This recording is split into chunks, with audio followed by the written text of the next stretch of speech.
lost their lives in the Nowgam accidental explosion case.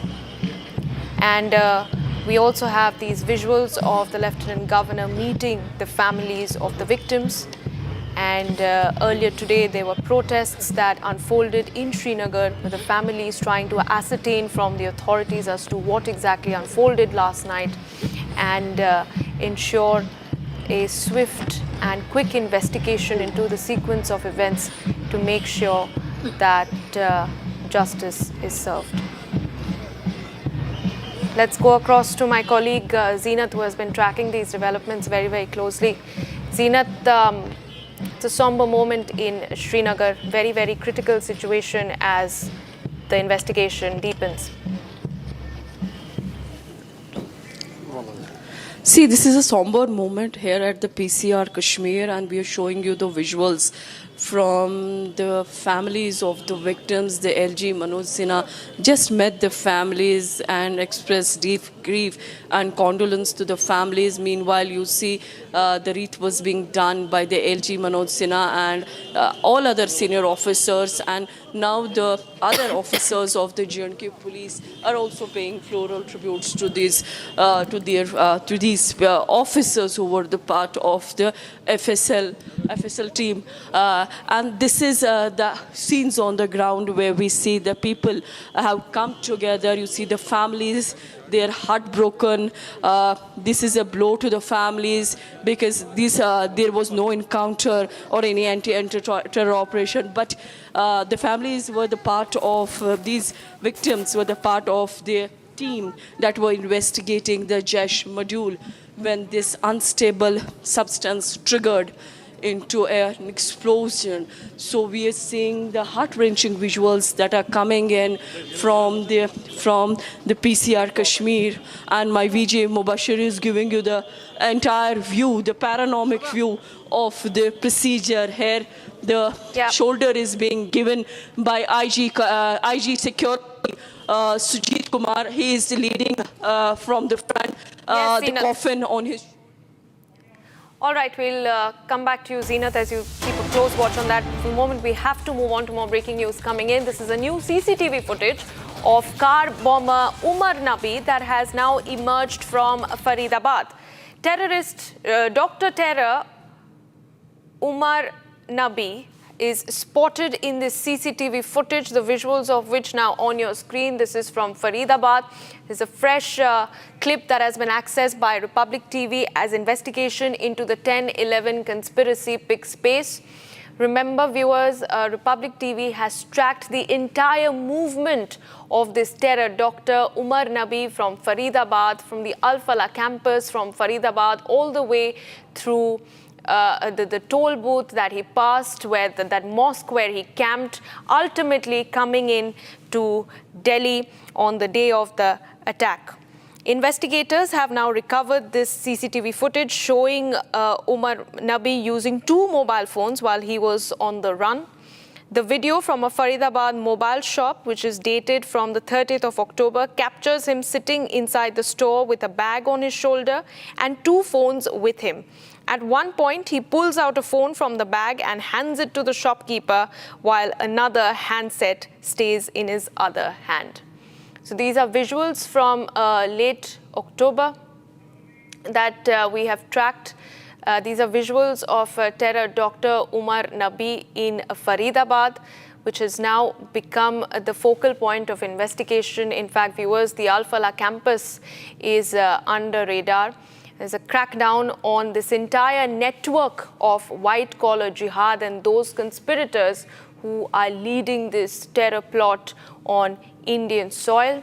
There have been multiple arrests and raids that have taken place since the beginning of this case. And what we understand at this point in time is that Umar Nabi conspired with the other terror doctors, Muzammil and Shaheen Saeed, to escape the police movements. They traveled across Faridabad, across Haryana, in Nuh, and ultimately in the national capital until the day of the conspiracy. Let's go across to my executive editor, Niranjan, with more details. Niranjan, over to you. So you're looking at the pictures here, and this is the first time. In fact, I would say this is the clearest video we've seen of Umar Nabi. There are three videos, that we have. One where he's spotted outside the mosque. That is the Shazi Ilahi Mosque. And this is the second video. And this is the clearest video you have. His face is seen. His demeanor is seen. And we are told this is in Faridabad. Faridabad is where the Al Falah University was. And you can see in this video that he's fidgeting with his bag. Now, what I don't have as of this minute is the exact time of this video.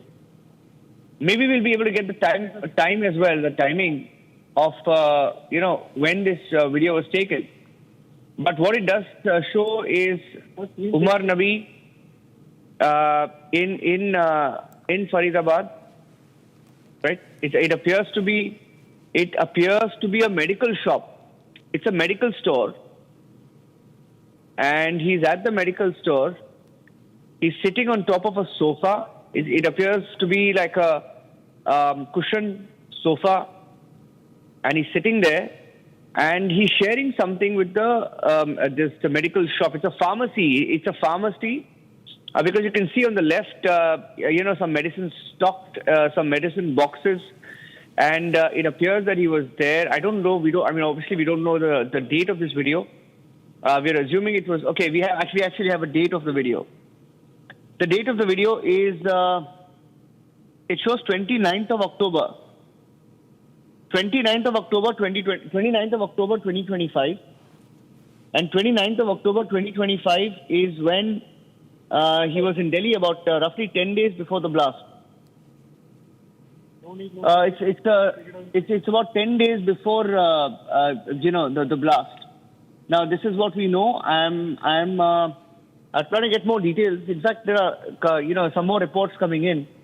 Our reporters are saying that this particular video is from a mobile shop and not a pharmacy. So we'll try and check that.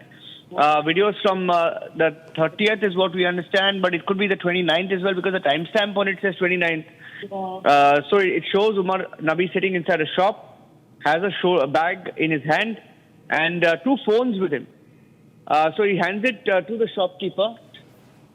And Shambhavi is live, I think. Let me go across to her. Shambhavi, was it a pharmacy store? Was it a pharmacy or was it a mobile store? Because it appears to be a pharmacy. I don't know. I mean, you'll have more details, of course, but there's a timestamp on it. The timestamp shows 29/10/2025. So it appears to be on the 29th, 10 days before the bombing.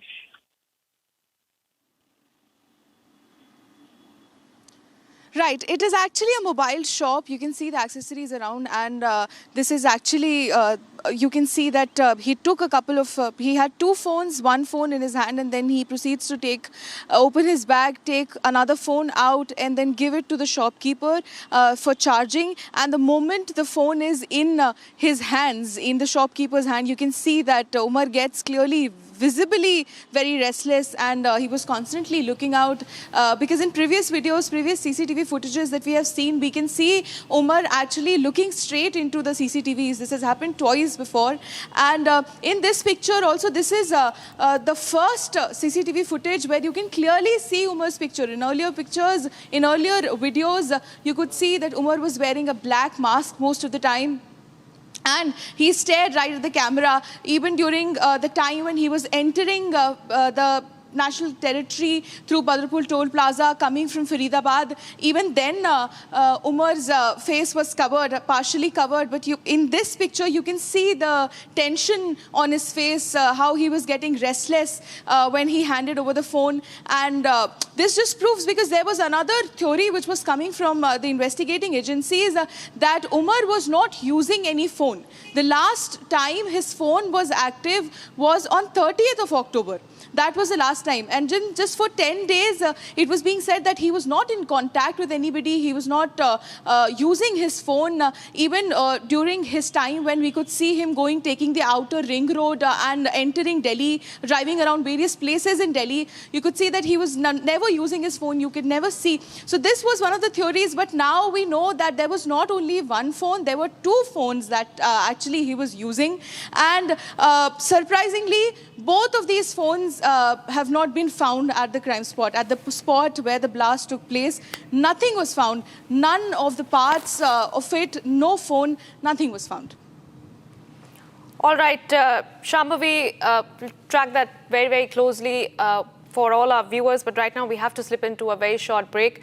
On the other side, we'll get us more details of this Jaish module that was operating in the national capital. More details on the 10/11 conspiracy. Stay with us.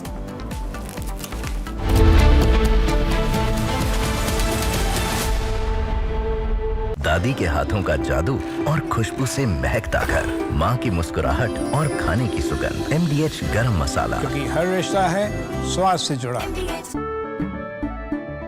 केसरिया से मन जोगी हुआ रे, दिल झूमे देखो मतवारा हुआ रे। केसरिया से मन जोगी हुआ। हर पल मनाओ केसरी त्योहार। विमल, बोलो जुबान केसरी। प्योर सूजी पास्ता उबालो मिलाओ और खाओ 8 मिनट में तैयार। क्या टेस्ट है सबका राजा हार्डकोर मसाला।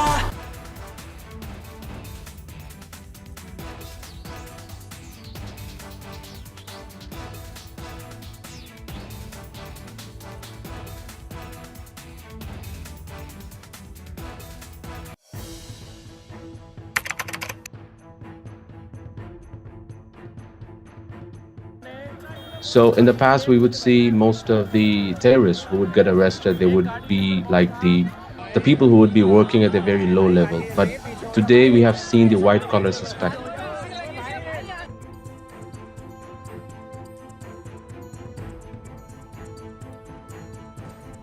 कश्मीर घाटी में डॉक्टर्स एक बहुत अल्टीमेट ड्रीम होता है वहां के लड़के लड़कियों का। उस बनने के बावजूद अगर आप रेडिकलाइज होकर अपने ही देशवासियों को मारने के लिए और अपने देश को तोड़ने के लिए तैयार हो सकते हैं, तो आप अंदाजा लगाइए किस तरह की रेडिकलाइजेशन हो रही है और इस फ्रंट पे हम क्या काम कर रहे हैं।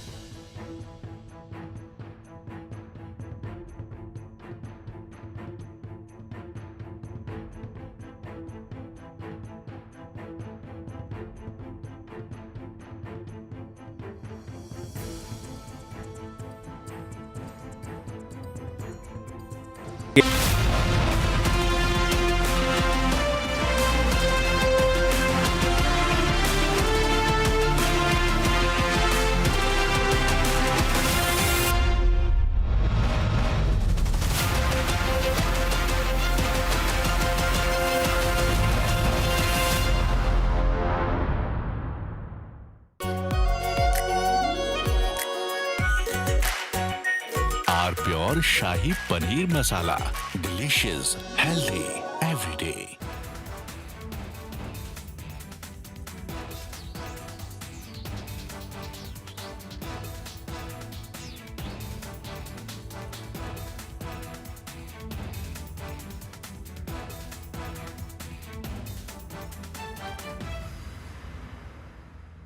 आधे बाउल दही में 4 चम्मच MDH चटनी पुदीना मसाला डाला, स्टर करो, पुदीना चटनी तैयार। MDH चटनी पुदीना मसाला। China and Japan are clashing verbally over Taiwan. Tensions between China and Japan have risen over Taiwan's security. Japan has signaled it may intervene in a potential conflict, viewing it as a threat to its own stability. China condemned this as meddling, issuing strong warnings and summoning diplomats. This conflict started when Japan's newly appointed Prime Minister, Sanae Takaichi, issued a direct warning to China during a session of the country's parliament. She stated that a conflict in the Taiwan Strait could represent a survival-threatening situation for Japan, implying that Tokyo might need to intervene militarily to protect its interests. This marked a bold escalation in Japan's stance on the Taiwan issue, signaling readiness to support Taiwan against potential Chinese action. Takaichi's comments, delivered amid rising regional tensions, prompted an immediate and sharp rebuke from Beijing, highlighting the fragile balance in East Asia and the risk of broader confrontation. The remarks made by the Japanese leader on Taiwan constitute an interference in China's internal affairs and a serious violation of the One China principle and the basic norms governing international relations. Such words are extremely irresponsible. From Asia's largest news headquarters, setting the agenda for Bharat.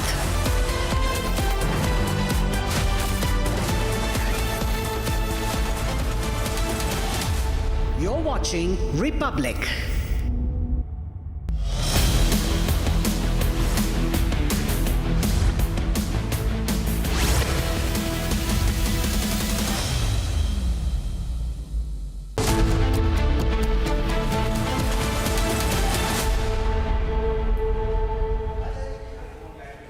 Thank you for staying with us. Viewers, there are visionaries who build companies and there are pioneers who build nations. But only a few have changed the course of modern India with the quiet conviction and uncompromising integrity of Padma Vibhushan N.R. Narayana Murthy.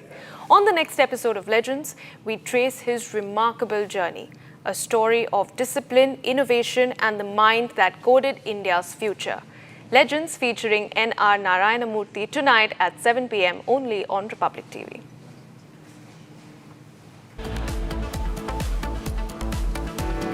At least 9 people killed and 27 injured in an explosion in Srinagar's Nowgam area that took place on Friday night during the FSL inspection.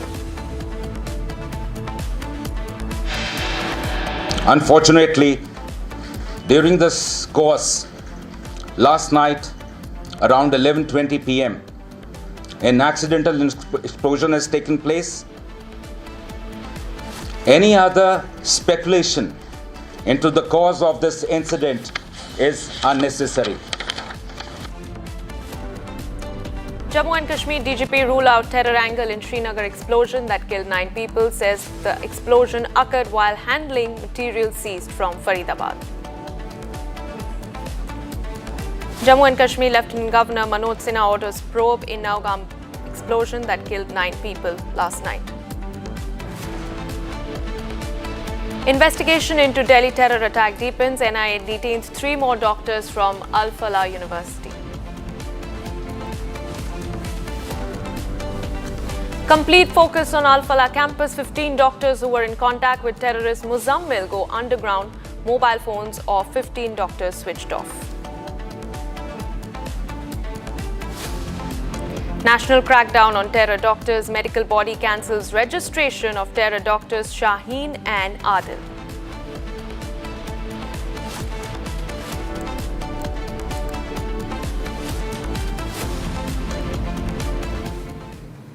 All right, viewers, we start with some fresh CCTV footage that has been accessed by Republic TV in the 10/11 conspiracy case. Investigators have now recovered a footage showing Jaish operative Umar using 2 mobile phones while he was on the run.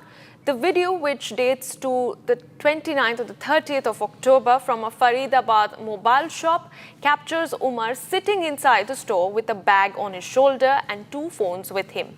At one point, he pulls out a phone from the bag and hands it to the shopkeeper, while another handset stays in his other hand.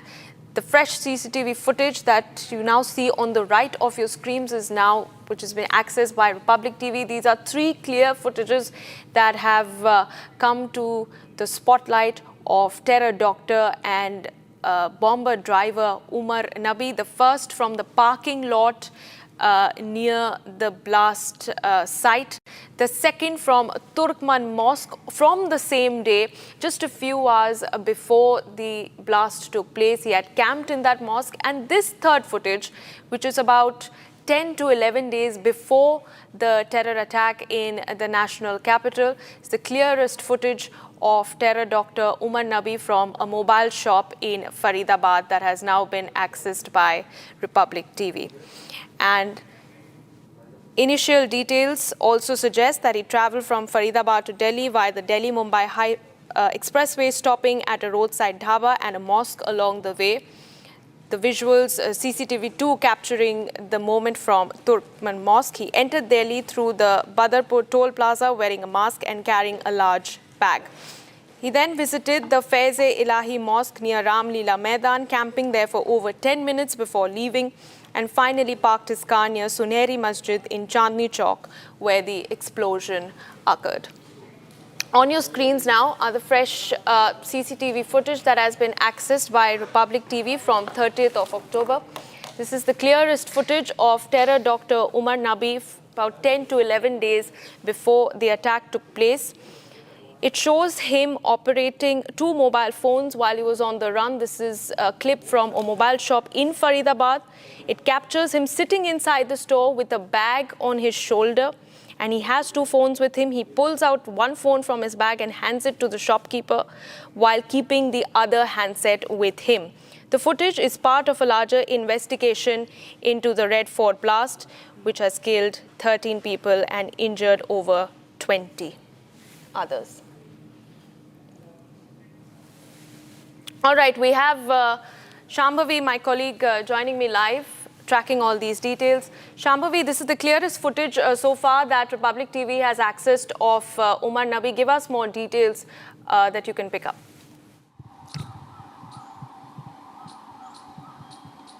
Well, definitely this, I want to see in this entire investigation, CCTV footages have become the spine of it. And this clears a lot of theories and a lot of questions that were coming up during the investigation, that did Umar contact anybody before entering Delhi or even before planning on this entire blast that he did, and was he using any mobile phones? So this footage indeed clarify a lot of things. You can see that he did use phone, and not just 1, 2 phones. He proceeds to open his bag, take out another phone and hand over that phone to shopkeeper. Now another thing which is very noteworthy in this is that you can see clearly, first you can see Umar's face clearly for the first time. In other footages, mostly it was either partially covered with a black mask or the footage was not clear. This is one of the most clearest picture of Umar that we have gotten. So you can see that when he proceeds to take his phone out of the bag and hands over to the shopkeeper, he's clearly very tensed, he's very restless, he appears to be restless. He also appears to be looking around him, possibly finding a camera, because he had this thing where he looked straight at the CCTV cameras all throughout his route that he took before actually carrying out the blast on 10th of November. So this appears to be a mobile shop, and he had 2 phones, although what the investigations are pointing towards is that he likely disposed both the phones off before entering Delhi, because no phone or any particle related to it, any component related to it was found by the investigators at the blast spot. Right, stay on with us, Shambhavi. We have another report that is coming in. Take a look at this, viewers. Right now we are here at the Red Fort blast spot. Now that is the same spot. This area till yesterday, even till today, just few minutes ago, that was cordoned off. And now Republic has come till here. We are showing you the exact spot. You see there is a cleaning going on there. They're cleaning off the divider. They're cleaning the road. There's a water tanker here to help with the cleaning process. Now this area is being cordoned off again, but we were constantly showing you the latest updates on what was happening, and now we have come just barely 20 meters away, the exact same spot where on 10th of November, 6:55 p.m., there was a blast in a Hyundai i20 by the conspiracy of the 4 major terrorist doctors, Dr. Adil, Dr. Mujammil, Dr. Shaheen and Dr. Umar. Umar is the same person who carried out this blast, and as you can see, now this area is being cordoned off again, this area is being barricaded again, and the same spot where you could see around 4 to 5 team members who are in a rigorous process of cleaning the divider, possibly cleaning the blood, the charcoal that came off when there was a blast. And you can also see that there is a water tanker to help to aid the process. There were constant collection of forensics by the Delhi Police Crime Branch FSL team, which was going on till just a few moments ago. But now we are showing you that still there are a lot of people with metal detectors who are detecting if there is any part which blew off in the blast from the cars whose carcass was there till a few moments ago. They're trying to find out if any other evidence is being left out by any chance, although there has been rigorous evidence collection going on since the day of the blast, since 10th of November. 6:55 p.m. is the time when the blast actually happened, and just few moments later when several teams, Delhi Police Crime Branch, Special Cell, Faridabad Police, every other security agency was here collecting the evidence, possibly investigating all the possible angles of the story. And now this area, and you could see that this area was completely cordoned off, was covered with several white sheets, was completely covered, and now that sheet has come down. They've taken out the sheet. They are in the process of cleaning the area. They are in the process of looking for any left evidence, any left metal parts, car parts, with the help of the squad, with the help of the metal detector. You can see several teams there in that orange jacket. Those are the teams who are carrying out the search. Then there are other members, there are other sanitation workers who are cleaning the area, who are cleaning the divider, cleaning the road with water pressure. And you can also see on the right side there is further cleaning going on. With the help of water pressure, they're cleaning off, because the impact of the blast was so much that even till meters away, there were glass shards, there was blood, there were mangled body parts, which was found even till yesterday when an arm was found in one of the stores nearby. So this area is now being opened and will possibly be open for public use in a few days. And you can see that this is complete cleaning process, complete sanitation work is going on at the moment. The same spot where just a few days ago there was a huge blast right outside the Red Fort metro station, gate number 1. And viewers, meanwhile, we have some more updates coming in. Now, the Jaish Terror Doctor module planning started in 2021 to 2022 itself. So that's the big input we're getting in. And their aim was to revive the Ansar Ghazwat ul Hind in India. The aim was to recruit the vulnerable youth from across India. Terror Doctor Muzammil, in fact, took to Ansar Ghazwat ul Hind ideology, and the Shopia cleric would organize radicalization sessions. He organized radicalization sessions with Muzammil, Adil, Muzaffar. And Muzammil wanted to join Ansar in Afghanistan. And in October 2022, Jaish Doctor module left for Turkey, stayed in Turkey for 15 days, and wanted to enter Afghanistan. They returned to India after they failed to enter Afghanistan. Viewers, that is the plan that now it's being Okay, we are getting in some footage. Take a look, viewers, fresh input coming in on the terror module.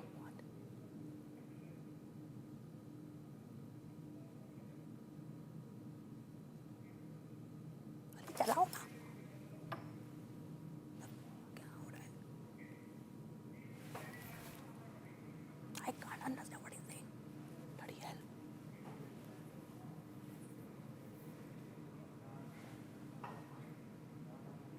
Huh?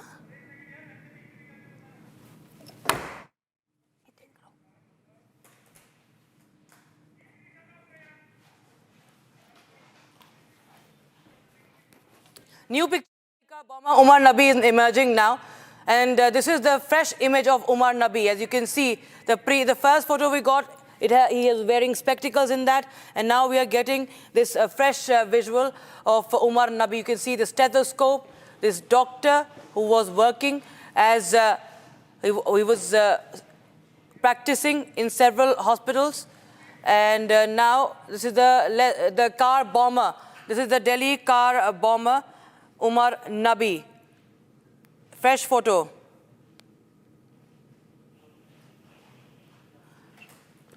So exclusive footage coming in.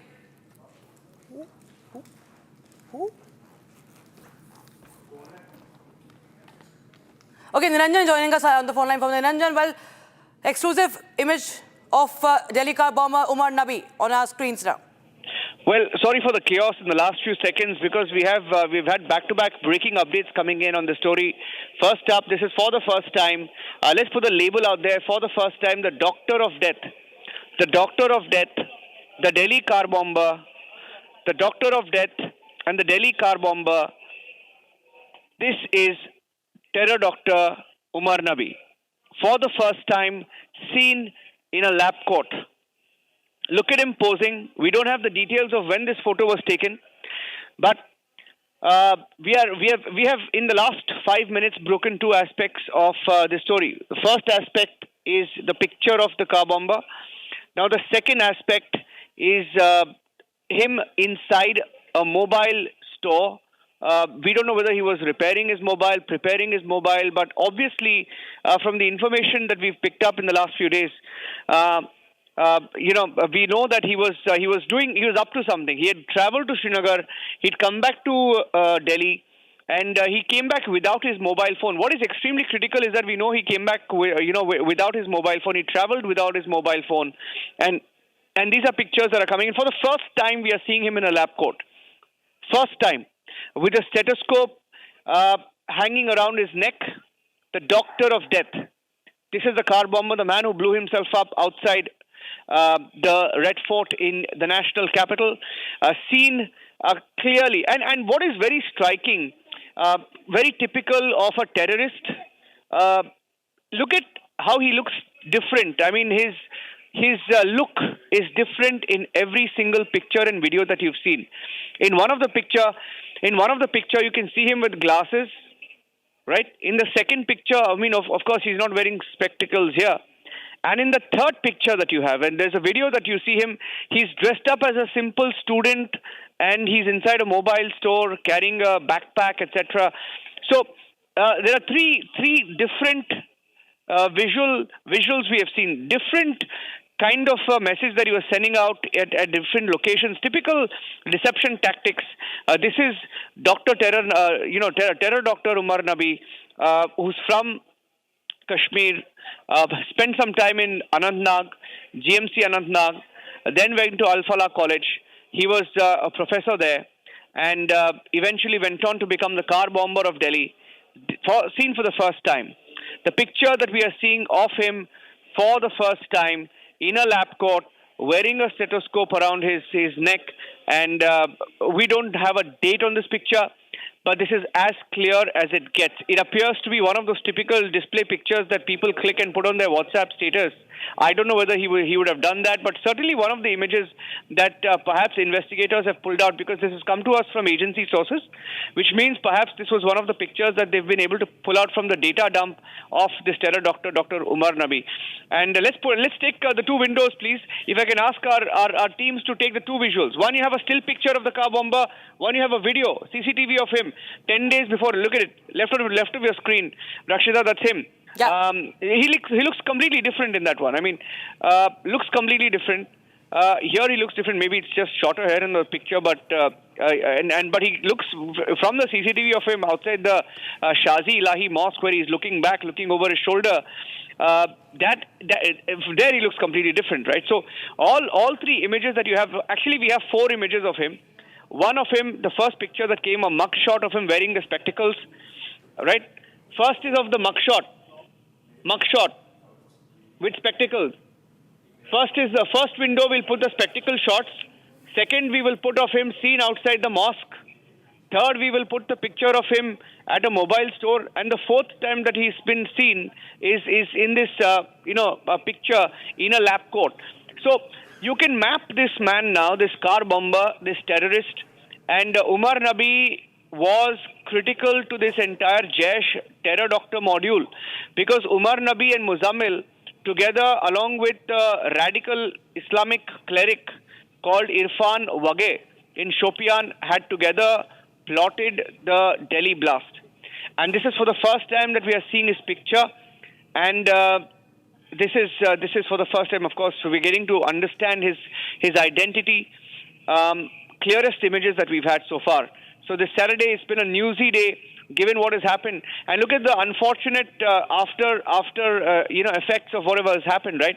Yeah. In Srinagar, you had 9 officers. Rakshita, it's so ironic, part of this investigation. They were there last night to simply investigate and look at the look at the look at the trail. They were studying the explosives, and while they were studying the explosives, there was this explosion. They're calling it accidental for now, and 9 officers have lost their lives. And the aftermath of this Jaish doctor module, 31 injured, 12 killed in Delhi alone, 9 officers killed in Kashmir alone, and 30 injured in Kashmir. So 30 injured in Delhi, 30 injured in Kashmir, 12 killed in Delhi, 9 killed in Kashmir. So that's 21 people who have died, 60 people who have injured. And imagine the madness of this entire terror module.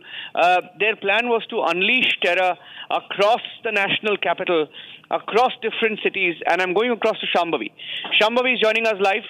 She has the details of Umar Nabi and the entire module, and she's joining you. I think, Rakshita, you can take it forward with her. Over to you. Right, and many thanks for giving us an understanding of this fresh input that we are receiving. Now, Shambhavi, I'll go across to Shambhavi. Now, Shambhavi, we see these fresh footages that are coming in, one image and one video. Now, this is just 10 days before bombing. Now, in this footage, that is the CCTV footage from the mobile store, he looks like any other guy, a common guy, a regular customer in a shop, right? And on the other side, you have this next new picture where he is posing as a doctor with the stethoscope, with that white coat that any doctor wears in his clinic. And, this is the terror doctor.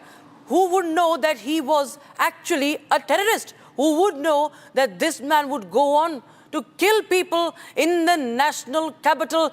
These are several footages from the fresh CCTV from the shop to the Turkman Gate Mosque to the parking lot, and now this first picture in a doctor's coat. Shambhavi. Right, Rakshita, see, he was posing as a doctor, or he was a doctor, and with the help of which he could very easily blend into civilian places. This is the code that could help him, rent a house, meet his associates without possible suspicion, because a doctor being a terrorist is not something people would usually assume at first. And then this would give him access, this would give him legitimacy, this would give him zero suspicion that, okay, he might be involved into something. And this white coat that he's wearing, Rashida, this usually signifies healing. And on the other hand, this man is responsible for mass destruction. He's the one who's responsible for over 13 lives and several injured at this point. Shambhavi, we have just another video. Just stay on with us. I'll come back to you. We have a fresh video coming in right now. And this is the video right before the Delhi blast. He attempted to withdraw money from this ATM. This ATM, as you can see, is in Firozpur, Jhirka city of New district in Haryana. Republic TV getting you the fast and exclusive inputs. Now, this is the ATM where Umar Nabi had attempted to withdraw money from, and although the ATM was closed, he somehow was insisting, luring the guard who was posted at the ATM machine with the promise of money. And he also he got the ATM open somehow. Now, no money was withdrawn. After that, he left via the Delhi-Mumbai Expressway. So that's the fresh video that is coming in. According to police sources, terrorist Dr. Umar Nabi reached the ATM machine on the day of the blast at around 5 a.m. At around 1:05 a.m., I beg your pardon, this is right in the midnight, 1:05 a.m. And police officials so this is the fresh video. This is not when Umar Nabi was there. This is when police has reached. You can see the police vehicle there outside the ATM. They've gone there to investigate. Okay, so you can see that this man was inside this ATM, but he could not he was not successful. That's the breaking news. First on Republic TV, target was to strike, and he tried to loot the ATM as well. Was he trying to loot the ATM? He somehow lures the guard, and then he gets the ATM opened. But Shambhavi, tell us more. What are you picking up about this fresh information and footage from the ATM in New?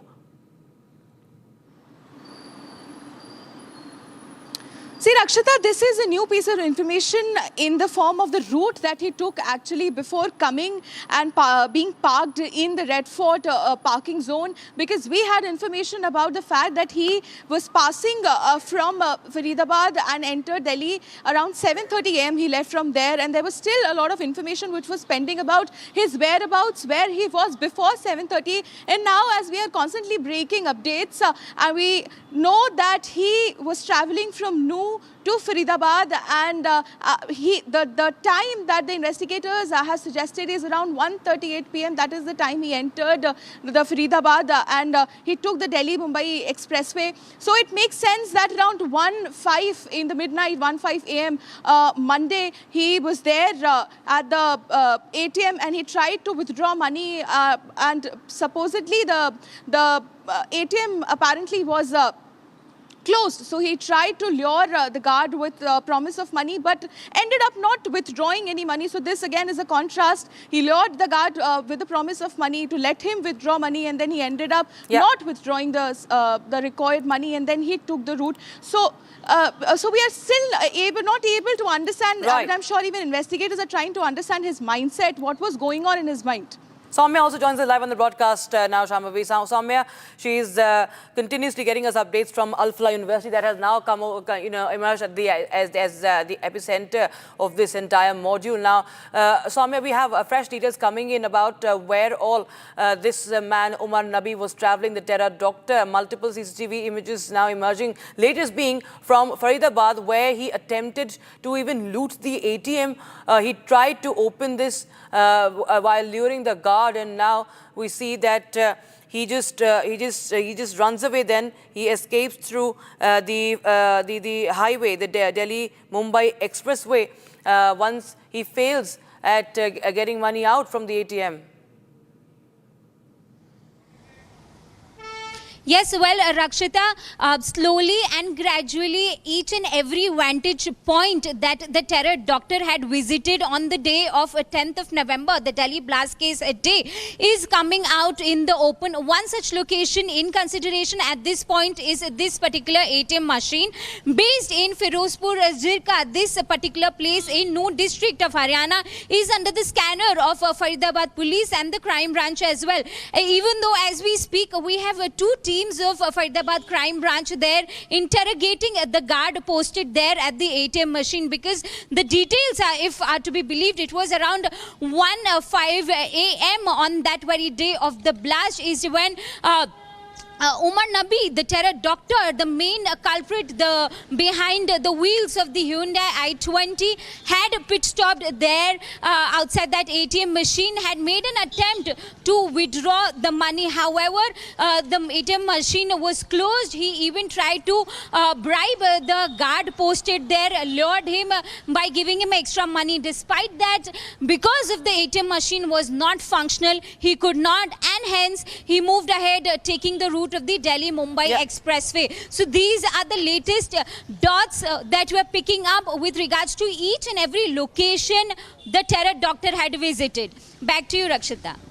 Right, thank you so much, Shambhavi and Soumya, for joining us with those fresh details coming in on that story. We will sit into a very, very short break. But on the other side, we'll continue to get you the fresh inputs on the 10/11 conspiracy viewers. More and more information now coming in as the terror faces get unmasked and their associates also now being hunted down. Fresh CCTVs emerging. Republic TV with the exclusive details. Right back with more.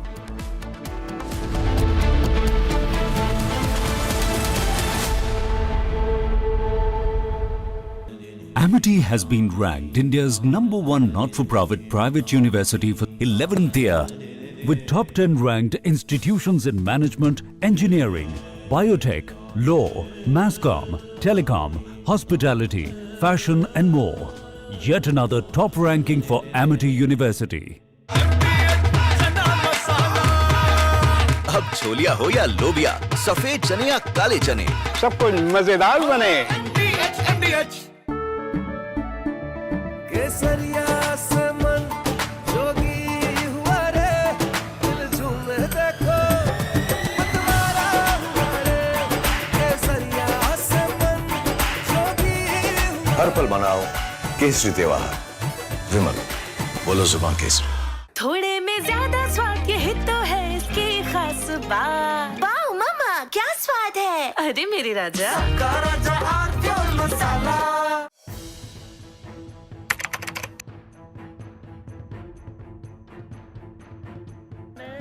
So in the past, we would see most of the terrorists who would get arrested. They would be like the people who would be working at a very low level. But today, we have seen the white collar suspect.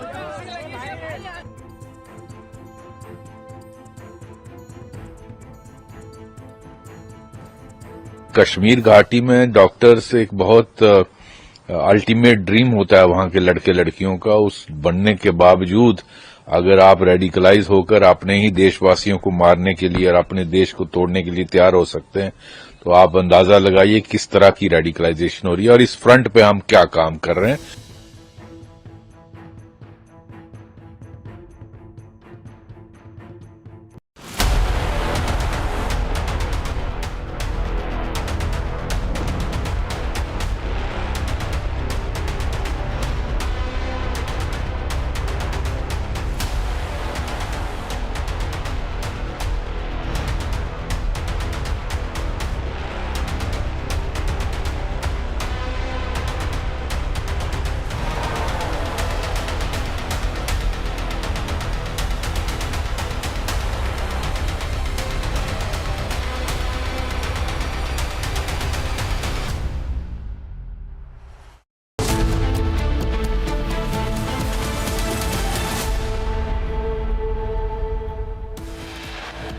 At least 9 killed and 28 injured in an attack, in an explosion, I beg your pardon, an explosion in Srinagar, Nowgam near Srinagar that took place on Friday night during the FSL inspection.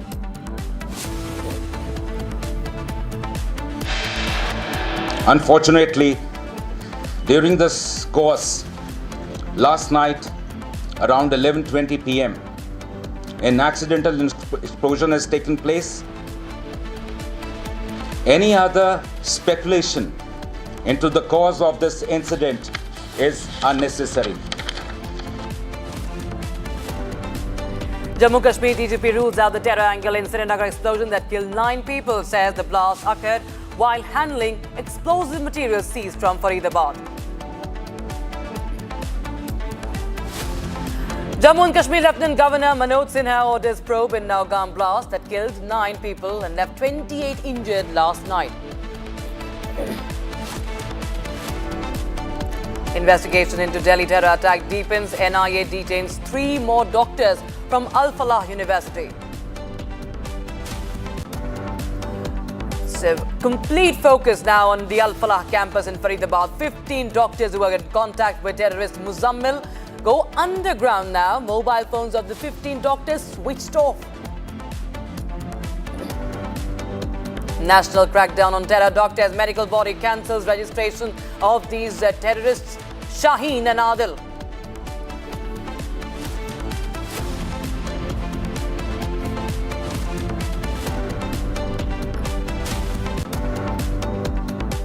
I'm very warm welcome. You're watching live and breaking. I'm Rakshita Mishra with you. Start with the breaking news coming in now. Jaish Terror Doctor module planning is started in 2021 itself, viewers, and with the aim, this was done with the aim to revive the Ansar Ghazwat ul Hind module that was in that used to be the Al Qaeda cell in India, and now the attempt has been made to revive this module in the country. And now these terror doctors, in fact, were aiming to recruit vulnerable youth from across India, not just Kashmir, but across India. And the terror doctors, Muzammil, took to Ansar Ghazwat ul Hind ideology. He adopted that ideology, and the Shopia cleric organized radicalization camps. He organized radicalization sessions, and he did this with the help of Muzammil, Adil. He indoctrinated them, Muzammil, Adil, Muzaffar. And Muzammil, in fact, wanted to join the Ansar Ghazwat ul Hind in Afghanistan. And this happened back in 2022, October of that year, that Jaish Terror Doctor module had left for Turkey. They stayed there for 15 days and they wanted to enter Afghanistan. And then they returned to India after they failed to enter Afghanistan. So you understand, viewers, this is not something that happened just as something that happened after Pahalgam or after Operation Sindoor. Yes, they got emboldened. They were so frustrated that they attempted to carry out terror activity in Diwali. But the planning, viewers, has always been going on. That is what Pakistan does. That is what it, in fact, breeds the terrorist organizations like Jaish-e-Mohammed and Lashkar-e-Toiba, who have continued to bleed the innocents on Indian soil. And they have been planning this since 2021 and 2022. So, and we have, in fact, more and more details coming in from our sources. Soumya joins us live on the broadcast for more. This is the inside story, Soumya, that Republic TV is bringing to our viewers. These are the terror doctors. These are educated youth that has been indoctrinated, and they had full intentions to harm the innocents. They have done that also, but they had bigger plans. They were planning to strike MNCs. The economy was on that target.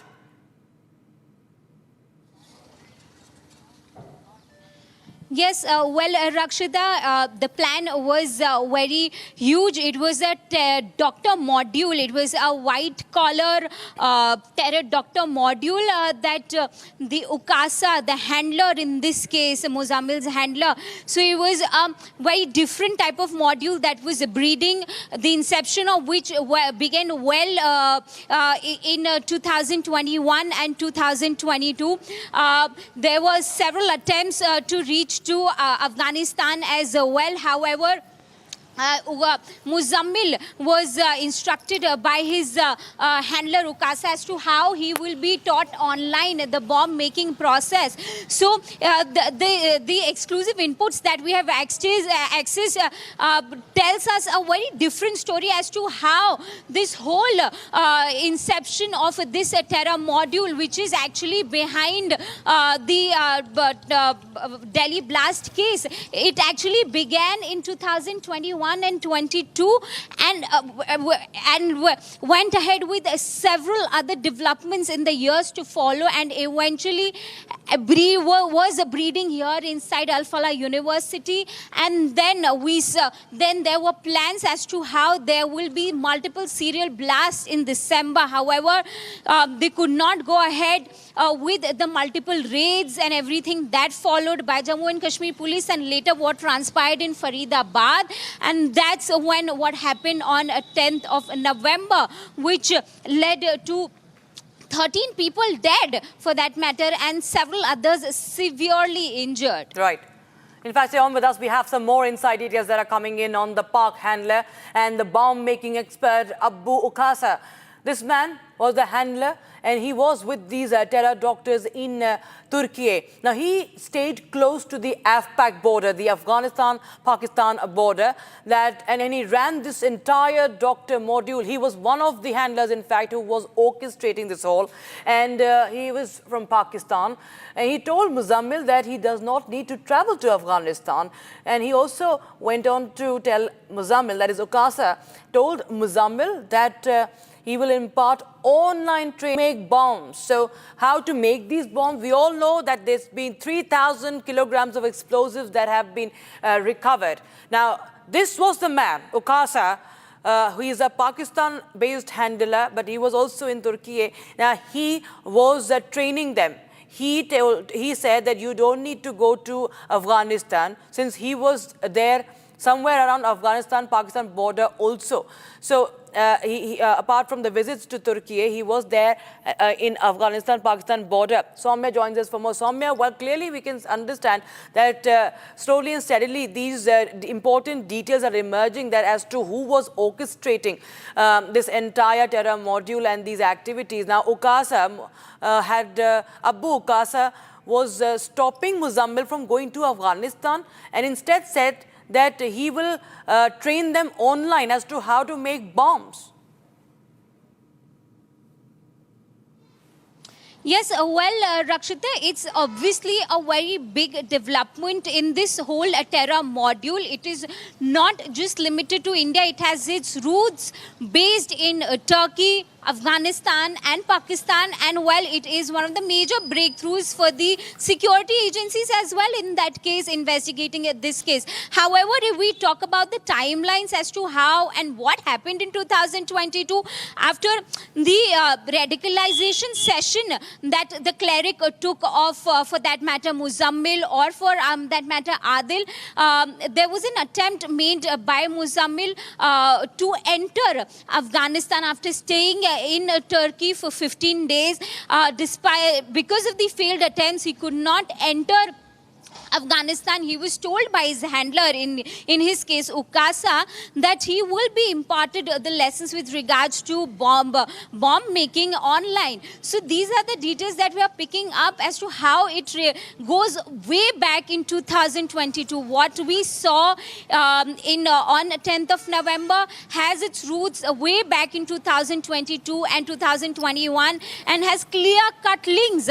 Pakistan, Turkey, Afghanistan, how there were attempts made for that matter to enter Afghanistan. And stay on with us. We have now another important input, viewers. Republic TV is in fact piecing together this entire plot, this nefarious plot. Now, Terror Doctor module was setting up a base in Faridabad and Saharanpur.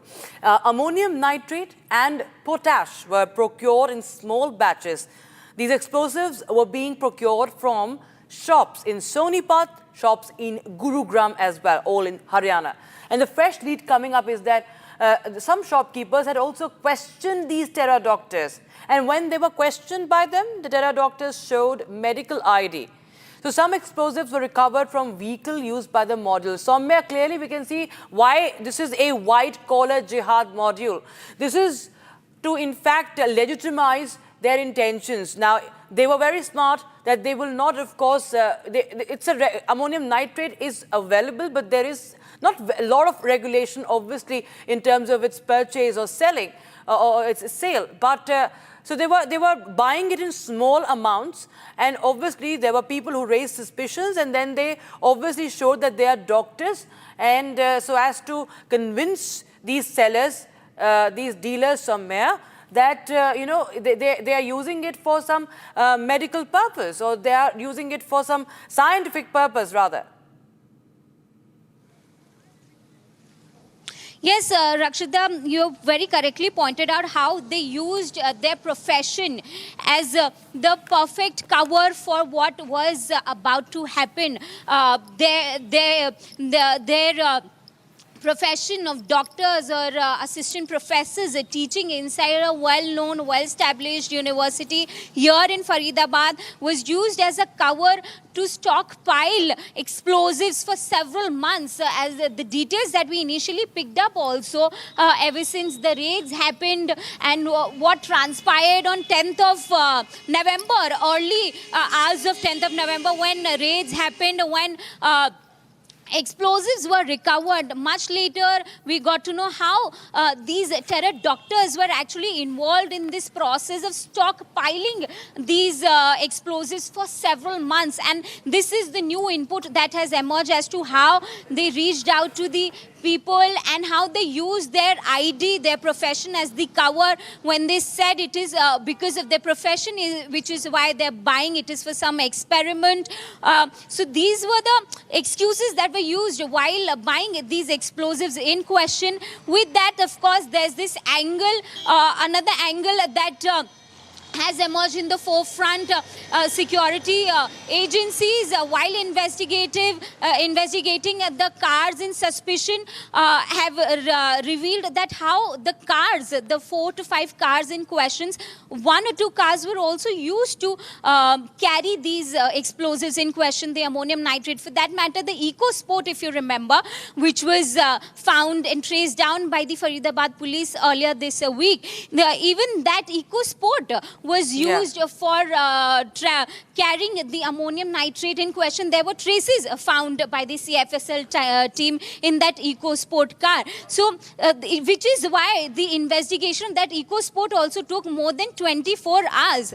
So, these are the details we are picking up with regards to how they procured, how they stockpiled explosives over the months. Right. Now, viewers, there's another connection that is emerging. Now, we'll talk about somewhere this new connection. Now, bomber Umar Nabi had left Al Falah University, the campus in Faridabad, on the 30th of October for NU. He went to NU from the university. And he used the same Hyundai 120 en route NU. Umar returned to Delhi on Monday morning and the day of the bombing. Umar crossed Firozpur Jhirka toll plaza around 1:36 a.m. and he travelled to Srinagar on the 18th of October, returned on the 24th of October and left his 2 phones in Kashmir before returning to Delhi. So, Amya, so these are more important details that are coming in. His entire, all the activities have been now tracked. Before the blast, in the run-up to the blast, his whereabouts are being tracked. He travelled to Srinagar and then he was at the Al Falah University. Then he also travelled to NU, and that is also very much visible in this CCTV footage.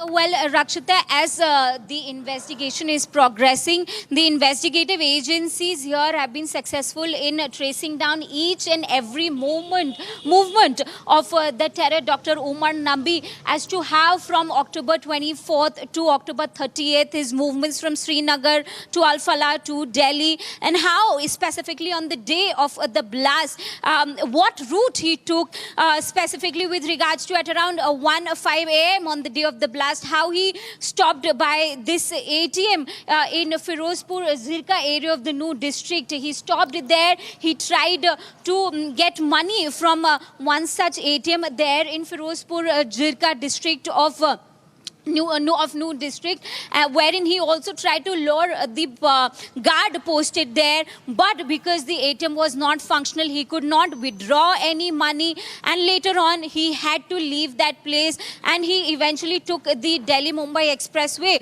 to move ahead. So yes, the investigators have been successful in tracing and connecting all the pieces with regards to the movements of the main culprit here in this case, Umar Nabi, the main terrorist here. What were his locations? What were his movements? 15 days ahead of the actual blast day, which is 10th of November. Right. Soumya, many thanks for joining us with those details on the multiple angles that we are piecing together. Now, viewers, another important input that we're getting is in the entire terror plot is that how the doctor among the 3 ISIS operatives have been arrested last week by the Gujarat Anti-Terrorism Squad. Now, they were allegedly preparing the ricin chemical, a highly toxic chemical, and they had surveyed the crowded food markets across 3 cities. Police say that the doctor had conducted reconnaissance, that is recce, over the past 6 months of Delhi's Azadpur Mandi, Asia's largest wholesale fruit and vegetable market, Ahmedabad's Naroda food market, and the RSS office in Lucknow. And these spots were chosen for the dense crowds, high public activity. They were being considered as their potential targets, and their preliminary questioning suggests that they were part of a larger ISIS-linked network with several sleeper cells operating across states. Here is the latest on this bio-lethal attack that was planned by Sayyid Mohiuddin, another terror doctor. Doctor Syed Mohiuddin का जो हैदराबाद का घर है, वहाँ से जो सारा scissor हुआ है उसके बारे में बताएं। जो उसने कैस्टर सीड्स वगैरह परचेज किया था और उसने कुछ केमिकल मिला के और कुछ करना एक प्रोसेस बाकी था। जितना प्रोसेस हुआ है उसको सीज किया गया है और उसको सीज करने के बाद अभी एफएसएल में भेजा जाएगा और उसमें जो आएगा वो आपको आगे बताया जाएगा। सर, क्या ऐसा कह सकते हैं कि जो अभी हाल में सीज हुआ है, जो प्रोसेस हो चुका है, वो राइसिन है या नहीं, उस पे कुछ टिप्पणी कर वो एक्सपर्ट जो है फॉरेंसिक साइंस के वो ही बता सकते हैं, क्योंकि उसका केमिकल एनालाइज किया जाएगा, उससे ही पता चलेगा कि व्हाट इज दिस क्या है। सर, जैसे राइसिन पूरी मीडिया में बात चल रही है, एटीएस ने भी बताया हुआ है कि ये बहुत ज़्यादा हजार्डस है, इवन मोर देन साइनाइड। तो कैसे ये जो सैयद हैं, इसको कैसे आइडिया आया ये बनाना है? क्या हैंडलर ने इसे इन्फॉर्मेशन दी थी या इसका खुद का आइडिया था? कैसे इसने रॉ मटेरियल प्रोक्योर किया, इसके बारे में? ये खुद ने कुछ मशीनरी भी परचेज की थी और उसको बताया गया था कि क्लस्टर सीड्स वगैरह में उसने सर्च भी किया है और कई सोशल साइट्स में कि इससे क्या बन सकता है, उससे क्या आर्म्स हो सकता है और डेंजर है, वो उसने बताया। ये वही कम्युनिकेशन है जो इनका हैंडलर बताया जा रहा है अफगानिस्तान में आईएस के पीछे अबू खदीजा। उसमें कई लोग उसके साथ सोशल साइट से कम्युनिकेशन होता था, उसमें कई पाकिस्तानी, कई और कंट्री के नंबर्स वगैरह मिले थे, उस हिसाब से लगता है कि ये कनेक्शन है। अच्छा सर, ये भी बताया जा रहा था कि इसको बहुत बड़ा फंड, करोर्स में फंड मिलने वाला था, जिसका कुछ अमाउंट इसको ऑलरेडी मिल चुका था, तो वो कितना था और कितना मिलना बाकी था? वो अभी जो उसके बैंक अकाउंट्स वगैरह उसको देखा जाएगा, या तो कोई हवाला नेटवर्क से उसको कहीं से जुड़ा है कि नहीं, वो उसको एनालाइज करके फिर हम लोग उसमें आगे बता सकते हैं कि एक्चुअली उसमें किस तरह से, किस नेटवर्क से वो पैसा उसको मिलने वाला था या मिला। सर, लेकिन क्या ये सही है कि मिलने वाला था इसको बड़ा अमाउंट इस पूरे प्लान के लिए? वो अभी नहीं बता सकते हैं क्योंकि ये इनिशियल स्टेज पे है और पुलिस कस्टडी में है। Swarali joins us live on the broadcast for more. Swarali, well, this is a very, very dangerous plot, the Ricin plot, a bio attack that was being planned apart from this car bombing module, this terror doctor module that was planning car bomb attacks. Now there is another modus operandi that has been uncovered and busted in Gujarat. What more details are you picking up of this ISIS-affiliated cell?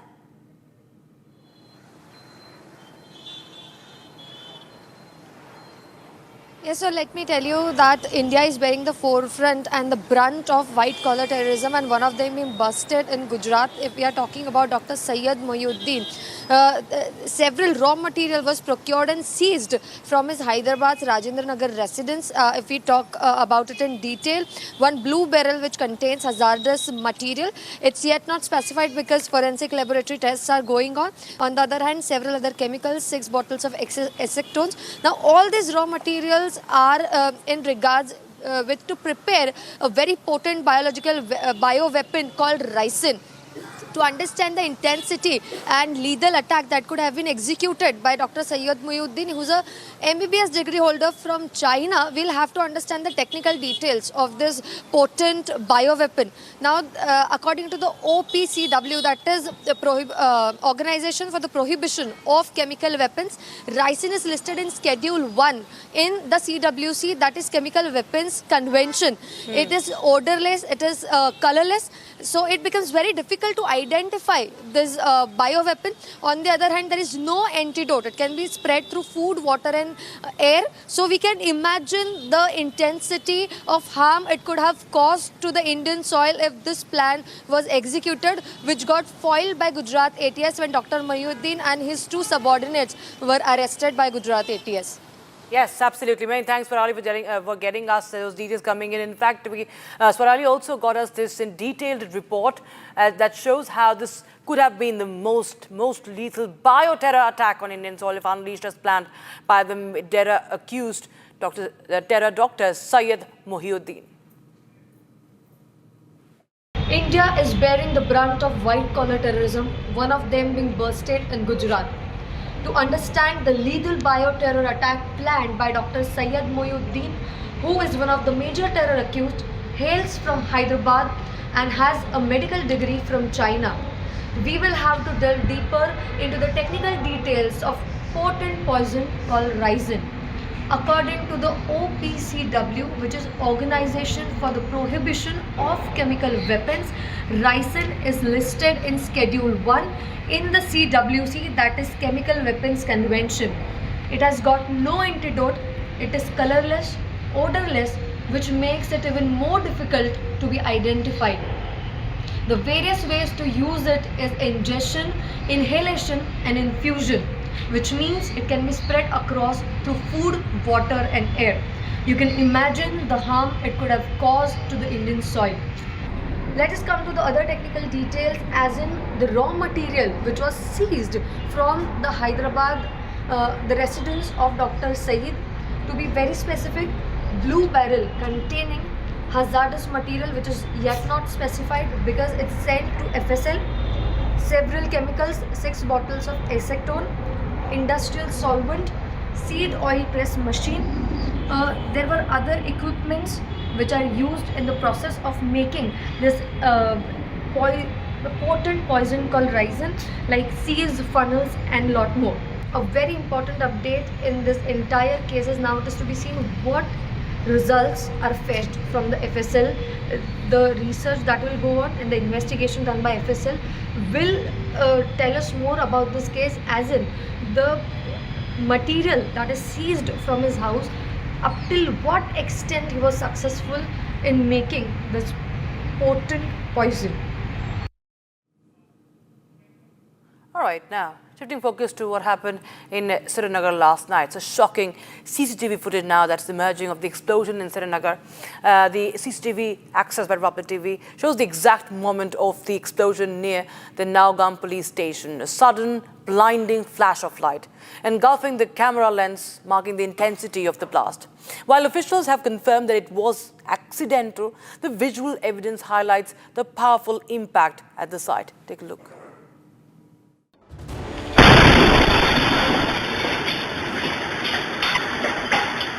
Shocking CCTV footage of the accidental explosion in Srinagar has come to light. The CCTV captures the exact moment of the blast. A sudden blinding flash of light engulfs the camera lens, marking the intensity of the explosion.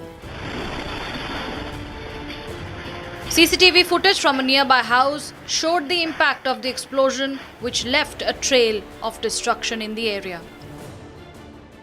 Meanwhile, Republic's Zenith reported live from the ground as the blast took place last night. We are seeing the Srinagar police, the entire CRPF grid and Srinagar police here. This is the nearby location of this very police station where this incident has taken place, and there are possibilities of the casualties because there were the team of FSL, Nowgam police, the Srinagar police was here because the explosives that were recovered in all these days, the entire thing was kept here. So we are seeing this building in ashes. Fire and emergency services have also been rushed to see that things that they could bring things under control. So this is the team of Srinagar police. You are seeing this. See, the army has also reached to the spot, and this is quite nearby. This is the Srinagar city. In fact, this is the outskirts of the Srinagar where this incident has taken place, because this is one of the police stations that was working for to bust this module of Jaish-e-Mohammed and Ansar Ghazwatul Hind. Since Saturday, we are seeing all these raids that have been conducted by Srinagar police along with the other agencies. So whatever they could recover, everything has been kept here in this very police station. So today, when they were doing the sampling of this material that was recovered in all these raids, so the blast triggered. With the result, we see that we are fearing that there will be a number of casualties and also the injuries. Although this entire area has been sealed by the security, we are seeing that the entire grid of the Srinagar police is here, and in fact they have sealed the area. They're not allowing anybody to go forward and check. But the visuals that we got, that tells you the story from the inside about the intensity of the blast that had taken place here in the Nowgam police station, the police station that had been in focus as far as a Jaish module and the Ansar Ghazwatul Hind module that was busted by Srinagar police. So these were the two police stations that were working tirelessly as far as to uncover or to reveal the stories behind the entire white collar jihad. Massive debris was also seen on the ground, with multiple vehicles on fire. Body parts were reportedly thrown in the neighboring houses about 300 meters away. Some residents more than 15 kilometers away also said they felt the explosion. The accidental blast at the police station in Nowgam on the outskirts of Jammu and Kashmir, Srinagar, killed 9 people and injured 32 others. The blast occurred when the police and the forensic team officials were extracting samples from a large cache of explosives seized in connection with the white-collar terror module case from Haryana's Faridabad recently. The Nowgam police station recently cracked the case of the terror outfit Jaish-e-Mohammed's posters in various locations of the area.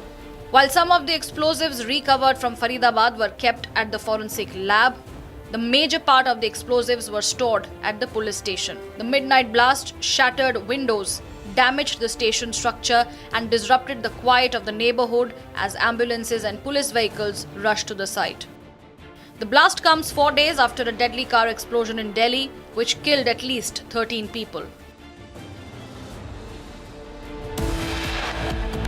Right, time for a short break, viewers, but we get you the latest on the Nowgam blast as Jammu Kashmir Lieutenant Governor Manoj Sinha orders probe in the explosion.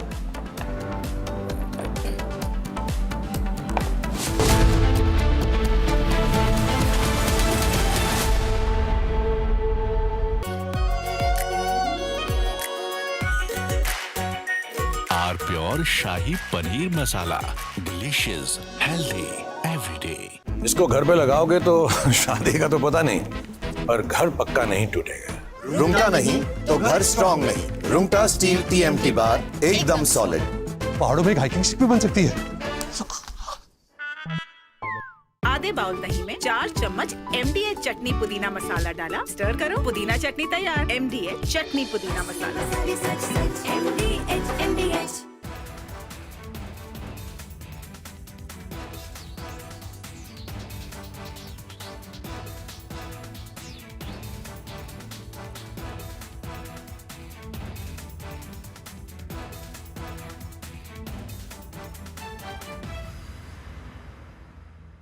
थोड़े में ज्यादा स्वाद यही तो है इसकी खास बात। वाओ मामा क्या स्वाद है। अरे मेरी राजा मसाला केसरिया से मन जोगी हुआ रे, दिल झूमे देखो मतवारा हुआ रे, केसरिया से मन जोगी हुआ। हर पल मनाओ कि From Asia's largest news headquarters, setting the agenda for Bharat.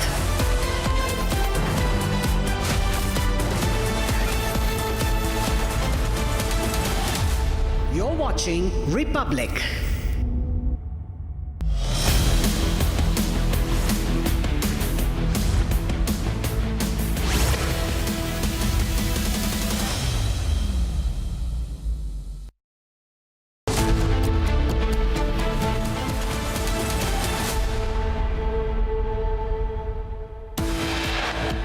At least 9 killed and 28 injured in a massive explosion at Srinagar's Nowgam police station that took place last night during FSL inspection. Unfortunately, during this course, last night around 11:20 p.m., an accidental explosion has taken place. Any other speculation into the cause of this incident is unnecessary. Kashmir DGP rules out terror angle in Srinagar explosion that killed 9 people, says the blast occurred while handling explosive materials seized from Faridabad. Jammu Kashmir Lieutenant Governor Manoj Sinha orders probe in the blast in Nowgam that killed 9 people and left 28 injured. Investigation into a Delhi terror attack deepens. NIA details 3 more doctors from the Al Falah University. Complete focus on the Al Falah campus. 15 doctors who were in contact with terrorist Muzammil go underground. Mobile phones of 15 doctors switched off.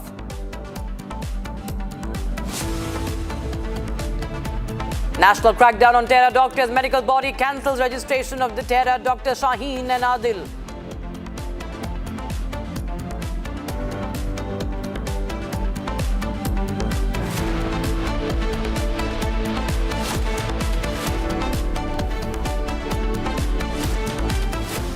All right, we start with news coming in, viewers, from Nowgam, as 9 people have been killed, 28 injured after a massive explosion occurred inside the police station on the outskirts of Srinagar late last night. The Forensic Science Laboratory, the FSL team, was sampling the DNA of the seized ammonium nitrate and other items kept at the station when the explosion occurred approximately 11:20 p.m. Initial reports indicate that the blast was powerful enough to cause damage to nearby automobiles and property. And as per police, the terror attack angle has been ruled out. The explosion has been touted as is now said to be, or is deemed as accidental. Authorities are attempting to ascertain the cause of this explosion. So we are getting you this image of the blast. Viewers, you can see the huge blaze, massive blaze. This is the explosion that happened last night, and this is the aftermath of that police station that ripped through the police station in Nowgam. That's right on the outskirts of Srinagar. It's a powerful impact, and we are getting footages of this explosion that has taken at least 9 lives. And we see that the Director General of Police, DGP Jammu Kashmir, has termed it an accidental explosion, saying that any speculations in this incident are unnecessary as the probe is underway.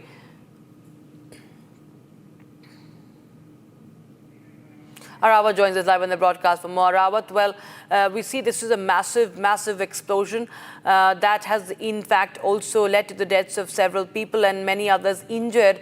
A probe has been ordered into the cause of this explosion. Police said that there should be no. Police says that there should be no, speculation, that it is only an accidental blast. Give us a perspective as to how the FSL team was working around and an explosion happened. What really is the police explaining this to be? Yes, absolutely, Rakshita. We have seen that the LG Manusra has ordered for the probe, and also we have seen that the DGP Jammu Kashmir Police Prabha has cleared that there is no terror links. If we'll talk about this incident in the Nowgam, we have seen that the injured were evacuated to near the hospital yesterday later, and then after we have seen the area was also there cordoned off by the Joint Security Force for some time, and then after we have seen the rescue operation is still going there. Right now, I will take you through the visuals here. Right now, we have also seen that one of the civilians who was from the here only, which only 300 meters away from the site where the blast took place, and also I will take you through the visuals where the funeral process of that person is right now going on. From this side, you can see that the funeral process is still going on right now. You can see that a lot of people have gathered here in the Nowgam, and we have already seen that the large gathering of people here can be seen. They are offering the funeral prayers of the one civilian who was accompanied the police party there at the site where this incident took place, in which we have seen that 9 persons lost their lives, and then after we have seen 29 people other who were injured, who are still hospitalized. And also we have seen, if we'll talk about the ongoing operation, we have seen that the investigation is still going there. Also, you can see that the funeral process is over here in the Nowgam, Central Kashmir, Srinagar. We have seen that the blast took place. Also, Republic has accessed multiple CCTV footage, and then after we can see how the funeral has done here, and you can see that the people are moving for the last rites now here in the Nowgam. We have been told that he was a civilian who was accompanied yesterday's police party there, and then after we have seen the entire area has under shock when we have seen that the local civilian who was a tailor by profession, who was accompanied by the police party there. We have seen this was the recovery which have been taken from the Faridabad by the Jammu and Kashmir police and other security agencies. The sampling was being done yesterday late night when we have seen that the blast occurred there at around 10. The blast occurred at 11:20 p.m. yesterday late night, and then after we have seen that rescue operation was on, and still now, if we'll talk about the ongoing operation, which is still taking place at the multiple locations there in the Nowgam area where the blast happened yesterday. Rakshita, yes. Absolutely. Well, I think Zenith is also joining us live on the broadcast. Zenith has been reporting since last night from Nowgam as she was getting us the first visuals from the spot. Zenith, well, what we understand is that the probe has been ordered. Meanwhile, the police says that this is only an accidental blast that happened. But we do know that it was so powerful that at least 9 have been killed, more than 13 have been injured. Oh, Rakshita, absolutely. This is something very unfortunate what happened at Nowgam police station last night, because the blast that took place when a team of the officials were collecting the samples of the explosives seized during the investigation into the white-collar terror module. And as a part of the prescribed procedure, the samples of the recovery had to be forwarded for the forensic and the chemical examination. On account of the volumes nature of the recovery, the process was going on for the last 3 days by the FSL team at Nowgam police station. Unfortunately, during this course yesterday late night, somewhere around 11:23, an accidental explosion took place, and in this incident, the 9 cops lost their life and somewhere around 27 sustained injuries. In fact, there have been the police personnel, the people from the revenue, the civilians, and also the FSL teams that were working. Meanwhile, if we take the count from today, there was a press brief of DG J&K Police, Nalin Prabhat, talking about and giving the details about the incident. Meanwhile, the focus shifted to Ujala Hospital, where around 18 people were injured and they were getting the treatment at the general ward, when the 3 have been admitted at the ICU. Their condition still remains critical. Then LG Manoj Sinha also visited SMHS hospital, where the civilian population, those who have been injured in this blast-like incident, because this had such an intensity that it shook the entire the adjacent houses, and the damages have come from there as well as the property, and some of the neighbors got injured. They too were evacuated and got admitted at the Sri Maharaja Hari Singh Hospital. And then LG Motor PCR Kashmir, Police Control Room Kashmir, where LG Manoj Sinha paid floral tributes to the 9 personnel killed in the accidental blast at the Nowgam station. The tribute to them at the PCR, he was accompanied by Chief Secretary Atul Dhillon. There was J&K Police DG was there, 15 Corps Commander Lieutenant General Prashant Srivastav, and all officials from the police and civil administration were present, and they all paid the floral tributes. Meanwhile, now the bodies has been dispatched by the J&K Police to the native places where the last rites will be held. So one of the rites that is taking place of the Lambardar, or who was the part of this operation, who was assisting these teams. Presently at Natipura, the funeral prayers are taking place. Then another body has been dispatched to Kupwara, where from Inspector Asrar belongs.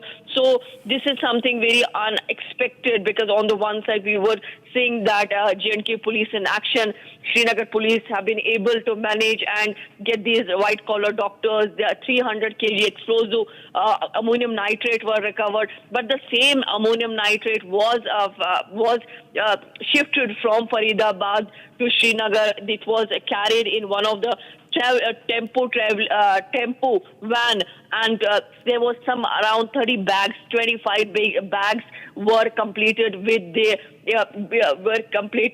sampling being done by the FSL. Now only the 5 bags were left, and while they were doing the sampling, the unstable substance triggered. This was a highly inflammable material that exploded, and you see the intensity of the blast, because the dead bodies that have been recovered, many of them scattered into the pieces around the locality, and even the bodies that have been recovered continues to be charred ones. So that is another emotional trauma for the J&K Police, for those who are the kith and kin of these victims. The bodies have returned in coffin, but they are the charged ones. So meanwhile, we are seeing the LG administration geared up with its machinery. LG has ordered the probe for the entire matter. So this is something very, this is coming on the unexpected lines, that what happened in the Nowgam police station in the outskirts of Srinagar, where this blast triggered last night. So we are seeing that on the one side there is a mourning, there are the funerals, the family is in deep crisis. We are seeing the somber atmosphere because this was all in relation to the probe that the Srinagar police was doing. What I'm picking from the sources, and also the kind of intensity that we see from the blast side, that the material, the evidences, the documents that have been recovered during the investigation of this Jaish-e-Mohammed, everything has been destroyed. And because all that material was also kept in the police station. So this is something very, the J&K police have been working very hard to collect the evidences, but now that evidences have too been destroyed in this entire blaze. Absolutely, very pertinent point there.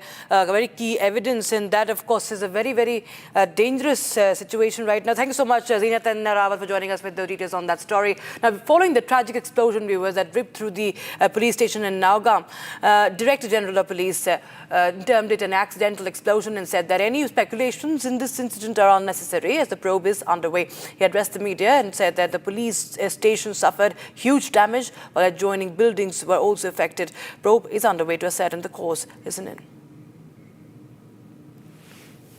They are trying to cross over, but being told that not to come near because the place is.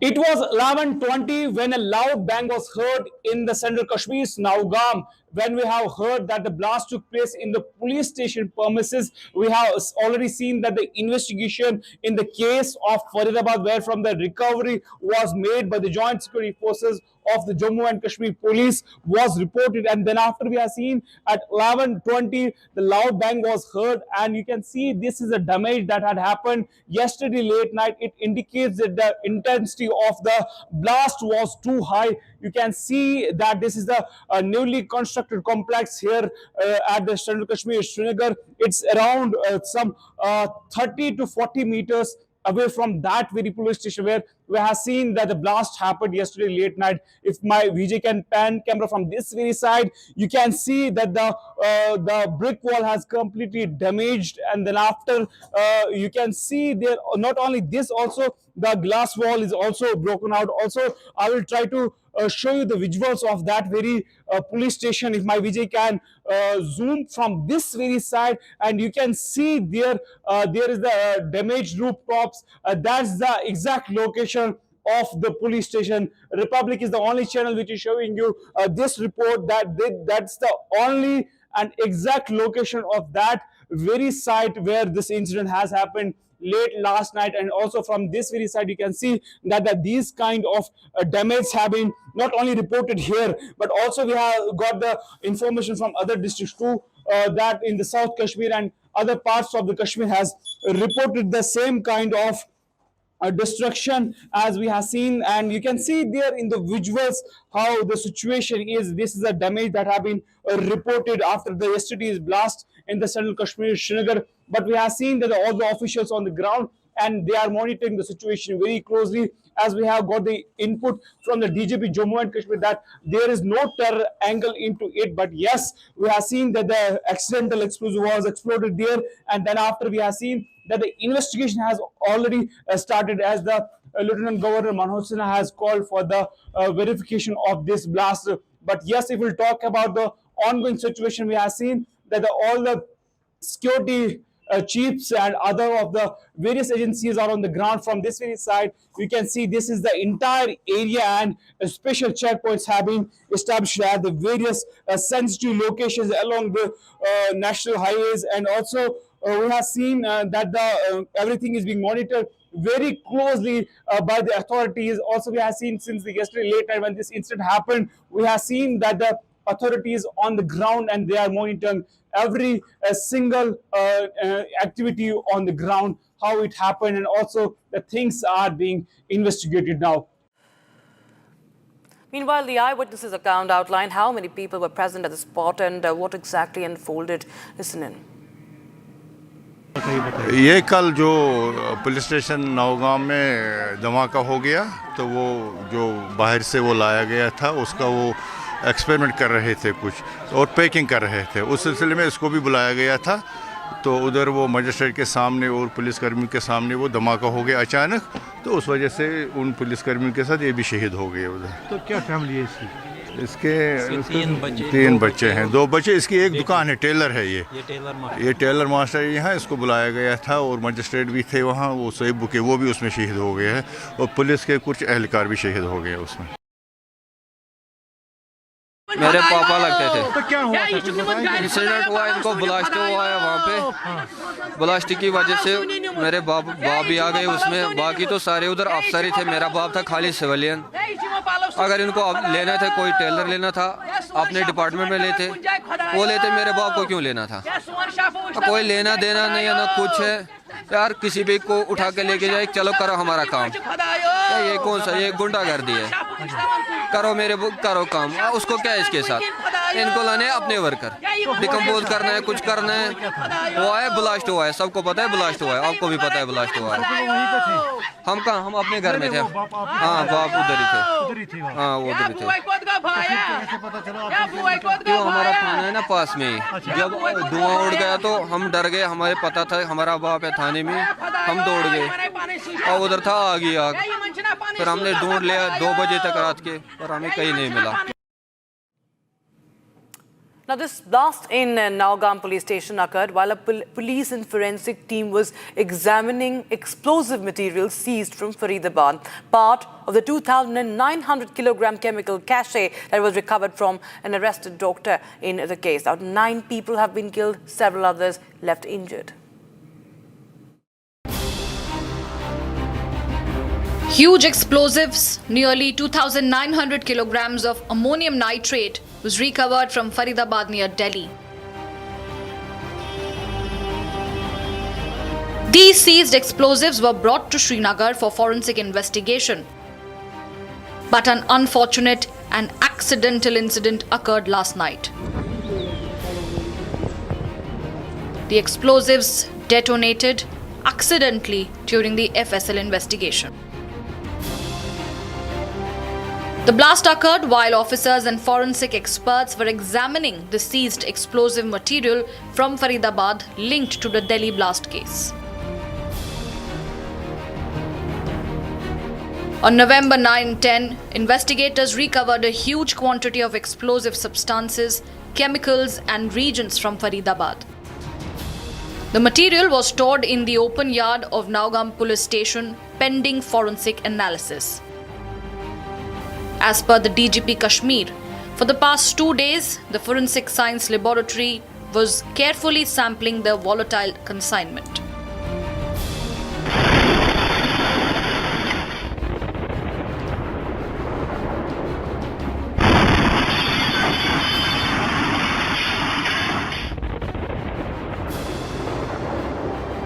Despite the extreme caution, at around 11:20 p.m. last night, the accidental explosion ripped through the site. Unfortunately, during this course, last night around 11:20 p.m., an accidental explosion has taken place. Any other speculation into the cause of this incident is unnecessary. In this unfortunate incident, 9 people have lost their lives.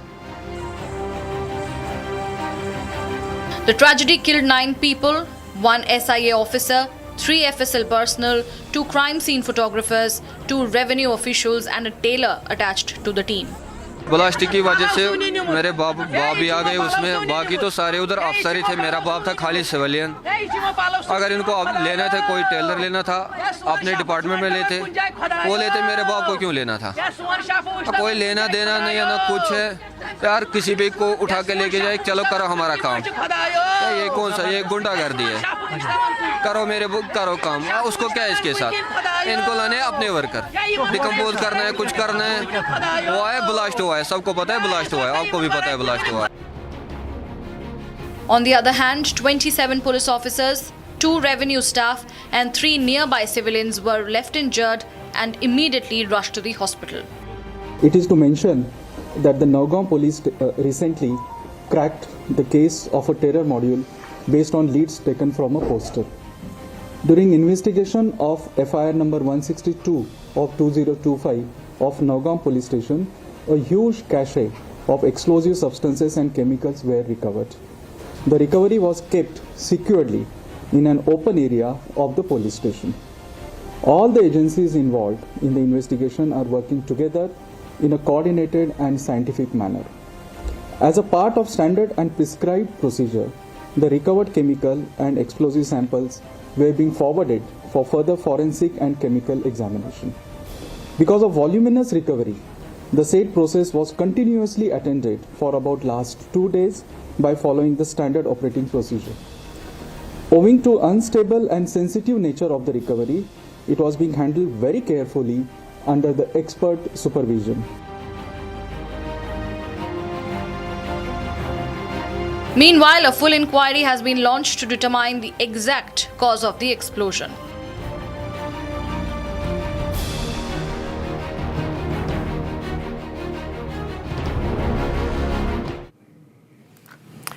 Now, shifting focus to the politics now, viewers, Bihar Assembly election results have delivered a shocking blow to the Mahagathbandhan's big talk as the NDA, led by Nitish Kumar and the BJP, secured a thumping victory, historic win in fact. Now, Rahul Gandhi, Priyanka Gandhi Vadra and Tejasvi Yadav and Akhilesh Yadav had confidently predicted a sweeping win, claiming change was inevitable and that Nitish Kumar's time was over. However, the electorate had other plans, with the RJD facing its worst performance since 2010 and the Congress hitting a new low. Prashant Kishore's criticisms and the Mahagathbandhan's exit poll dismissals turned into a harsh reality check as the NDA's dominance was reaffirmed. Watch this report. BJP के लोगों तैयार हो जाओ, hydrogen bomb आ रहा है, hydrogen bomb आ रहा है, तैयार हो जाइए।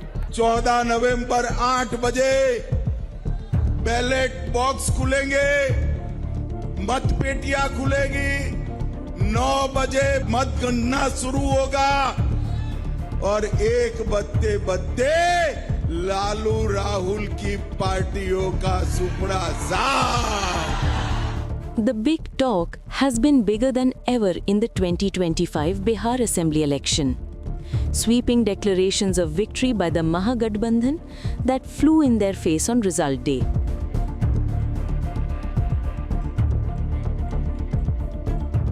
यहाँ पे गठबंधन के चीफ मिनिस्टर तेजस्वी जी बनेंगे, मैं आपको बता रहा हूं।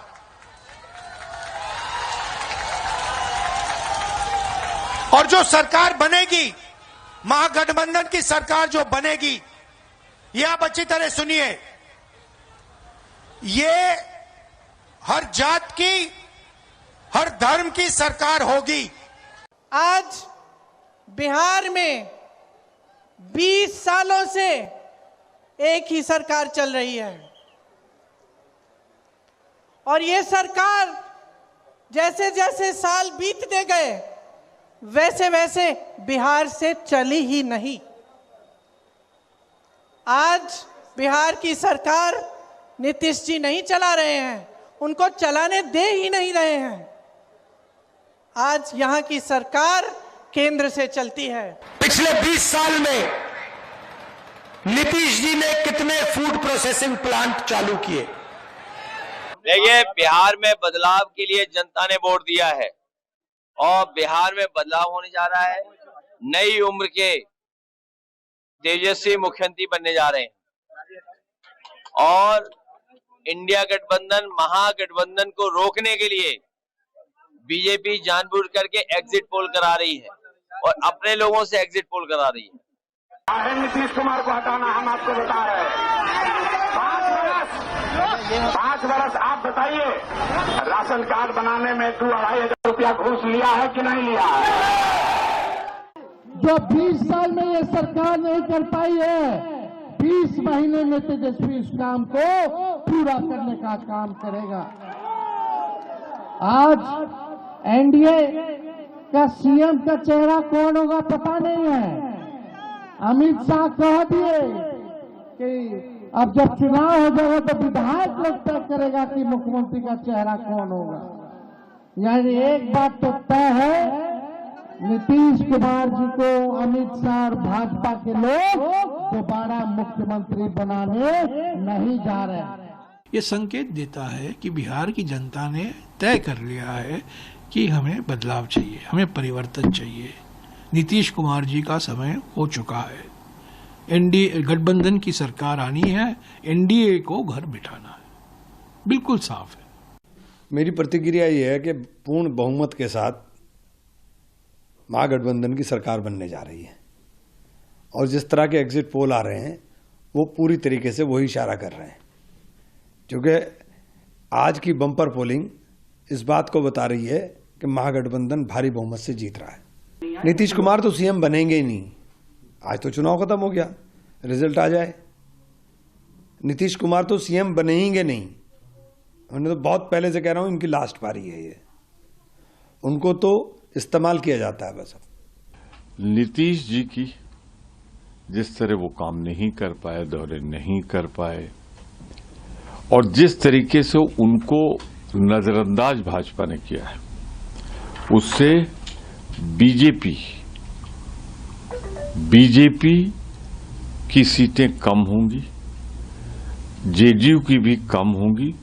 कुल मिला के मैं कह सकता हूं कि एनडीए वहां पिछले चुनाव के मुकाबले जो 5 साल पहले हुए था, काफी कम सीटों के साथ आएगी और इसका सीधा लाभ राहुल गांधी और तेजस्वी की जोड़ी को मिलेगा।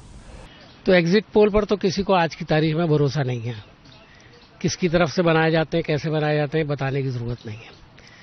जहां तक पर्सनल असेसमेंट का मामला है, मैं यही कह सकता हूं कि वहां पर बीजेपी और नीतीश कुमार की पोजीशन खराब है और ये फीडबैक आ रहा है कि उनको इस बार वोट उस तरह नहीं मिलेगा जितना जैसे पहले उन्होंने किया। और दूसरी बात है, राहुल जी ने सही कहा कि बिहार को बर्बाद कर दिया नीतीश कुमार ने और बीजेपी उसकी सहयोगी है। नई सरकार का गठन होगा जिसके मुख्यमंत्री तेजस्वी यादव होंगे। ये सब तो तथ्य है, इसको कोई अब इस बयान को कोई अलग नहीं कर सकता। हालात बेहतर हैं। The result establishes RJD's worst every performance since 2010, the Congress's worst ever performance since 2010, Nitish's best performance since 2010, and BJP's biggest knockout in Bihar since 2010. As a result, the Congress is quick to blame the EVMs and Election Commission for. I'm not even talking about any party right now. The contest is directly between the Election Commission of India and the people of Bihar. And let's see who wins. Modi! Modi! Modi! Modi! Narendra Modi! Narendra Modi! हृदय से अभिनंदन और वंदन पानी प्रधानमंत्री नरेंद्र मोदी जी का कर रहे हैं। इतनी बड़ी ऐतिहासिक विजय प्रधानमंत्री मोदी जी के नेतृत्व में हुआ है।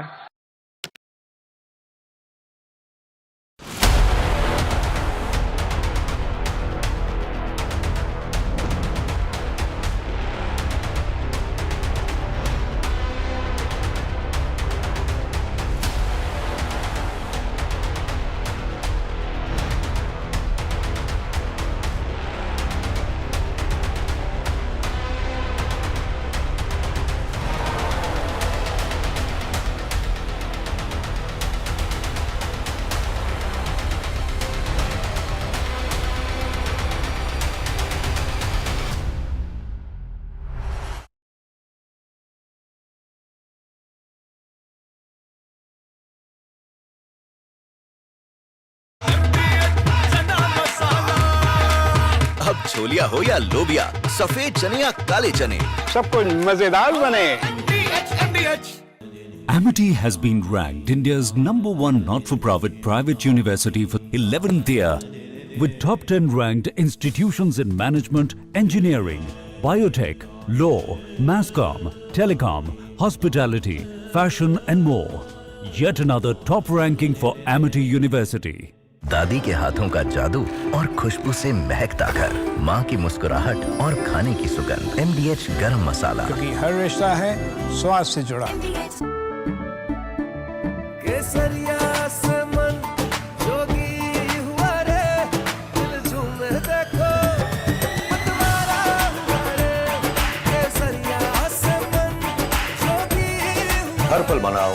केसरी त्योहार। विमल, बोलो जुबान केसरी। आर प्योर सूजी पास्ता उबालो मिलाओ और खाओ 8 मिनट में तैयार। क्या टेस्ट है सबका राजा R pure masala.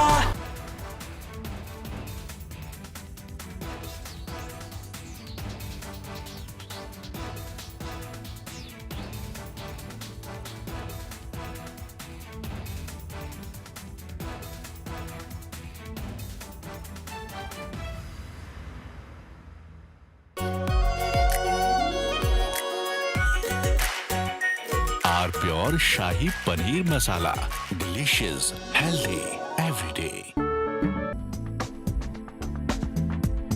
The Startup Festival at Startup Park, Bengaluru began with optimism and ambition hallmarks of CEO Shafi Shaukat. Dedication to building the ultimate startup ecosystem. Among the distinguished guests was Mohammad Haris Nalapad, General Secretary of Bengaluru Youth Congress, celebrated for his commitment to youth leadership and inclusive progress. Nalapad's speech ignited a wave of enthusiasm as he shared his vision for a united, forward-looking Bengaluru. The ability to put up something like this is not easy. They need a lot of risk that has been taken. I appreciate them, and especially in a city like Bangalore where talent is immense and they need a channel to route it.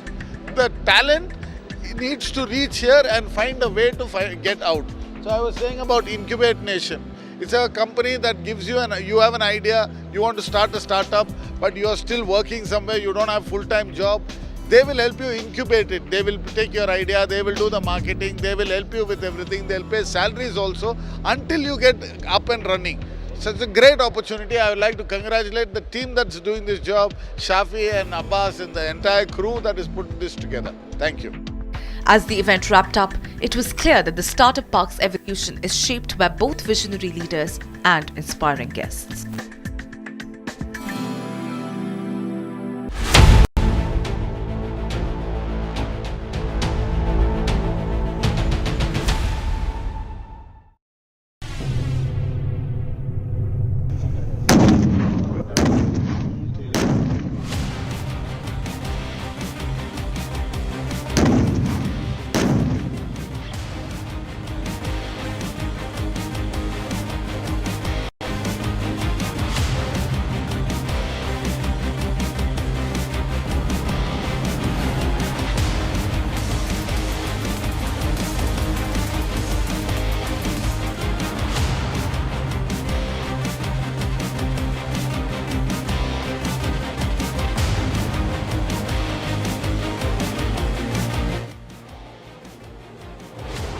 In 2025, India's armed forces undertook Exercise Trishul, a massive tri-service war game designed to test and sharpen cooperation between the Army, Navy and the Air Force.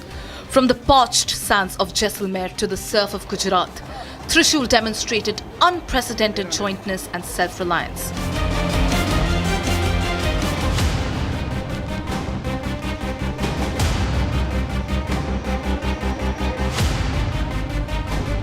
Over 2 intense weeks, some 30,000 army troops, 40 fighter jets and nearly 25 naval ships, including India's aircraft carrier INS Vikrant, participated.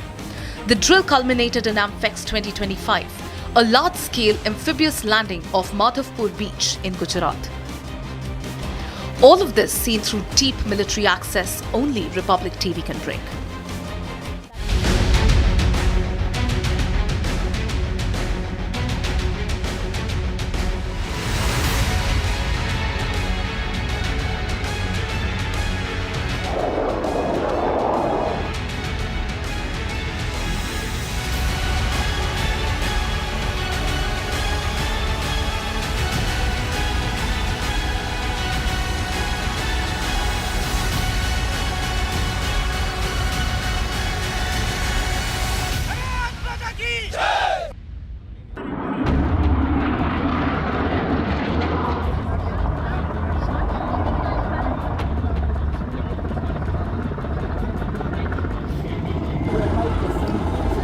Exercise Trishul fused operations into one joint validation of force projection.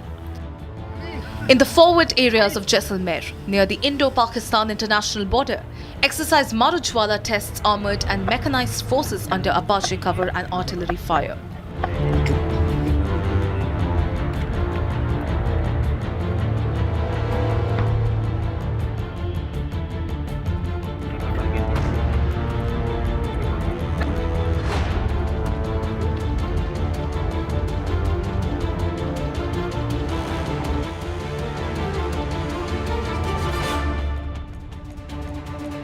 It is the might of the Indian Army that we are showing you from the international border.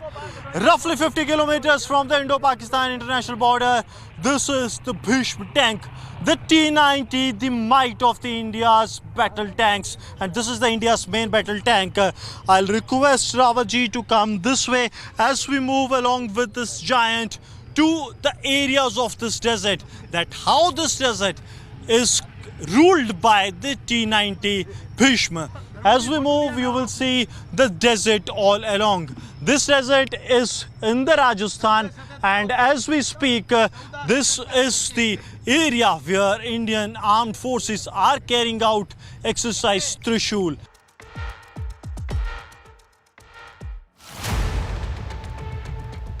In the Thar Desert, armour moves under a tactical canopy.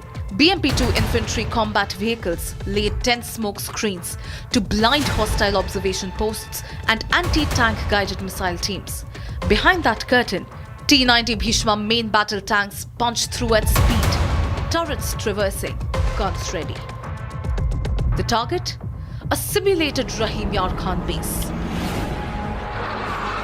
T-19 tanks to the K9 howitzers that have the capacity to not only to completely decimate the adversary area, but also to ensure that the adversary's any nefarious plan is foiled, because from this very place, when the target goes, it leaves the adversary completely decimated, and that is what the T-90 Bhishma tank is actually known for. Apart from these Bhishma tanks, we also have these precision weapons that have the accuracy as precise as 0 meters, so that the adversary's attempt can be destabilized. And then is the K9 howitzer tanks, those who are capable to actually go into 40 to 50 kilometers into the enemy's territory.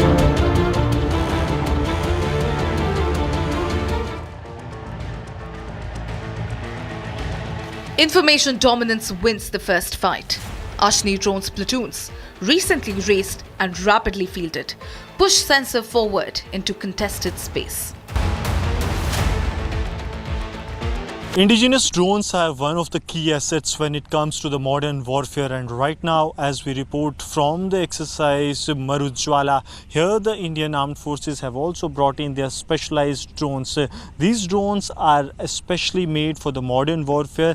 They can not only keep an eye on the adversary, but also have the capability to drop the payload. You will see that they have a special place that is built to drop the payload. In this case, this is just a piece of paper, but they can also record what is going on, and that comes to the display to their handlers. So that is in a handheld device, they will be able to see what will happen, and now it is being made airborne as the situation arises. As we continue with the here at the exercise Marujwala.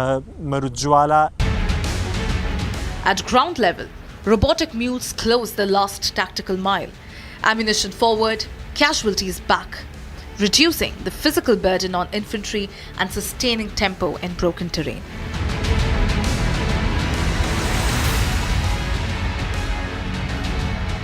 Behind me are the formidable Ashni platoon inducted into the Indian Armed Forces. Around 380 of these platoons have been inducted, and they provide pivotal coverage to the battlefield. From ISR capabilities to loitering munitions to ammunition drops, they form the backbone of the modern warfare.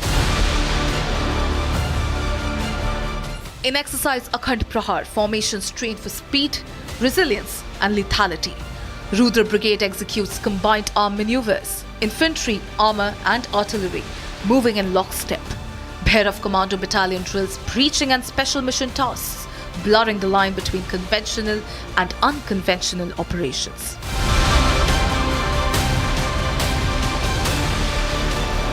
Jaisalmer, where the exercise Akhand Prahar is taking place. These visuals are of the Rudra Brigade of the Indian Army, that includes the Bhairav commandos that are now taking part, and we will be showing you how the operations are carried out by the Rudra Brigade of the Indian Army. This is one of the newly raised brigades and the Bhairav commando battalions that are between the Rashtra Rifles, the infantry, Ghatak units and the special forces, and now is the Southern Army commander interacting with the troops on ground from the Rudra Brigade as well as the Bhairav Battalion.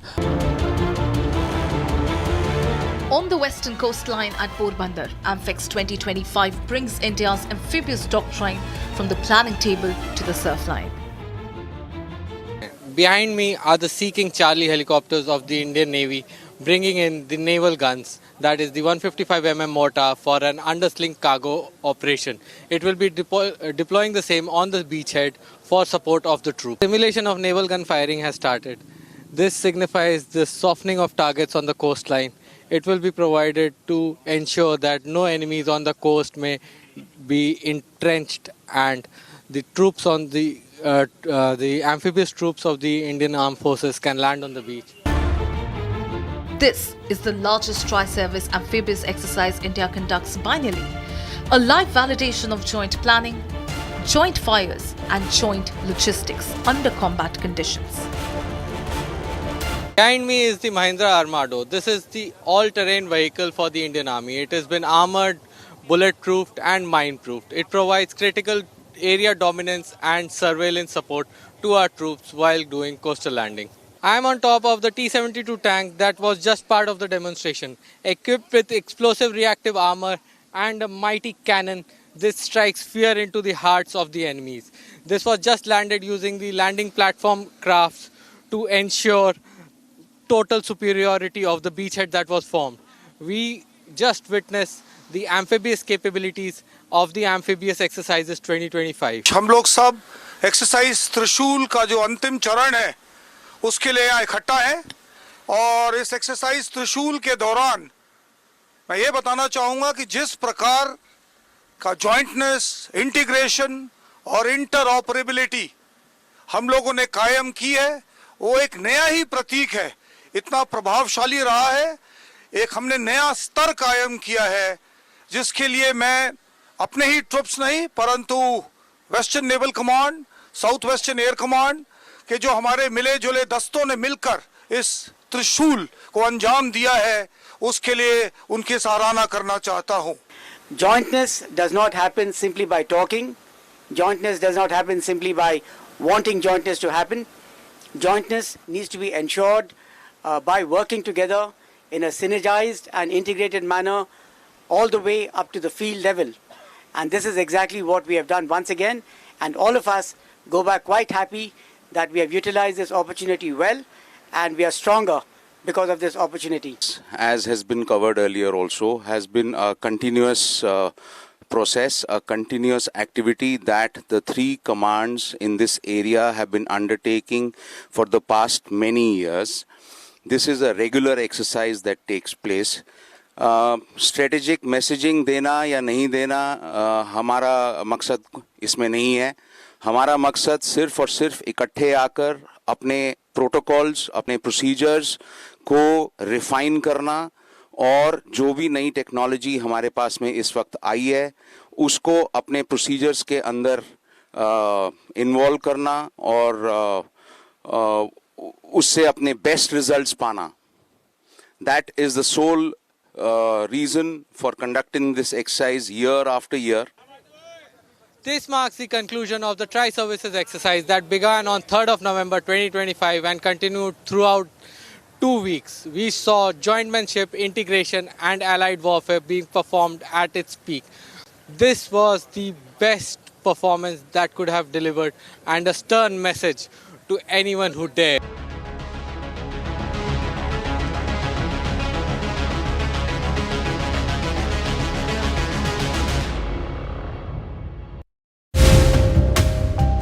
Over the golden sands near Jodhpur, the skies come alive. Elite special forces descend from Indian Air Force aircraft with precision, a para-drop like clockwork, every movement synchronized, every landing flawless. But hundreds of kilometers away on India's western coastline, another battlefield unfolds. The beaches of Porbandar have transformed into live combat zones, the stage for the AMFEX 2025, India's largest amphibious warfare exercise.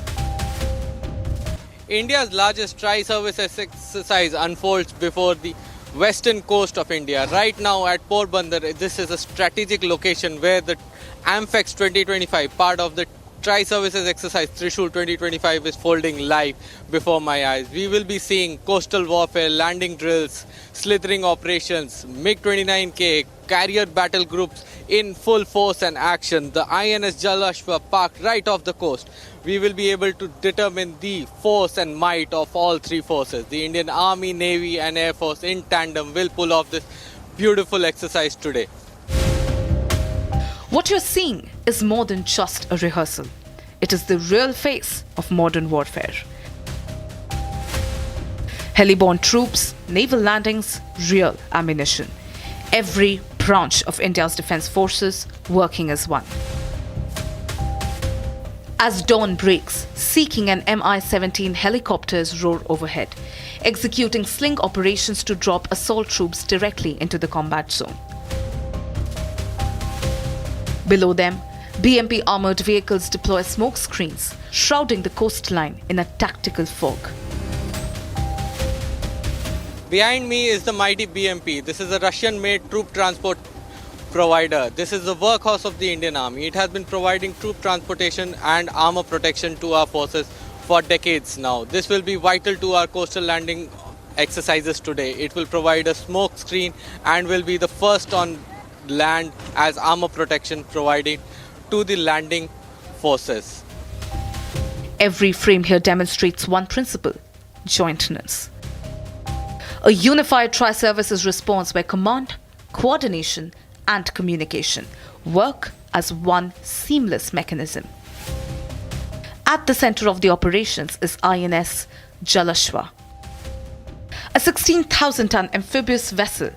It's both the command and logistics hub. Capable of carrying 1,000 fully armed troops, 4 landing craft and 6 helicopters, it embodies India's amphibious warfare capability.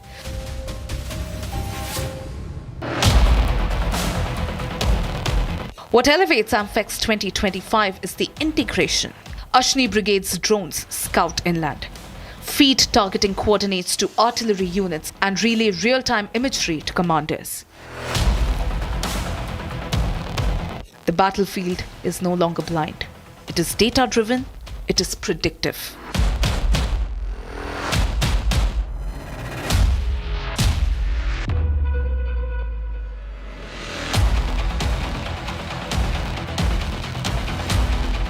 From the seas, India's most advanced warships reinforce the assault. INS Surat, INS Imphal and INS Tabar each represent a chapter in India's naval evolution.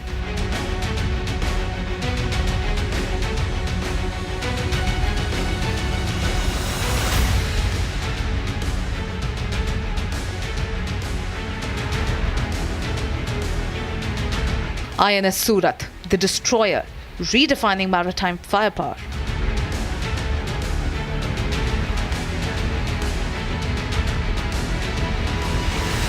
Armed with 16 BrahMos missile and 32 Barak 8 air defense systems, she can track multiple targets with her MF Star ISA radar, all while remaining 75% indigenous.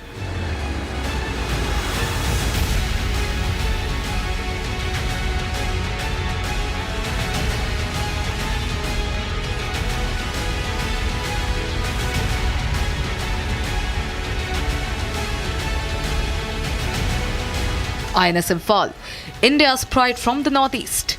Her extended range Barak 8 ER missiles can neutralize threats 150 kilometers away. Built for endurance, equipped with NBC protection systems, she is capable of operating in contaminated or high threat zones.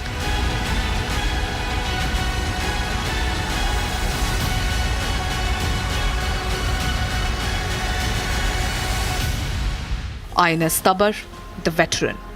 2 decades of active duty, now refitted with BrahMos missiles and upgraded defensive systems. Agile, dependable, and battle-proven, she is the fleet's reliable workhorse. Together, these 3 vessels form India's maritime trident: speed, range, resilience.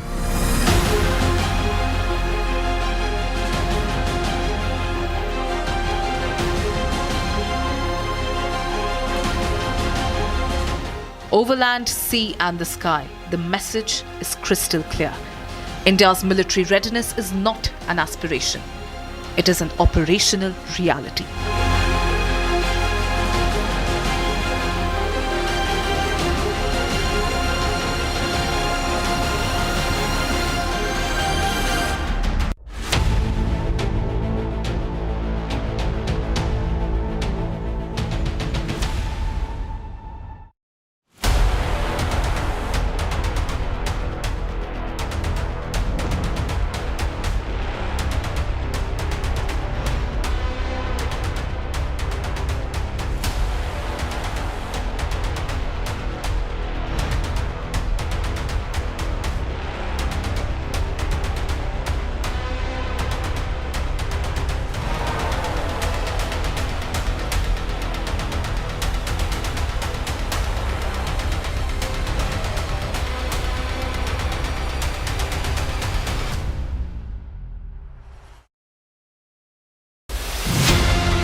Secret recipe MDH का जीरा SIP जल जीरा मसाला। SIP SIP जीरा SIP MDH का जल जीरा SIP MDH का जल जीरा सिप। केसरिया से मन जोगी हुआ रे, दिल झूमे देखो मतवारा हुआ रे। केसरिया से मन जोगी हुआ। हर पल मनाओ केसरी त्योहार। विमल बोलो जुबान केसरी। थोड़े में ज्यादा स्वाद, यही तो है इसकी खास बात। वाओ मामा, क्या स्वाद है। अरे मेरे राजा, सबका राजा और प्योर मसाला।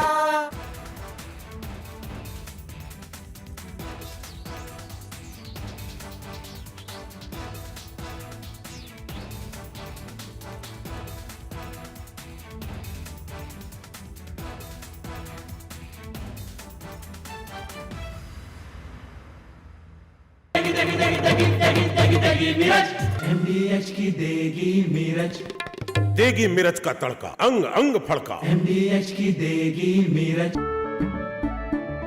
केसरिया से मन जोगी हुआ रे, दिल झूमे देखो मतवारा हुआ रे।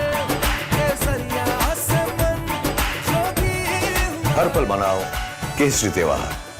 विमल बोलो जुबान केसरी।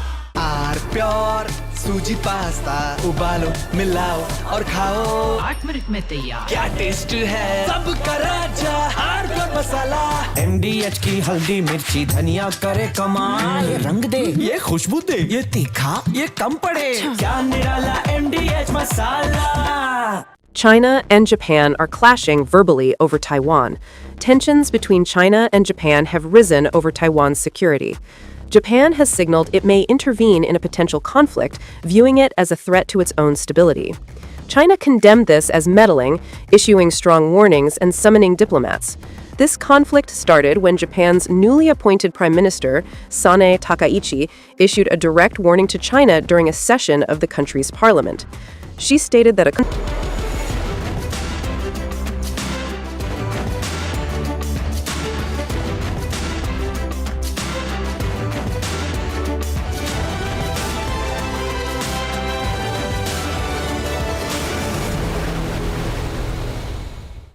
सीक्रेट रेसिपी MDH का जीरा सिप जल जीरा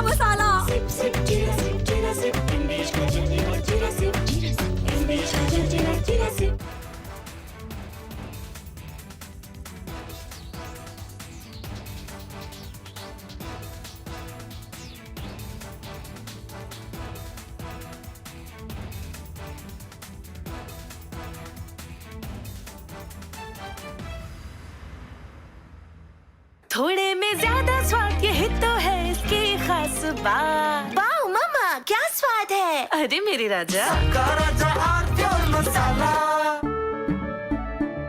केसरिया से मन जोगी हुआ रे दिल झूमे देखो मतवारा हुआ रे केसरिया से मन जोगी हुआ। हर पल मनाओ केसरी त्योहार। विमल बोलो जुबान केसरी। MDH की हल्दी मिर्ची धनिया करे कमाल। ये रंग दे, ये खुशबू दे, ये तीखा, ये कम पड़े। क्या निराला MDH masala.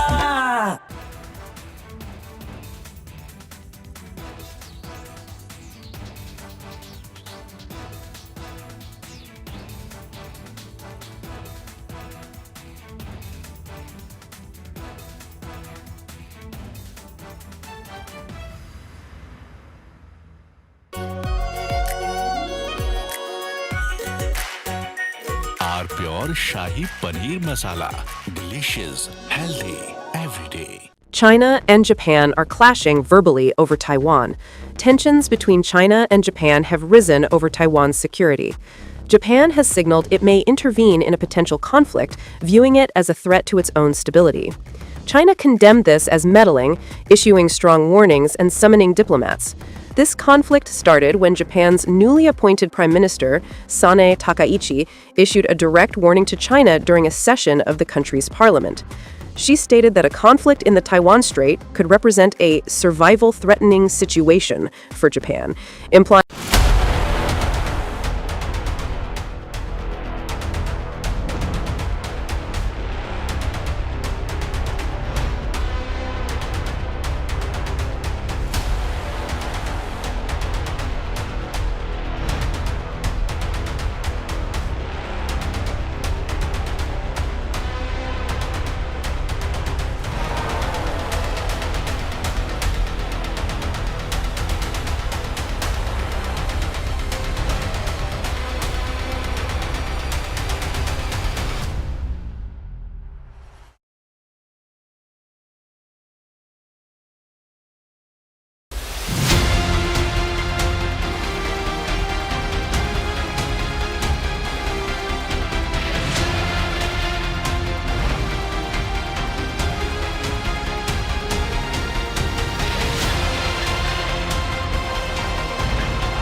From Asia's largest news headquarters, setting the agenda for Bharat.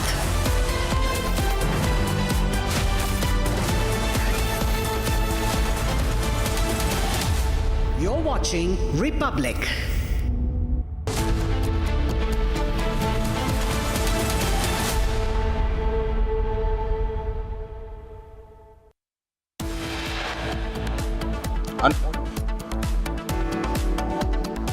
Blast in Nowgam, Srinagar. Linked to the 10/11 conspiracy, all the explosives recovered from the suspects in Kashmir was stored in a police station, which then explodes accidentally.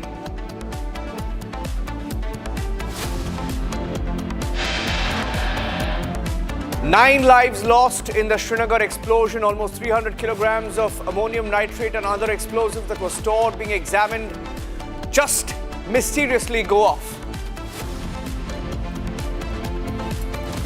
His name is Farooq Abdullah and he's mostly pro-Pakistan, and he's now openly justifying terror, trying to make a case, asking questions about why doctors became terrorists. The doctor of death will show you his face. We have the face of Dr. Umar Nabi. The car bomber, there is a picture that is emerged of him, a CCTV video that's emerged of him. We'll show you that in just a few minutes. More details on Ukasa. The bomb-making expert Republic has accessed the full details of the Pakistani handler named Ukasa. close to the Pakistan-Afghanistan border.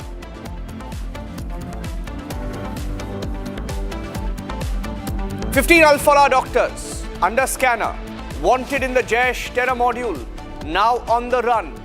This campus called Al-Falah, it appears, was the biggest terror den.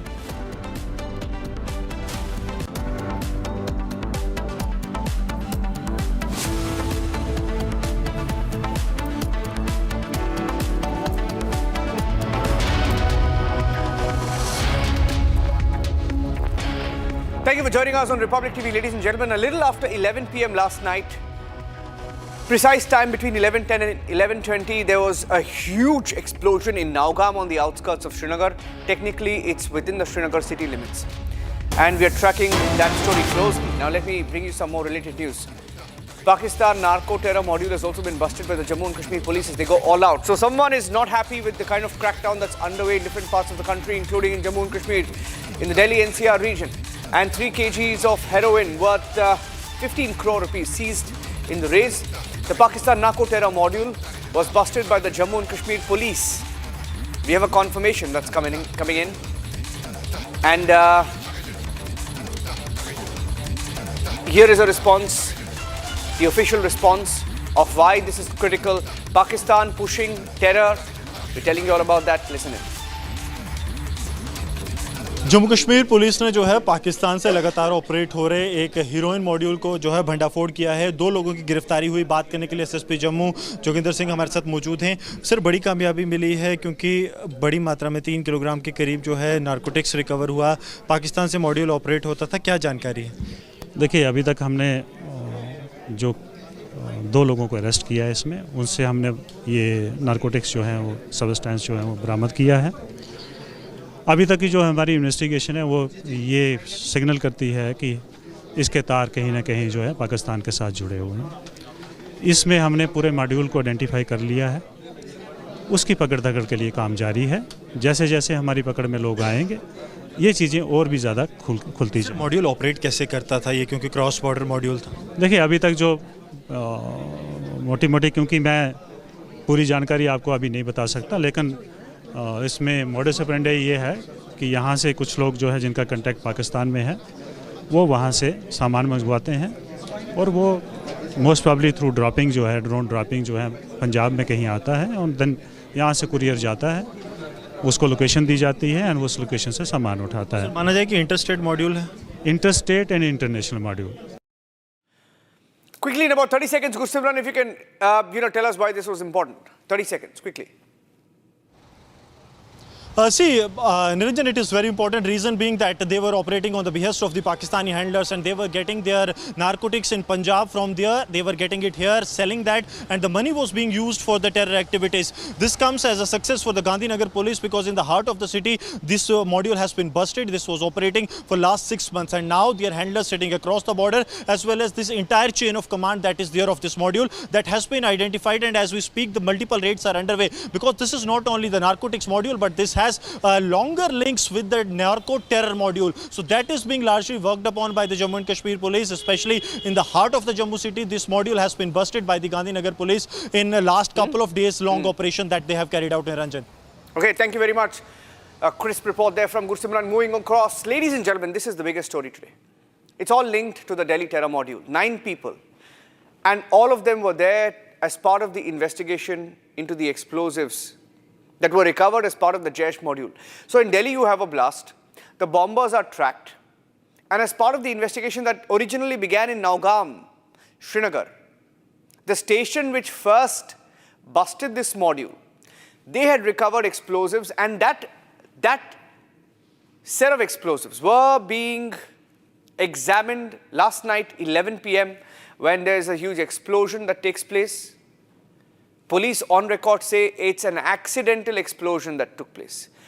This is the impact of it seen on CCTV from a long distance away. But look at the impact of it. The impact is captured on CCTV. And the police says it was accidental. The impact was felt several kilometers away. We have different responses to it. Let's first play out some of the reports that we have, and we'll tell you what really happened and why it is extremely suspicious.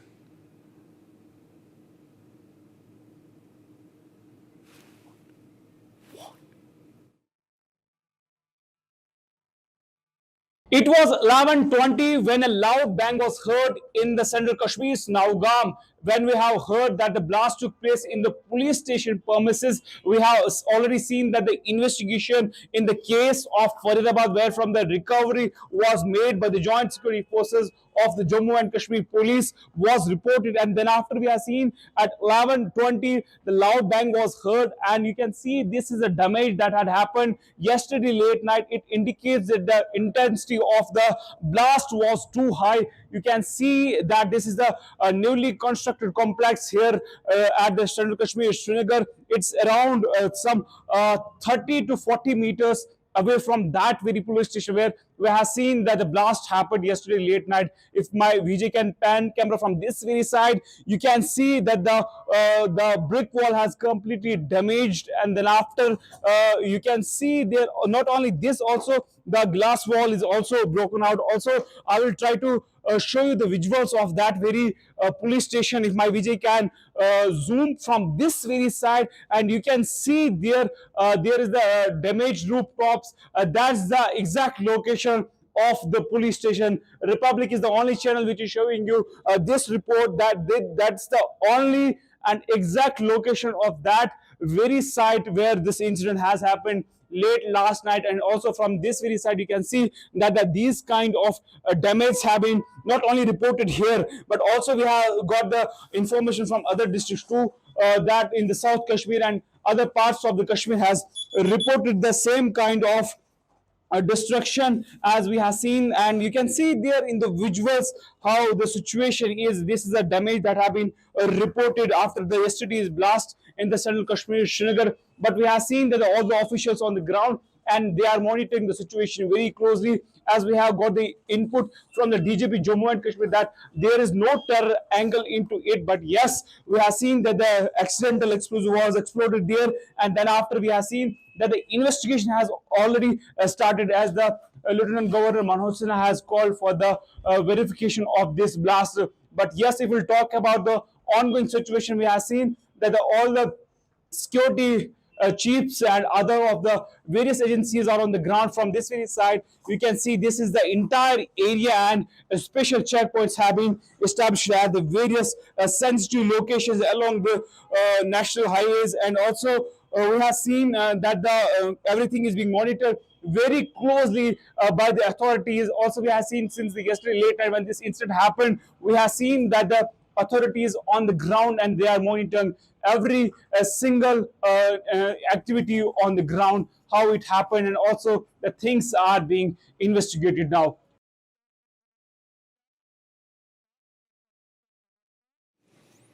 That was a report that Aravat, my colleague, sent from one of the buildings that saw extensive damage following the explosion in Srinagar last night. But ladies and gentlemen, the investigation into the module continues, the 1011 blast module, and Republic has been gathering details of that. We are now going to first play out some of the details that we picked up in the course of our investigation. Now, what we know is that ammonium nitrate cannot explode on its own due to mishandling. This is something that we know. We've picked up from agencies. It can't detonate by itself, as it is not an explosive. It needs a trigger. It needs a trigger. And a blast can only occur when additional conditions combine with the ammonium nitrate. And what were those conditions? What really happened?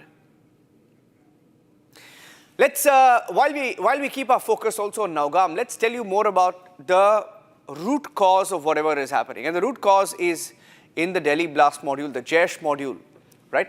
And when you look at this particular explosion that took place, this explosion was triggered by the explosives that were recovered from the same Jaish module, the terror doctors and their network in Kashmir. In Nowgam, it was recovered, kept in a police station. It was placed in the police station. But what really caused the explosion? If it was in a police station, how was it triggered? I mean, there were 9 people there, officers included, district officials included, who were examining this. And this is what we know so far. Just what we were trying to tell you a few minutes back, that ammonium nitrate cannot explode on its own due to mishandling. It can't. There needs to be some sort of a trigger. Now let's tell you a little bit more about what we have gathered. The next plate, please, if you can go to the next point. It can't really explode on its own due to mishandling. It can't detonate by itself as it is not an explosive. So it needs some kind of a trigger. Quickly, let's keep moving on, please. Next point. And a blast can only occur when additional conditions combine. And this is something that we've learned from our sources. Next point, please. And high heat and confinement can cause explosion of this nature. This is what top experts have said while speaking to Republic. Fire, for example, one of the conditions can be if there is fire inside closed storage. That can cause explosion of this scale. And there were some more conditions that they mentioned. They also mentioned contamination of ammonium nitrate with fuel or oils that can cause such an explosion. So were any of these conditions at play in Nowgam at the police station where it took place? Another condition where such an explosion can take place when there are explosives in the vicinity. Aluminium or organic material can also help trigger such an explosion. This is what we have heard from experts. And as we look closer into what really happened, we will go to the next point of the conspiracy. Angle 2. Okay. Let's tell you that in the course of our investigation, we've been able to pick up some more details. If I can pull up the details of that to review. There were 4 or 5 different angles that we picked up. First is how this entire Jaish module was planned. We hear from our sources that the planning itself, it didn't just happen one fine day that they woke up and decided to carry out the blast. The planning itself started in 2021 and 2022. Adil Ratar, Muzammil, critical. And their aim was to revive the Ansar Ghazwat-ul-Hind. Ansar Ghazwat-ul-Hind. And they were in touch with Pakistani handlers. Essentially, as part of this module, they targeted vulnerable youth across India. Not just Kashmiri youth, but vulnerable youth across India. Right? And terror doctor Muzammil, this is Muzammil, he believed in this Ansar Ghazwat-ul-Hind module. And he was in touch with Adil. And along with them, the cleric, the Shopia cleric Irfan, who organized these radicalization sessions. He essentially radicalized Muzammil and the bomber Umar Nabi. Adil Radar, of course, was also critical because his brother Muzaffar was one of the Pakistani handlers. And these radicalized sessions were being organized with Muzammil. This man, Muzammil, this is Adil and Adil's brother Muzaffar. So all of them part of a module that was in close coordination with each other since 2021-2022. Now, this is how the planning began. From 2021-22, they had some ideology, believed in Ansar al-Ghazwatun, and let's tell you what they did after that. Now, there was a key meeting in Turkey that we know about, and that meeting took place somewhere in 2022, we are hearing.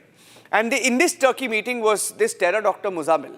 Muzammil wanted to join Ansar, the organization in Afghanistan. He wanted to go to Afghanistan and in fact join the organization there. He was that radicalized while studying medicine, wanted to go there and join. In October 2022, the Jaish doctor module 3 years back left for Turkey. From Kashmir, they left for Turkey. They stayed in Turkey for almost 15 days and planned to enter Afghanistan to become a part of this Ansar organization. But they returned to India after they failed to enter Afghanistan. They couldn't enter Afghanistan, they were in Turkey, they met in Turkey, but for some reason they were convinced later on to come back. And that is what we know about this Turkey meeting. But a critical meeting did take place. Turkish government has put out a press release saying that they have no role in the Delhi blast. They may not have at the face of it today, but the key meeting took place in Turkey. Let's get you the other aspect of the investigation that we've been able to pull out in the last few hours. The new angle, and this is very critical because around us, we are in Delhi NCR, and around us, the planning, the procurement, and the execution was happening. How did that happen? This man, terror doctor Umar Nabi, he left the Al Falah campus on October 30th, is what we are hearing. October 30th, he leaves the Al Falah campus and he uses the same Hyundai i20 car to travel to New in Haryana. And Umar returned to Delhi on the morning of the bombing. So he was in New for almost 10 days. From 30th of October to the 10th of November when the blast was carried out, he was in New, Haryana. That is what we know. And he returned to Delhi only on the morning of the bombing, which has also been captured, by the way, when he's entering the toll plaza. If you can go to the next point, there are some more details of that. The bomber crosses the Firozpur Jirka toll plaza around 1:36 a.m. This is from New, and that too has been captured on camera. And he travelled earlier to Srinagar on the 18th of October. So we've been able to piece his journey. 18th of October, he leaves for Srinagar, returns to Delhi on the 24th, and then on the 30th goes to New, and on the 10th of November enters Delhi again the morning of the bombing. So he wasn't just at the Al-Falah campus, he was moving around. And the bomber, when he returned to Delhi from Srinagar, left his two phones in Kashmir while returning to Delhi just to avoid being tracked. So look at his movement. A bomber about to kill people leaves the Al-Falah campus almost 20 days before the blast, travels to Kashmir, comes back, goes to another district for almost 10 days, returns on the morning of the bombing, doesn't have phones on him, triggers the blast. Let's go to the next angle that we've been able to uncover. There is a role of a key mystery handler called Ukasa that is coming to light. He's the Pakistani handler and the Pakistani bomb-making expert. He's known as Ukasa. Ukasa is the Pak bomb expert, Pakistani handler, and Abu Ukasa stayed close to the Afghanistan-Pakistan border is what we are given to understand. And all of these killers, the terror doctors, were in touch with him. Abu Ukasa he essentially is the mastermind of the Jaish doctor module. And he was in Pakistan. And he stopped Muzammil from going to Afghanistan is what we are hearing. Because Muzammil, one of the terror doctors, wanted to go to Afghanistan and join the organization Ansar there. But he was stopped by Ukasa, who then promised to impart online bomb training to him. He told him, I will give you the bomb training. And he stopped him from going to Afghanistan because he wanted Muzammil and the entire Jaish module to carry out attacks in India. And that is why he told them, I will impart online bomb training to all of you. And ladies and gentlemen, when you look at all of this, it is clear how radicalized they were. Radicalized by the ideology of terror, radicalized by Muslim clerics sitting in Shopian, Kashmir. And then you have politicians, ruling politicians in Jammu and Kashmir try and justify it. You won't believe what Farooq Abdullah said. In fact, let's tell you what Farooq Abdullah said. Farooq Abdullah, when asked a question, first talks about the handling. He says the explosives were not handled well in Nowgam. And then he says all of Kashmir, all Kashmiris are being looked at suspiciously. And then he makes a very interesting comment. He says we must think why these doctors killed themselves and killed others. Trying to justify terror, ladies and gentlemen. This is Farooq Abdullah. Take a listen. आप white terrorism कहें, red terrorism कहें, terrorism है। मसीह वजह क्या हुई? क्या वजह है कि इन लोगों को इतना बड़ा फैसला करना पड़ा कि अपनी जान भी देनी पड़ी और इतना बड़ा एक्सप्लोजन करके बेगुनाहों को मारना पड़ा? क्या वजह है? और यही सिर्फ नहीं है, हमारे कितने बच्चों को आज मुसीबतों का सामना करना पड़ रहा है, वो घरों से निकाला जा रहा है, उनका कसूर नहीं है, वो नहीं जानते ये चीज़ें, इसीलिए बाहर पढ़ रहे हैं कि अपना फ्यूचर बना सकें, वतन के साथ आगे बढ़ सकें। मगर आज हर कश्मीरी पे निशान है। क्या आसामी पे होता है जब वहाँ एक्सप्लोजन होता है, या छत्तीसगढ़ में होता है? कहीं ना कहीं हमारी इन्वेस्टिगेशंस में गलतियाँ हैं, कहीं ना कहीं तो हम फेल हो रहे हैं अपनी इंटेलिजेंस में। उनको तो मारना पड़ेगा। ईडी को इस्तेमाल करने के बजाय छोड़ दीजिए और ये देखिए, अपनी इंटेलिजेंस विंग को मजबूत कीजिए कि उससे हम लोग इस मुश्किल से निकल सकें। कब तक हमने ये खून खराबा देखने को होगा? कब तक? नाउम्मीद तो कभी किसी को होना नहीं चाहिए। अगर हमने नाउम्मीद होना है तो फिर तो कुछ रहा ही नहीं। हमें उम्मीद करनी है कि रास्ता निकलेगा, जब ये उस तरफ कुछ सोचेंगे, वो वतन भी जो हमारा नेबर है, वो कब तक ये करता रहेगा? कब तक? उन्हें भी सोचना चाहिए। वो तो ऐश में बैठे हुए हैं और हर मुसलमान पे यहाँ पे वो कुछ करते हैं तो निशाना बांधा जाता है। जिम्मेवार वो हैं, हम पाकिस्तानी नहीं हैं। यहाँ के हिंदुस्तानी मुसलमान जो हैं, हिंदुस्तानी मुसलमान हैं, वो कभी पाकिस्तानी मुसलमान नहीं बने। Samarpal Tur, Major Samarpal Tur joining us live. Major Tur, I'll play that part again, but there is a critical part where he says, they were doctors and they took lives, they took their own lives. We need to understand why it happened, right? That is the problem we have with Omar Abdullah. Not about talking about Asif Munir, blaming Pakistan. Now, all of that is okay, right? Tried and tested. But today, when people in Kashmir are also being killed, and when several terror modules are being investigated, for him to try and justify, make an argument for and study, probe, investigate why terror. I mean, it's crazy that after all of this, you're still asking why people pick up arms, why people want to kill people.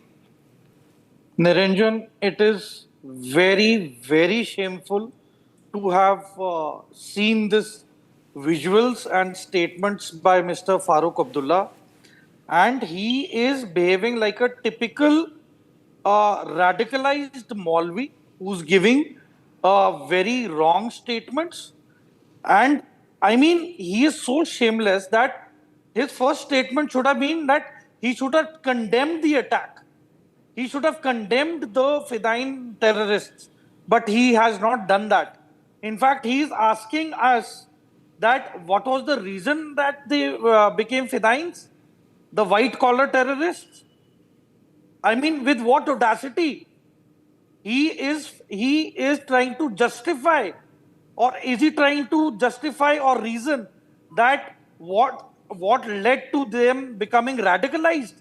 Mr. Farooq Abdullah, kindly nab all those Maulvis who are radicalizing the white collar working doctors, lawyers and educated children and adults in the society. First, clear the muck within, clear the filth within, and then introspect. You cannot first give a statement by saying what led them to do this. It is the failure of Mr. Farooq Abdullah himself. ये इन्हीं के state के बच्चे हैं और ये इन्हीं को ही unradicalize नहीं कर सकते. No, but Major Tur, you know, interesting that in the course of that statement, he also talks about statehood. I heard him make a very controversial statement. He says, will Field Marshal Asim Munir decide when we should get statehood or how we will get statehood or whether statehood will eventually come? Why is he talking about statehood and terror in the same tone?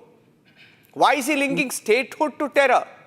Niranjan, since Article 370 has gone, it has made a very big hole in the pocket of the Abdullah's family. So the Abdullahs are not able to mint any money. They are not able to get any money through corruption and through other contracts. They have no say left. And why is Mr. Farooq Abdullah worried about ED raids? What is irritating him regarding ED raids? What is wrong if ED is doing its job and, you know, nabbing all the corrupt people and stopping the corruption in the country? Why is he so hesitant? Why is he so paranoid with all this? It clearly shows. And one more thing, I would want to give a message to the Abdullahs through your platform that please get out of the notion that they own Kashmir. Kashmir is by, of and for the people of India, not the Abdullahs. Had they been so worth it, they would have brought back Pakistan occupied Kashmir from Pakistan itself. ये वो भी नहीं कर सके. And these are the same, this is the same family which encouraged the Hurriyat conference for the rhetoric of freedom struggle and the stone pelters in Kashmir. और आज ये हिमाकत करते हैं. Today they are preaching us and telling us what is right and what is wrong. No, it's a dangerous commentary, and I think we're going to take this up in a bigger way. I don't think Farooq Abdullah should be let go of what he has said today. Tracking the story closely. Thank you, Major Samar Paltur, for joining us on this part, taking a short break here on Republic. When we come back, our focus completely today and has been in the last 1 week on the Srinagar explosion. The Delhi 10/11 conspiracy is linked to the Srinagar explosion because the blast that took place in Delhi, the original recovery of explosives was in Srinagar, and those explosives mysteriously went off last night. They're calling it accidental. Could it have been much more? Taking a short break. Stay tuned.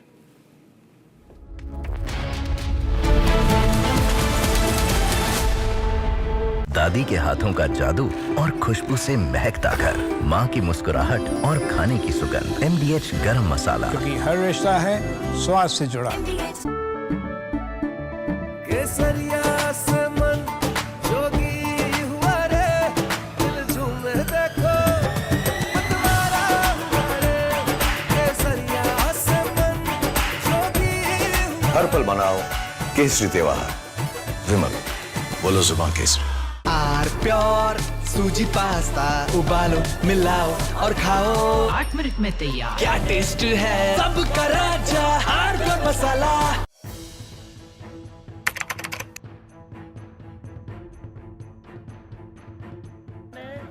So in the past, we would see most of the terrorists who would get arrested, they would be like the people who would be working at a very low level. But today we have seen the white collar suspect.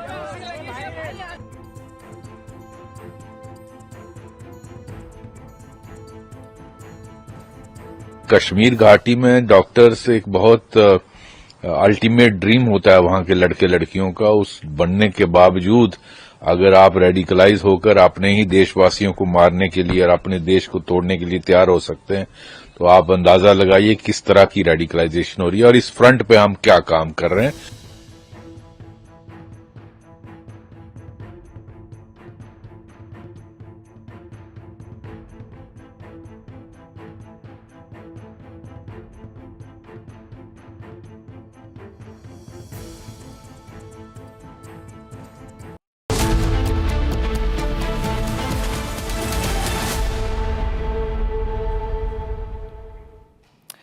There are visionaries who built companies and there are pioneers who built nations. But only a few have changed the course of modern India with quiet conviction and uncompromising integrity of Padma Bhushan N.N.R. Narayana Murthy. On the next episode of Legends, we trace his remarkable journey, a story of discipline, innovation and mind that coded India's future. Legends featuring N.R. Narayana Murthy, tonight at 7 p.m. only on Republic TV.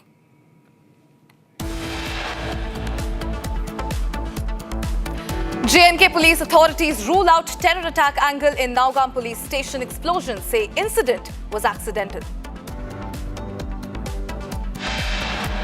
9 people dead and 27 injured in an explosion in Nowgam. LG orders probe, pays final tribute. NC Chief Farooq Abdullah stokes controversy, questions agencies in handling explosives.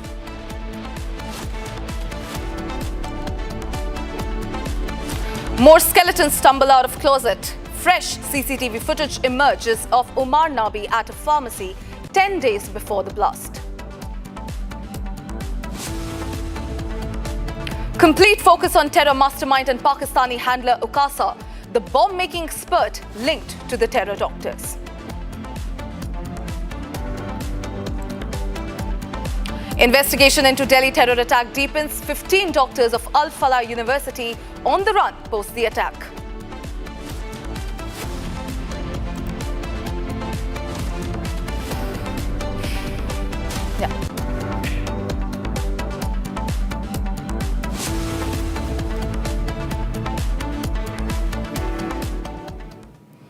Following the tragic explosion that ripped through Nowgam police station in J&K Srinagar on Friday night.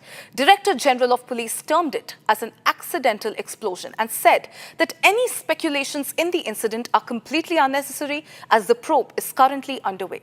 Now, addressing the media, the police also said that the police station suffered a huge damage, while adjoining buildings were also affected. Now, a probe is currently underway, viewers, to ascertain the cause of the explosion that left 9 dead in the tragic incident. The following reports will now take you through the sequence. Take a look.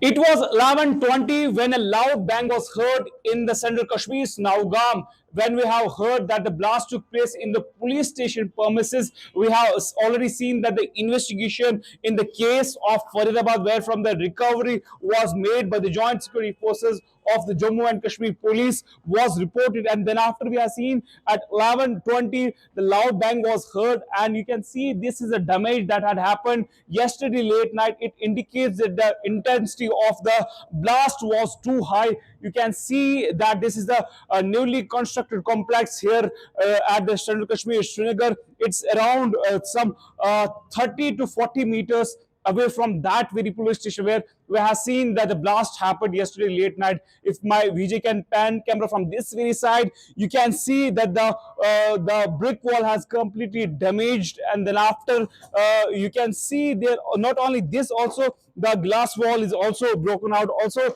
I will try to show you the visuals of that very police station. If my VJ can zoom from this very side, and you can see there is the damaged rooftops.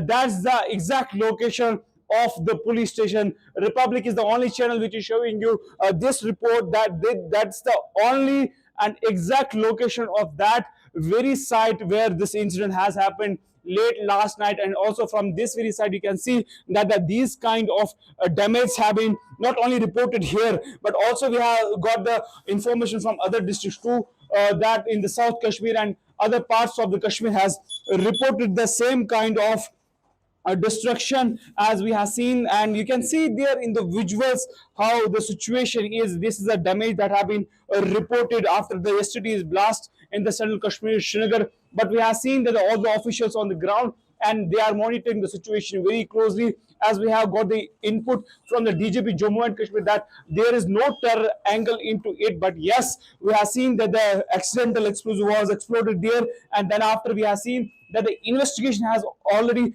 started, as the Lieutenant Governor Manoj Sinha has called for the verification of this blast.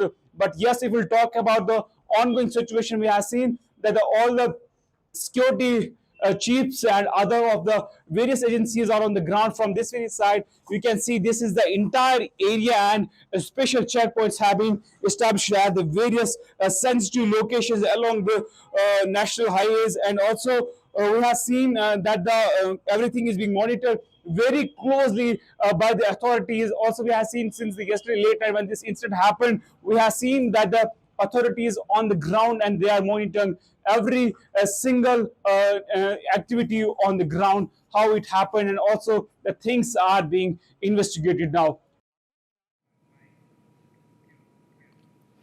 Now, meanwhile, eyewitness accounts outline how many people were present at the spot and what exactly unfolded on that night. Listen into this report. ये कल जो police station Nowgam में धमाका हो गया, तो वो जो बाहर से वो लाया गया था उसका वो एक्सपेरिमेंट कर रहे थे कुछ, और पैकिंग कर रहे थे। उस सिलसिले में इसको भी बुलाया गया था, तो उधर वो मजिस्ट्रेट के सामने और पुलिसकर्मियों के सामने वो धमाका हो गया अचानक, तो उस वजह से उन पुलिसकर्मियों के साथ ये भी शहीद हो गए उधर। तो क्या फैमिली है इसके 3 बच्चे हैं, 2 बच्चे, इसकी एक दुकान है, टेलर है ये टेलर मास्टर यहाँ, इसको बुलाया गया था, और मजिस्ट्रेट भी थे वहाँ, वो सहीब के वो भी उसमें शहीद हो गए हैं, और पुलिस के कुछ एहलकार भी शहीद हो गए उसमें। मेरे पापा लगते थे। तो क्या हुआ? इंसिडेंट हुआ, इनको ब्लास्ट हुआ है वहाँ पे। ब्लास्ट की वजह से मेरे बाप भी आ गए उसमें, बाकी तो सारे उधर अफसर ही थे। मेरा बाप था खाली सिविलियन। अगर इनको लेना था, कोई टेलर लेना था, अपने डिपार्टमेंट में लेते, वो लेते, मेरे बाप को क्यों लेना था? कोई लेना देना नहीं है, ना कुछ है यार। किसी भी को उठा के लेके जाए, चलो करो हमारा काम। ये कौन सा, ये गुंडागर्दी है। करो करो काम, उसको क्या है इसके साथ, इनको लाने अपने वर्कर, डिकम्पोज करना है, कुछ करना है। हुआ है ब्लास्ट हुआ है, सबको पता है ब्लास्ट हुआ है, आपको भी पता है ब्लास्ट हुआ है।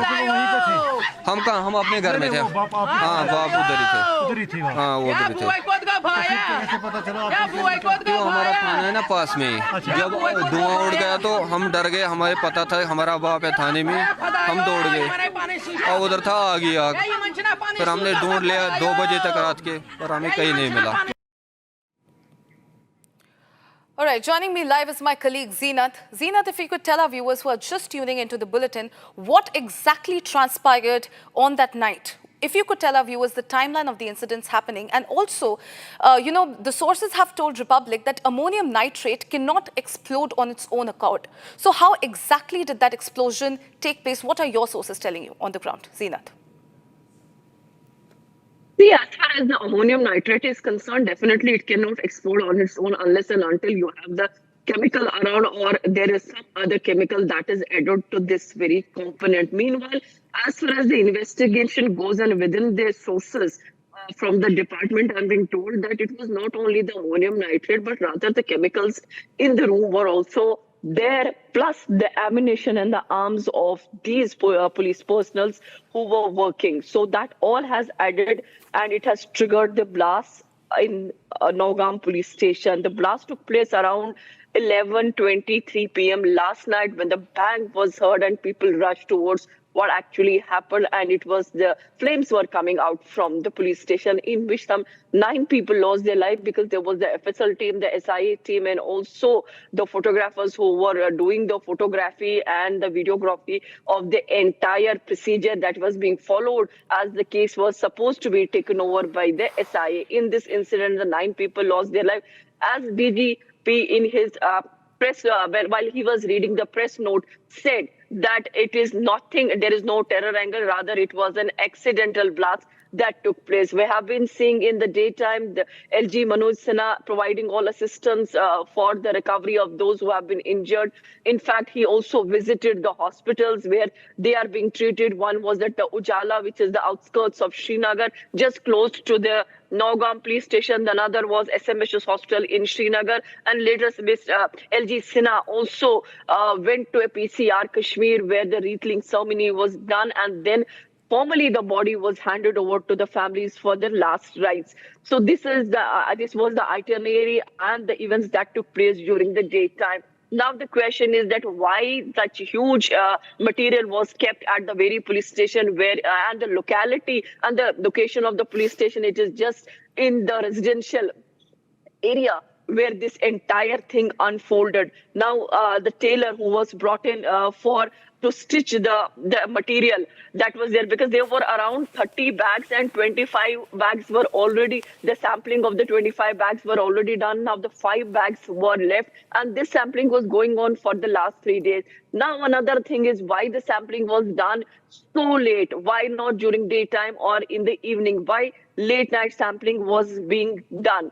The another thing is it has come as a shocker for the entire society, because this case was being unearthed by the Srinagar police. They have been working on this case. They busted the Jaish-e-Mohammed postal module, and the links got generated from Faridabad to Saharanpur to Kashmir and the South Kashmir itself. Now the blow has come when we see the incident of yesterday, where now the police station that was already housing the materials, the documents, the incidents that were recovered or confiscated during the Jaish module burst, all that evidence to have been destroyed, and the recovery of the bodies that had taken place. Certainly. Bodies that have been recovered, but all those bodies are charred bodies. Absolutely, Zeenat. Thank you for getting us those updates. There are indeed many questions that are unanswered as of now. We'll be very, very closely tracking this story. Ladies and gentlemen, the blast in Srinagar's Nowgam police station occurred while a police and forensic team was examining the explosive material that was seized from Faridabad, which was part of the 2,900 kilograms of the chemical cache that was recovered from the arrested terror doctor in the case. 9 people were killed, while several others were also left injured. Here's a recap as to what happened. Take a look. Huge explosives, nearly 2,900 kilograms of ammonium nitrate was recovered from Faridabad near Delhi. These seized explosives were brought to Srinagar for forensic investigation. But an unfortunate and accidental incident occurred last night. The explosives detonated accidentally during the FSL investigation. The blast occurred while officers and forensic experts were examining the seized explosive material from Faridabad linked to the Delhi blast case. On November 9-10, investigators recovered a huge quantity of explosive substances, chemicals and reagents from Faridabad. The material was stored in the open yard of Nowgam police station pending forensic analysis. As per the DGP Kashmir, for the past 2 days, the Forensic Science Laboratory was carefully sampling the volatile consignment.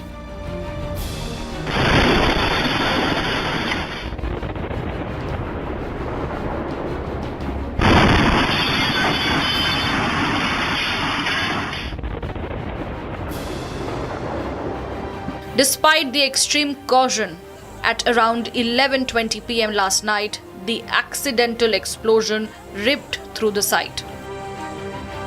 Unfortunately, during this course, last night around 11:20 p.m., an accidental explosion has taken place.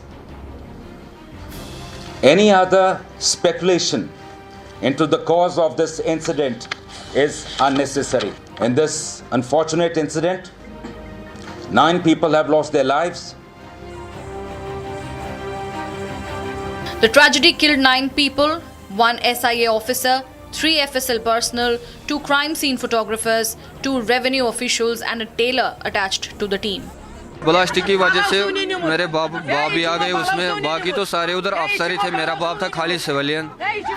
अगर इनको लेना था, कोई Taylor लेना था, अपने department में लेते, वो लेते, मेरे बाप को क्यों लेना था? कोई लेना देना नहीं है ना कुछ है यार, किसी भी को उठा के लेके जाए, चलो करो हमारा काम। ये कौन सा, ये गुंडागर्दी है, करो काम, उसको क्या है इसके साथ? इनको लाने अपने वर्कर, डिकम्पोज करना है, कुछ करना है, वो है ब्लास्ट हुआ है, सबको पता है ब्लास्ट हुआ है, आपको भी पता है ब्लास्ट हुआ है। On the other hand, 27 police officers, 2 revenue staff and 3 nearby civilians were left injured and immediately rushed to the hospital. It is to mention that the Nowgam police recently cracked the case of a terror module based on leads taken from a poster. During investigation of FIR number 162 of 2025 of Nowgam police station, a huge cache of explosive substances and chemicals were recovered. The recovery was kept securely in an open area of the police station. All the agencies involved in the investigation are working together in a coordinated and scientific manner. As a part of standard and prescribed procedure, the recovered chemical and explosive samples were being forwarded for further forensic and chemical examination. Because of voluminous recovery, the said process was continuously attended for about last 2 days by following the standard operating procedure. Owing to unstable and sensitive nature of the recovery, it was being handled very carefully under the expert supervision. Meanwhile, a full inquiry has been launched to determine the exact cause of the explosion.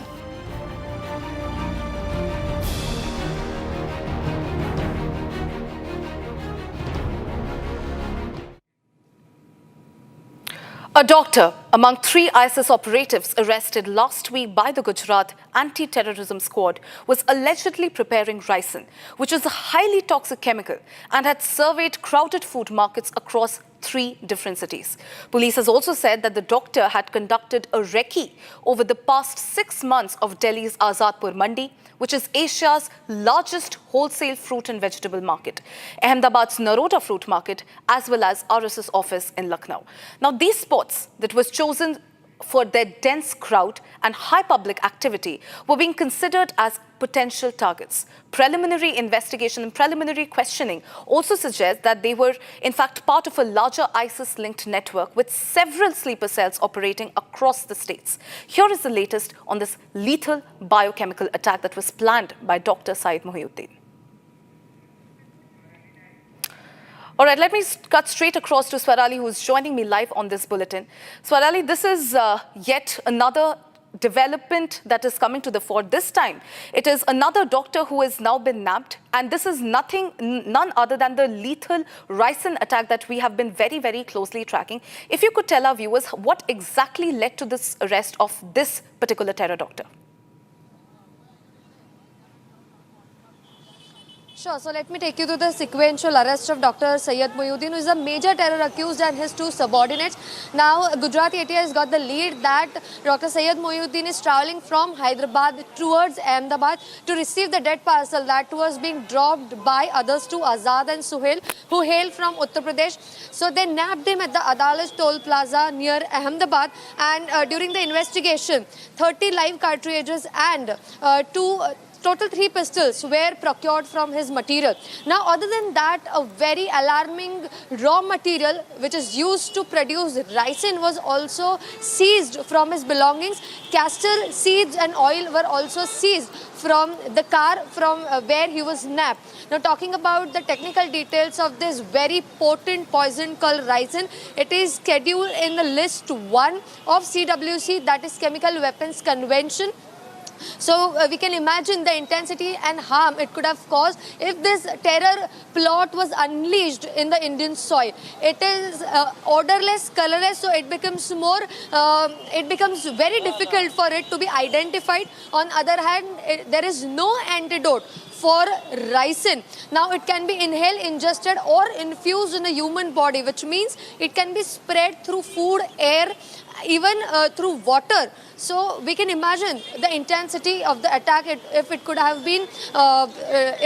taken place. Now, this Dr. Syed Mohiuddin, who hails from Hyderabad, has a medical degree from China and was in contact with several foreign forces and even handlers. One of the major being Abu Khadija, who belongs to ISKP ideology. He has the alignment with that extremist ideology, and his location is traced on Afghanistan or Afghanistan-Pakistan border.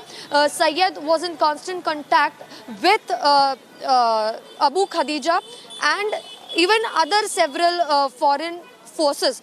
On the other hand, he was also supposed to receive a huge amount of finance to execute this entire terror module. With making ricin, he was also supposed to develop and recruit more other people on this terror module.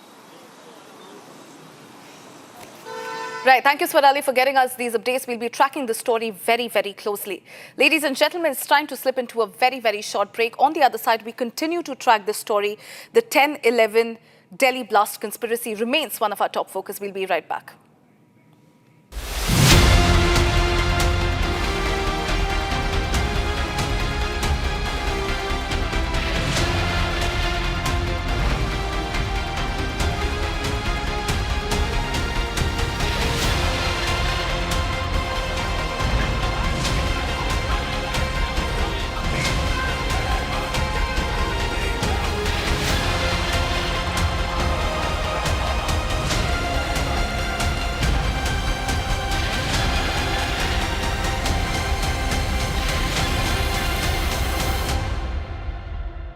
आधे bowl दही में 4 चम्मच MDH चटनी पुदीना मसाला डाला, stir करो, पुदीना चटनी तैयार। MDH चटनी पुदीना मसाला। MDH।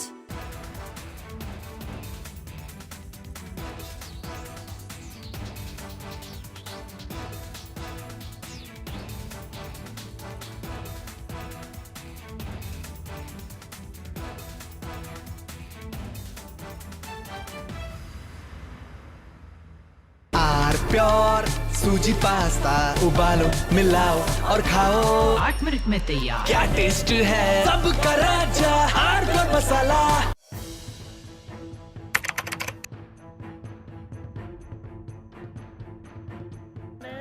So in the past, we would see most of the terrorists who would get arrested, they would be like the people who would be working at a very low level. But today we have seen the white collar suspect.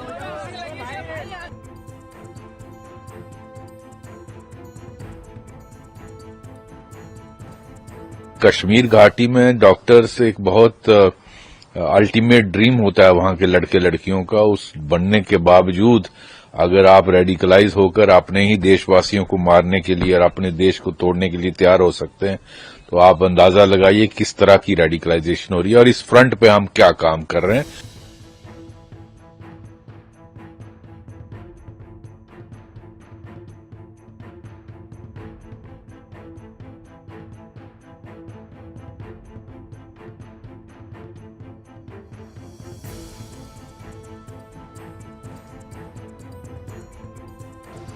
Investigators have identified Maulvi Irfan Wagha, also known as Imam Irfan, from Shopian in South Kashmir, as the mastermind who blended his dual identity, that of a preacher and healthcare worker, to influence and radicalize the educated youth.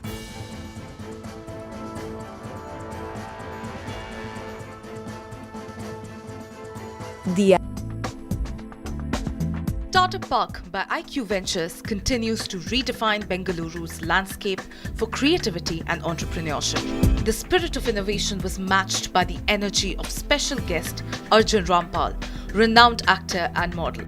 It's lovely to be here, and to all the people who've come here with ideas, to all the people who want to start their startups, from my heart I wish you all the best, and I hope you get tremendous amount of success, and whatever investment you get from here, I hope you can quadruple it and return it and have a very, very successful life. So God bless, good luck. If you want to do something big, act. Instead of planning, instead of thinking too much about it, just start doing. Everything in the world, everything in the universe will come to you, like Arjun sir coming to us and giving us blessings. And only thing that is stopping you in the world is your mindset. And if you think that you can't do something, just understand one thing: you are way more powerful than you think.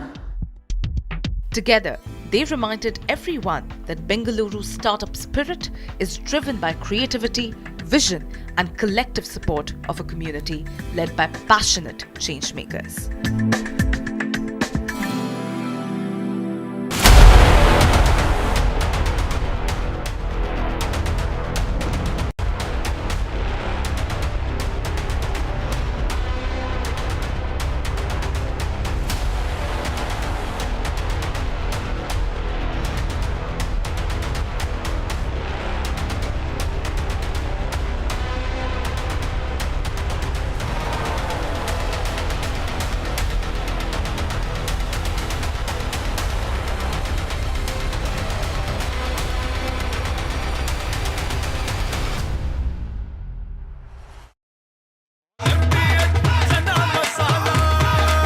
अब छोलिया हो या लोबिया, सफेद चने या काले चने, सब कुछ मजेदार बने।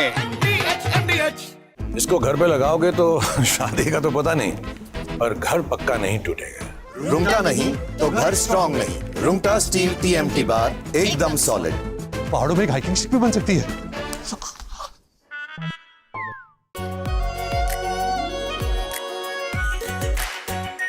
Are pure shahi paneer masala, delicious, healthy, everyday.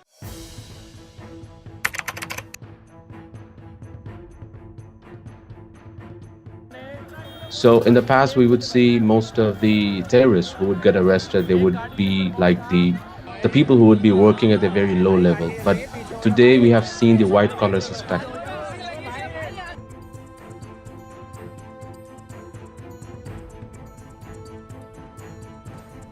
Kashmir घाटी में डॉक्टर्स एक बहुत अल्टीमेट ड्रीम होता है वहां के लड़के लड़कियों का, उस बनने के बावजूद अगर आप रेडिकलाइज होकर अपने ही देशवासियों को मारने के लिए और अपने देश को तोड़ने के लिए तैयार हो सकते हैं, तो आप अंदाजा लगाइए किस तरह की रेडिकलाइजेशन हो रही है और इस फ्रंट पे हम क्या काम कर रहे हैं।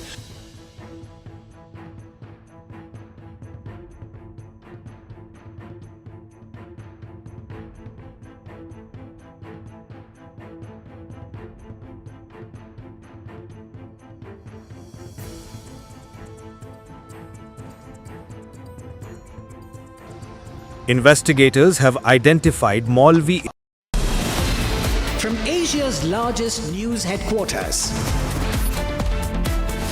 setting the agenda for Bharat.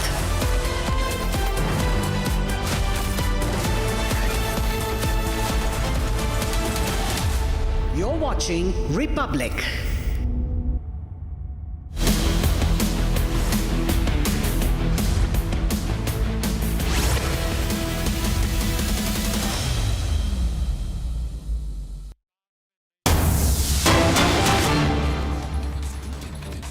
Bihar अब विकास में नई ऊंचाई को प्राप्त करने का मिजाज दिखा रहा है।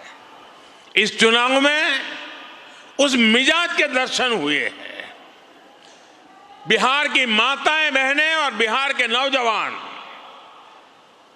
महिला, युवा, ये एक ऐसा माई कॉम्बिनेशन बना है जिसने आने वाले अनेक दशकों की राजनीति का नींव मजबूत कर दी है दोस्तों। और जो राजनीति का भेषु लोग हैं, जो राजनीति पर विवेचना करते हैं, उनको कई महीने लगने वाले हैं बिहार के चुनाव नतीजों का क्या क्या प्रभाव होने वाला है इसका एनालिसिस करने में।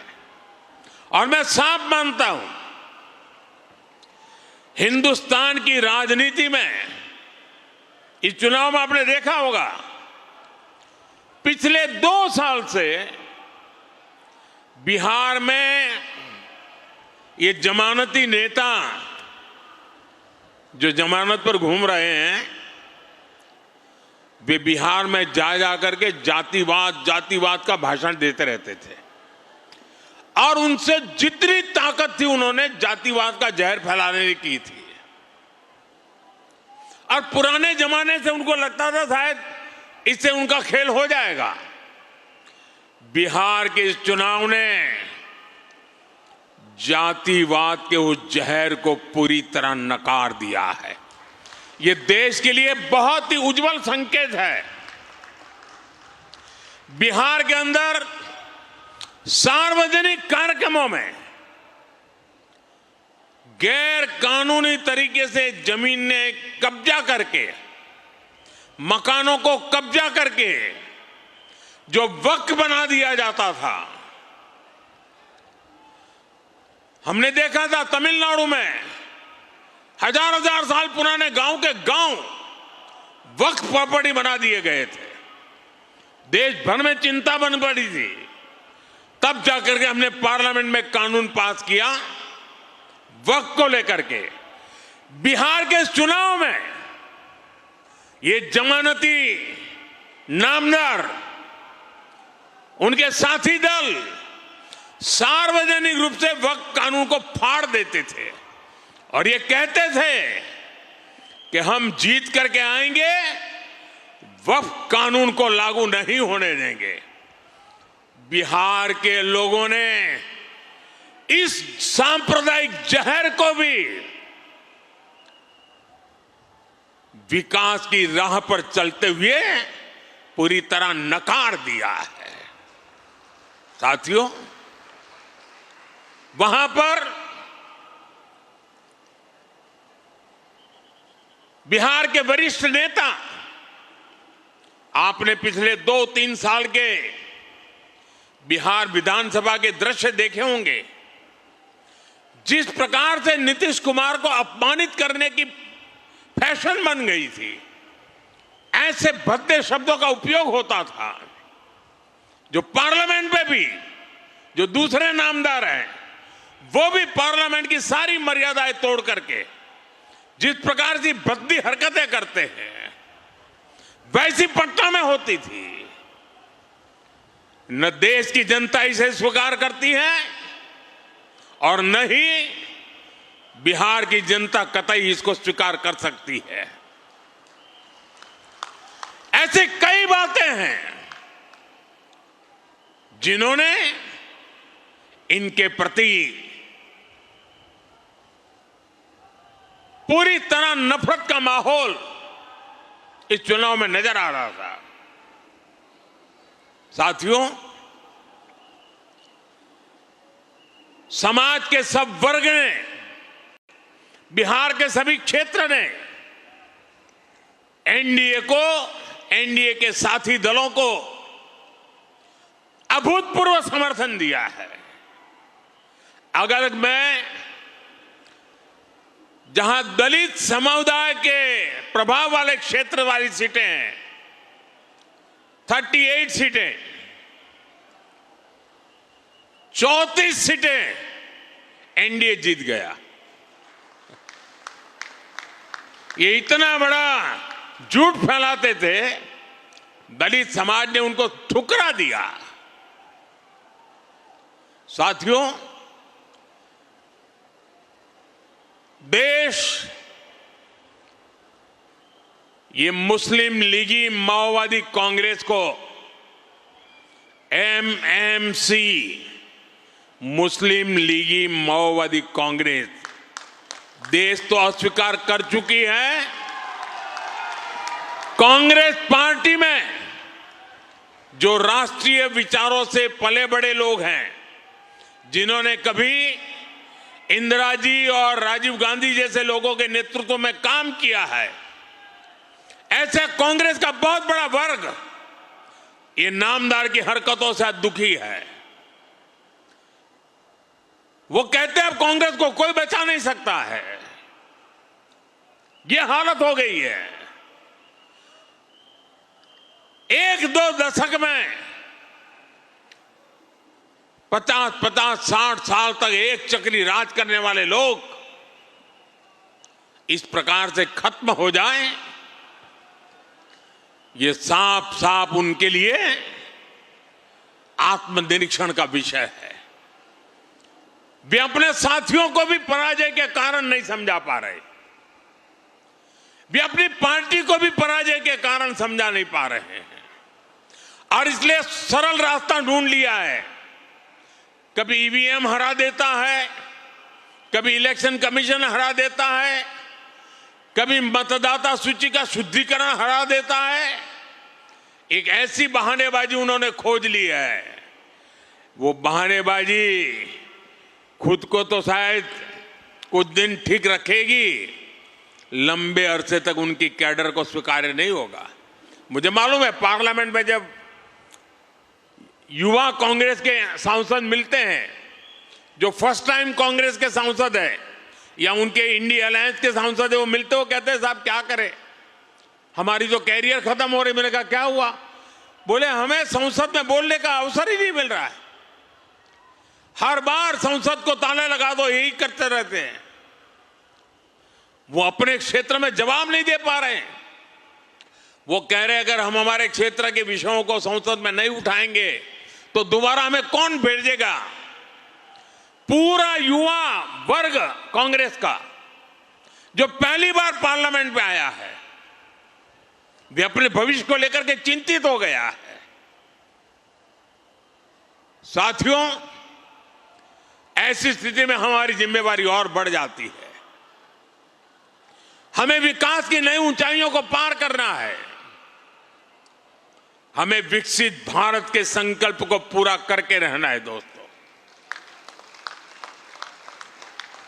मैं जानता हूं स्वदेशी उनके मुंह से नहीं निकलता है, आत्मनिर्भर भारत उनके मुंह से नहीं निकलता है, विकसित भारत बनना चाहिए वो नहीं निकलता है, क्योंकि उनकी प्राथमिकता ही यह देश नहीं है, यह देश के लोग नहीं है, ये देश के लोगों का भविष्य नहीं है। मैं नौजवान साथियों को कहना चाहता हूं, जिनकी सोच युवाओं के उत्कर्ष के लिए नहीं हो सकती है, उनको युवा कभी स्वीकार नहीं कर सकता है। और इसलिए साथियों, बिहार के चुनाव नतीजे हिंदुस्तान की राजनीति के अत्यंत महत्वपूर्ण नतीजे हैं। और मैंने कल भी कहा था कि लोकसभा के चुनाव के बाद जितने राज्यों में चुनाव हुए, सब जगह पे उनकी हालत खराब है। 5 या 6 राज्यों में चुनाव हुए, उन सबके कुल मिला के कांग्रेस को जो एमएलए मिले हैं, उससे ज्यादा कल हमें अकेले बिहार में मिले हैं। ये हाल है।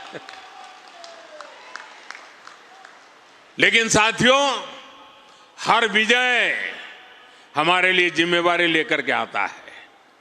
हर विजय हमें कुछ ज्यादा देश के लिए करने की प्रेरणा देता है। हर विजय जन सामान्य के साथ जुड़ने की हमें प्रेरणा देता है। इस मंत्र को लेकर के हमें चलना है। आज जनजातीय गौरव दिवस है। भगवान बिरसा मुंडा की 150 वर्ष हुए हैं। आज उनकी जन्म जयंती है। हम सब के लिए ये जनजातीय गौरव दिवस भी उतना ही महत्वपूर्ण है। आज जो शानदार कार्यक्रम डेढ़ियापाड़ा में मुझे करने का अवसर मिला, इस महत्वपूर्ण अवसर में उसको भागीदार होने का मुझे अवसर मिला और अभी सूरत के लोगों के दर्शन करने का अवसर मिला। ये मेरे लिए सौभाग्य की बात है। मेरे साथ बोलिए, भारत माता की, भारत माता की, भारत माता की। वंदे वंदे वंदे वंदे वंदे वंदे। बहुत बहुत धन्यवाद।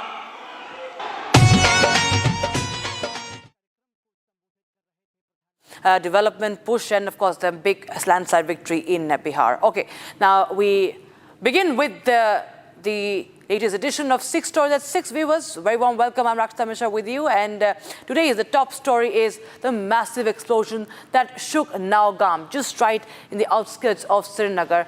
The explosion that took place at the police station has shattered and raised many questions. This happened late last night and claimed lives of at least 9 people and several others remain injured. The blast occurred around 11:20 p.m. while authorities were extracting samples from a large cache of explosives that were seized in connection with the white-collar jihad module case. Now, the explosives are primarily the ammonium nitrate and they were recovered from Faridabad, Haryana, and stored at the police station for forensic examinations. Here's more.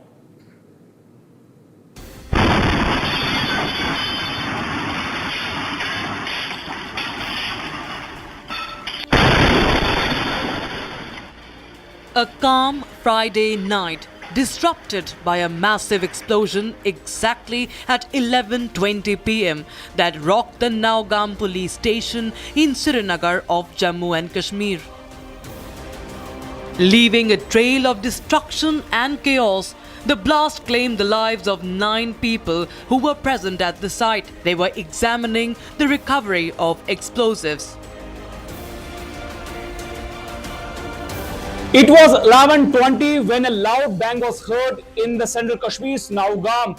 When we have heard that the blast took place in the police station premises, we have already seen that the investigation in the case of Faridabad, where from the recovery was made by the joint security forces of the Jammu and Kashmir police, was reported. And then after we have seen at 11:20, the loud bang was heard, and you can see this is a damage that had happened yesterday late night. It indicates that the intensity of the blast was too high. You can see that this is the newly constructed complex here at the central Kashmir, Srinagar. It's around some 30 to 40 meters away from that very police station where we have seen that the blast happened yesterday late night. The blast not only damaged the building of the police station, but also those surrounding the police station. The devastating blast at Srinagar's Nowgam police station has raised questions about the nature of ammonium nitrate. Here's what we know. Ammonium nitrate, a chemical compound commonly used in fertilizers and explosives, is at the center of the investigation. As per sources, it cannot explode alone. Specific conditions are needed. High heat, confinement, or contamination with fuel oils or other substances can trigger a blast. Molten ammonium nitrate exposed to shock can also explode. The investigation suggests that the blast could have been caused by heating under confinement. Authorities are working to determine the exact cause. Roughly 300 kilograms explosive was inside when explosion took place. The explosion took place while samples were being examined. It is an accident, and do not listen to other rumors and other organization claiming credit. It is an accident and should be taken whatever DGP is saying. Yes. The Lieutenant Governor of Jammu and Kashmir, Manoj Sinha, paid homage to the victims of the Nowgam blast. Jammu and Kashmir police in a press conference called the explosion accidental, asking everyone not to speculate. The sampling process, the handling was being done with extreme caution, with utmost caution by the FSL team. However, unfortunately, during this course, last night around 11:20 p.m., an accidental explosion has taken place. Any other speculation into the cause of this incident is unnecessary. As investigations continue, authorities are working to determine the exact cause and ensure justice for the victims.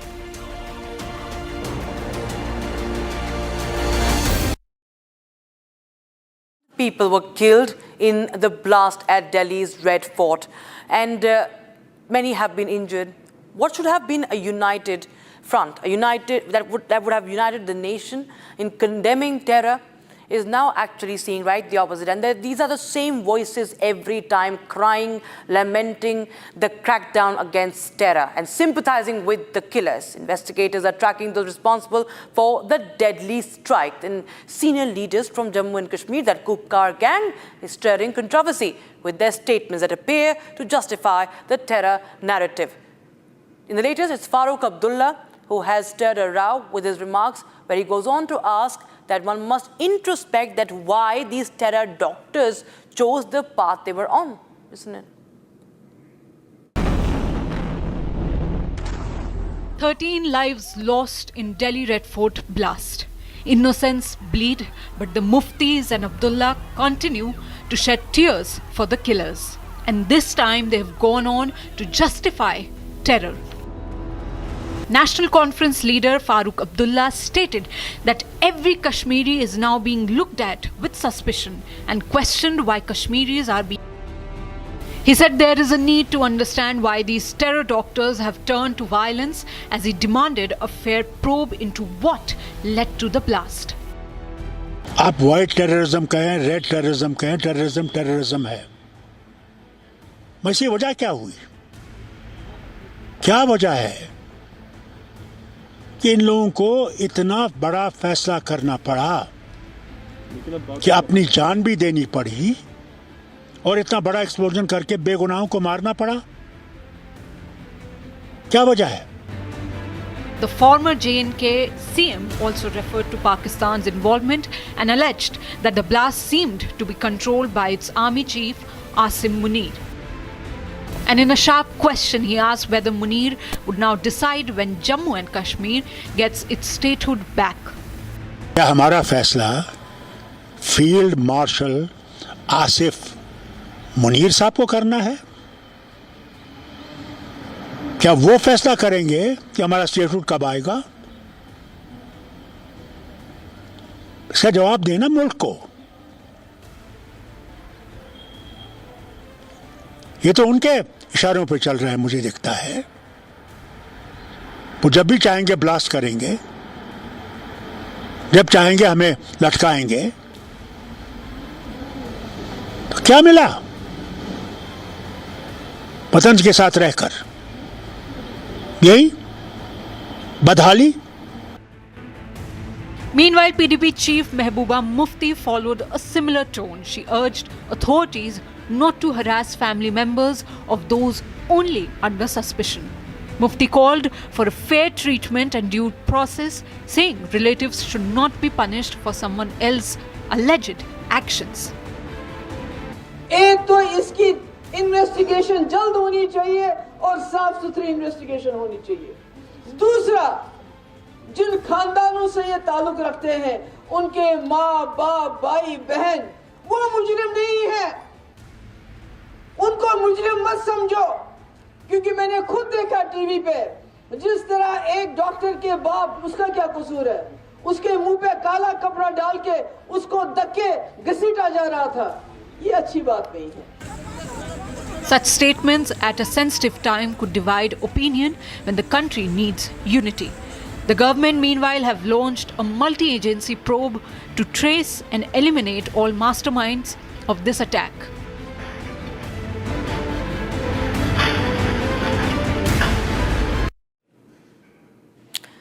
In a bold move and in a message that is being sent out to the terrorists, the security forces demolished the house of bomber Umar Nabi, one of the main accused from the Delhi car blast that claimed 13 lives. The house is located in Pulwama of South Kashmir and was razed using explosives, sending a clear message to those harboring or supporting terrorist activities and the terrorists on Indian soil. Once the house of terror Dr. Umar Nabi, this building now lies in ruins. In a swift and decisive action, the house of terror Dr. Umar Nabi, situated in Jammu and Kashmir's Pulwama, was brought down by security forces using explosives. The operation was carried during the intervening night of November 13th and 14th. The consequence was the result of Umar Nabi being involved as one of the main accused in the Delhi 10/11 terror blast case. Agencies have identified Umar as the one who drove an explosive-laden I-20 Hyundai car on the 10th of November near the Red Fort area. Most of his family, including his parents, brother and sister-in-law, resided in the two-story house with a small front yard. To avoid any casualty, the forces safely evacuated the house beforehand. The demolition of Nabi's house is a significant step towards dismantling his network and sending a strong message to those contemplating terror activities. And as the Gujarat ATS, the anti-terror squad, pieces together what it believes is a ricin terror plot, a biochemical terror plot, new material has been recovered from the main accused's Hyderabad flat now. That is raising serious concerns. Hazardous liquids, seed oil processing machines, and chemicals have been found. Investigators say that these point to a crude home setup to make the deadly toxin ricin. Probe now stretches from Hyderabad to Uttar Pradesh. Here's the full story. The Gujarat ATS has seized a blue drum labelled hazardous, a seed oil press, bottles of acetone, and several other tools, all believed to be a part of a crude home-based attempt to produce ricin, a poison 200 times more lethal than cyanide. These items, seized from the Hyderabad home of 35-year-old Dr. Ahmed Mohiuddin Said, the main accused, investigators say, who was trying to isolate and process ricin from castor beans to carry out a major terror attack. All the seized material has now been sent to the Forensic Science Laboratory. It's called ricin. So it is a poisonous compound which is highly potent. He had conducted the preliminary preparation process of it. We're yet to ascertain where it is and how we could recover from it. How he is going to use it, how he is going to plan it is something which is part of the investigation going forward. But yeah, he accepted that he was in the process of making a compound of such. Terror Dr. Syed is the key accused at the center of this bioterror module involving the lethal chemical agent ricin. Teams have also recovered nearly 4 litres of castor oil and 3 pistols with 30 live rounds when they intercepted the accused. In a huge success for Gujarat anti-terrorism squad, 3 terrorists have been arrested from Gujarat itself. Now, if we talk about the entire sequence of this operation and arrest, let me tell you, these 3 belong to Uttar Pradesh and Hyderabad. 2 from Uttar Pradesh to be specific and 1 from Hyderabad, and they were conspiring to execute a huge terror attack. Now, Sayyid Mohiuddin, to be precise, is 35-year-old individual who is highly educated and radical in nature. That's what has been informed by Gujarat ATS. He had an MBBS degree from China and was in contact with various foreigners, and to be very specific, the most important one was Abu Khadija, whose location in the preliminary investigation is traced in Afghanistan or Afghanistan-Pakistan border. His brother admits that Syed was being used. The handlers, he says, was someone else.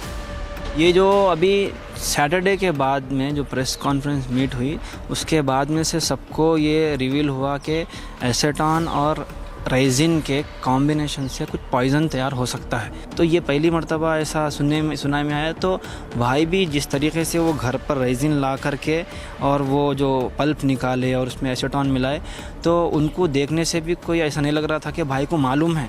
भाई को बताया गया कि ये poison तुमको बनाना है और ला करके हमें देना है। ऐसा शायद उनको नहीं बोला गया, बस उनको ये बोला गया कि ये काम है, ये प्रोजेक्ट बनाना है आपको और आपके इतने अमाउंट आपको मिलेगा। ऐसा कुछ वो कहकर उनको अनजान इनोसेंट रखकर उनसे काम करवाया गया और उन्हें जो है ना वहाँ लाने के बाद वो लेकर उनको ट्रैप में डाल दिया गया। Digital forensics show the trio had searched online for ricin making methods. Interrogation also suggests the weapons were delivered via drones from across the Pakistan border and that the accused had conducted reconnaissance of crowded markets and offices. These men, under surveillance for a full year, were plotting coordinated terror attacks across multiple states, from crowded markets to vital infrastructure. Search operations led to the discovery of 2 Glock pistols, 1 Beretta pistol, 30 live cartridges and 4 liters of castor oil, 2 mobiles and 2 laptops. The Gujarat ATS said that it arrested 3 men with terror links, including this doctor with a Chinese medical degree who were allegedly trying to produce ricin in an attempt to orchestrate a biological terror attack. The accused had allegedly conducted a recce of several sensitive locations in Lucknow, Delhi and Ahmedabad to carry out a major terror attack. Investigators believe that the accused had not yet managed to fully isolate refined ricin or finalize a delivery method.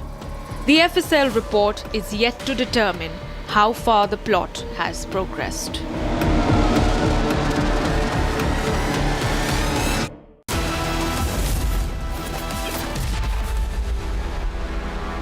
थोड़े में ज्यादा स्वाद यही तो है इसकी खास बात। वाओ मामा क्या स्वाद है। अरे मेरे राजा राजा और प्योर मसाला केसरिया से मन जोगी हुआ रे दिल झूमे देखो मतवारा हुआ रे केसरिया से मन जोगी हुआ। हर पल मनाओ केसरी त्योहार। विमल बोलो जुबान केसरी। अब छोलिया हो या लोबिया, सफेद चने या काले चने, सब कुछ मजेदार बने।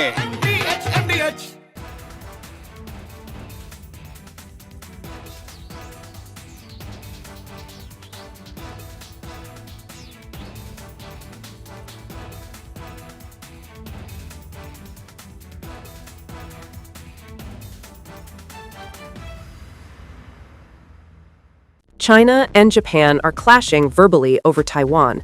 Tensions between China and Japan have risen over Taiwan's security. Japan has signaled it may intervene in a potential conflict, viewing it as a threat to its own stability. China condemned this as meddling, issuing strong warnings and summoning diplomats. This conflict started when Japan's newly appointed Prime Minister, Sanae Takaichi, issued a direct warning to China during a session of the country's parliament. She stated that a conflict in the Taiwan Strait could represent a survival-threatening situation for Japan, implying that Tokyo might need to intervene militarily to protect its interests. This marked a bold escalation in Japan's stance on the Taiwan issue, signaling readiness to support Taiwan against potential Chinese action. Takaichi's comments, delivered amid rising regional tensions, prompted an immediate and sharp rebuke from Beijing, highlighting the fragile balance in East Asia and the risk of broader confrontation. The remarks made by the Japanese leader on Taiwan constitute an interference in China's internal affairs and a serious violation of the One China principle and the basic norms governing international relations.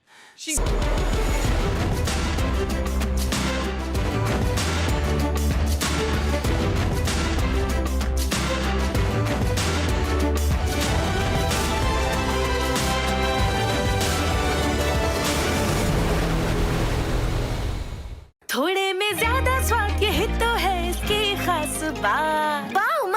क्या स्वाद है? अरे मेरे राजा।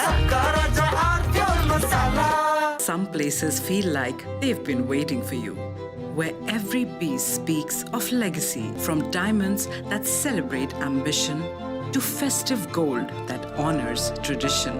LD Sons.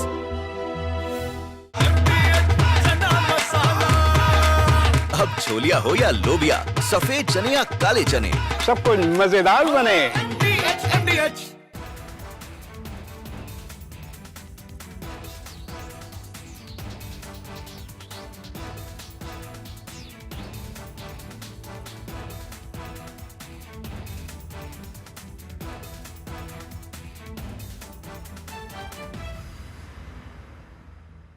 थोड़े में ज्यादा स्वाद, यही तो है इसकी खास बात। वाओ मामा, क्या स्वाद है? अरे मेरे राजा। China and Japan are clashing verbally over Taiwan. Tensions between China and Japan have risen over Taiwan's security. Japan has signaled it may intervene in a potential conflict, viewing it as a threat to its own stability. China condemned this as meddling, issuing strong warnings and summoning diplomats. This conflict started when Japan's newly appointed Prime Minister, Sanae Takaichi, issued a direct warning to China during a session of the country's parliament. She stated that a conflict in the Taiwan Strait could represent a survival-threatening situation for Japan, implying that Tokyo might need to intervene militarily to protect its interests. This marked a bold escalation in Japan's stance on the Taiwan issue, signaling readiness to support Taiwan against potential Chinese action. Takaichi's comments, delivered amid rising regional tensions, prompted an immediate and sharp rebuke from Beijing, highlighting the fragile balance in East Asia and the risk of broader confrontation.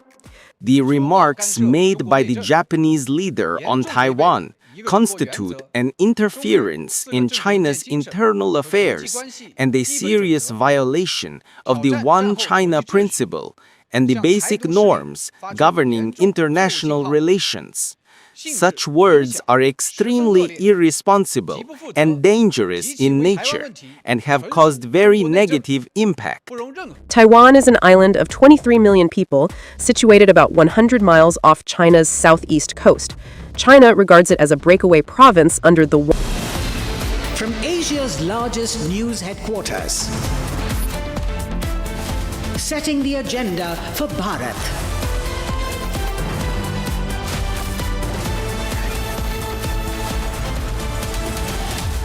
You're watching Republic.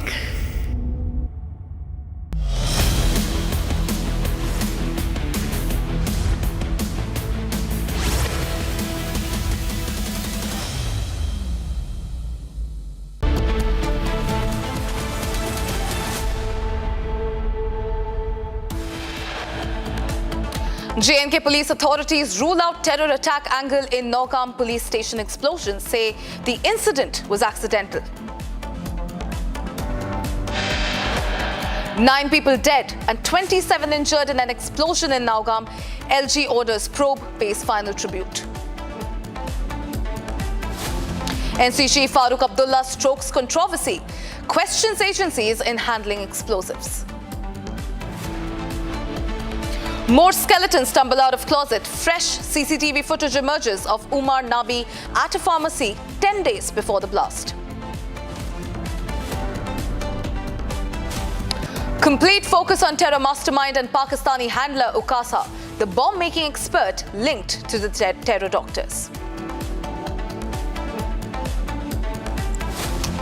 Investigation into Delhi terror attack deepens. 15 doctors of Al Falah University on the run post the attack.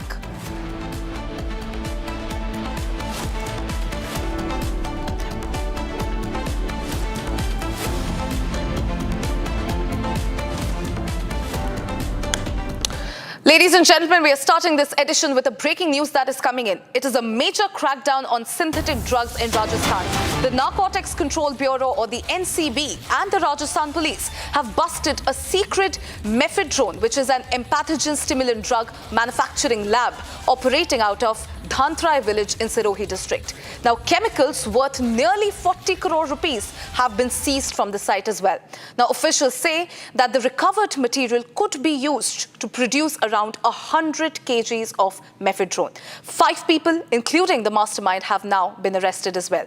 This is one breaking news that we are tracking, ladies and gentlemen. It's a significant breakthrough in their fight against synthetic drug trafficking. Let me cut straight across to my colleague Shambhavi, who's joining me live. Shambhavi, this is a huge win for us. It's a crackdown on this major drug syndicate. Tell us more details.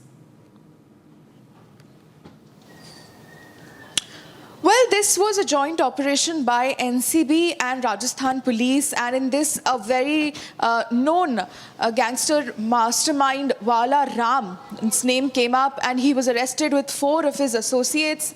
And in the investigation, the investigators got to know that Wala Ram has been learning how to manufacture such drugs using darknet. He used to use virtual SIMs so that he doesn't get caught, and all the precursors of the mephedrone, the final product that would be the mephedrone, he procured them from Gujarat. So according to the local sources, there were the local police saw that there were black curtains, extended infiltrators, and also certain activities which pointed that there was something going on in that farmhouse from where this synthetic drug worth rupees 40 crore was seized.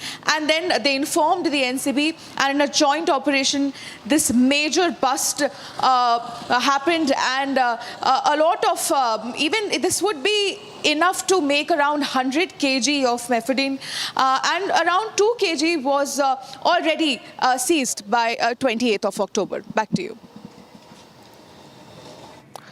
Well, thank you, Shambhavi, for getting us these details. Shifting our focus to another story that we are tracking, ladies and gentlemen. Shocking CCTV footage of the explosion in Srinagar has been accessed by Republic TV. Now, the CCTV captures the exact moment of the explosion near the Nowgam police station. A sudden blinding light. It's a flash of light that engulfs the camera lens, marking the intensity of the blast, viewers. While officials have called it accidental, the visual evidence highlights the powerful impact at the site. Watch this.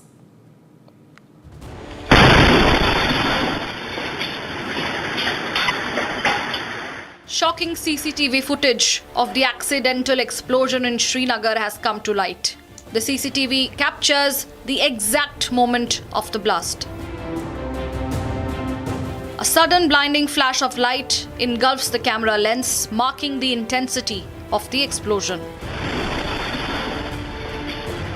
CCTV footage from a nearby house showed the impact of the explosion, which left a trail of destruction in the area. Meanwhile, Republic Zenith reported live from the ground as the blast took place last night.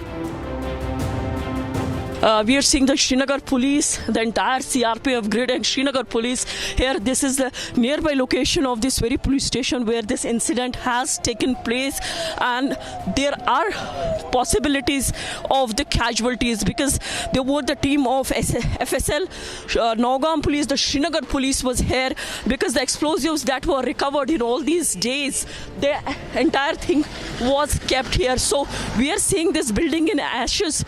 Fire and emergency services have also been rushed to see that things that they could bring things under control. So this is the team of Srinagar police.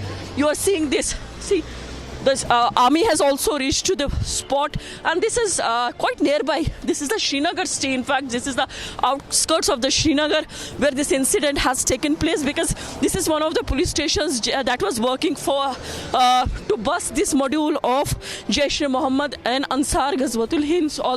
Since Saturday, we are seeing all these raids that have been conducted by Srinagar police along with the other agencies. So whatever they could recover, everything has been kept here in this very police station. So today when they were doing the sampling of this material that was recovered in all these raids, so the blast triggered. With the result, we see that we are fearing that there will be a number of casualties and also the injuries, although this entire area has been sealed by the security.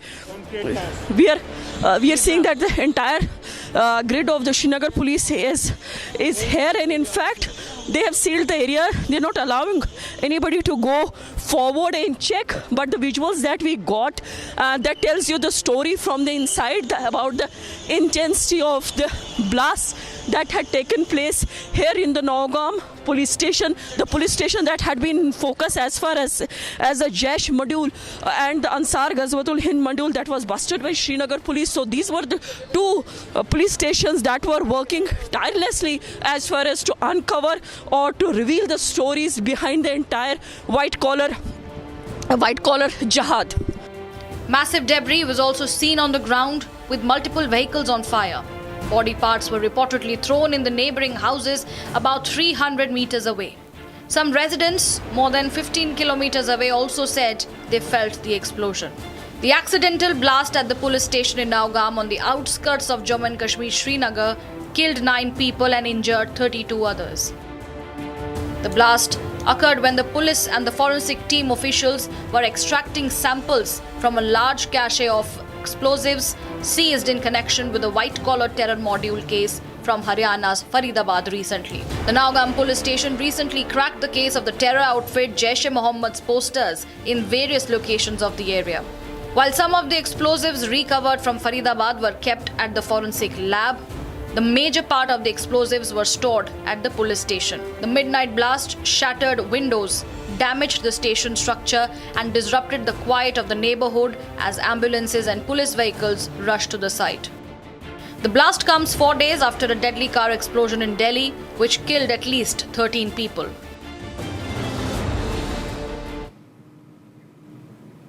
Now, the blast in Srinagar's Nowgam police station occurred while a police and forensic team were examining explosive material seized from Faridabad, which was part of the 2,900 kgs of chemical cache recovered from the arrested terror doctor in the case.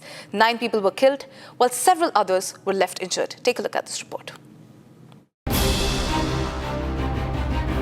Huge explosives, nearly 2,900 kilograms of ammonium nitrate was recovered from Faridabad near Delhi.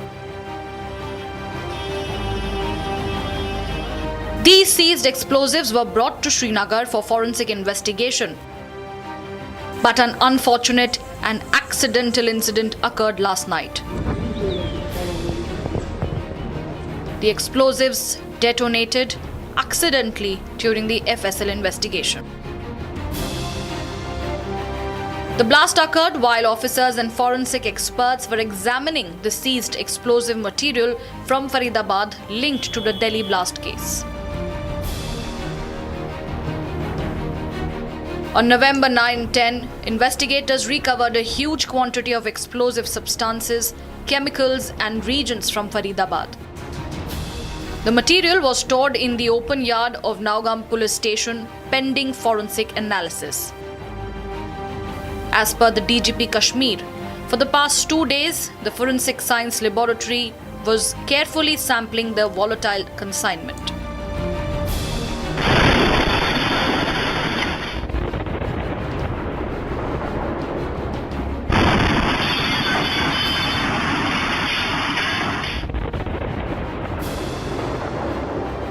Despite the extreme caution, at around 11:20 p.m. last night, the accidental explosion ripped through the site.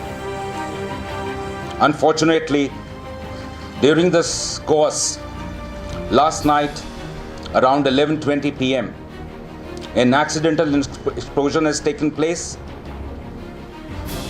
Any other speculation into the cause of this incident is unnecessary. In this unfortunate incident, 9 people have lost their lives.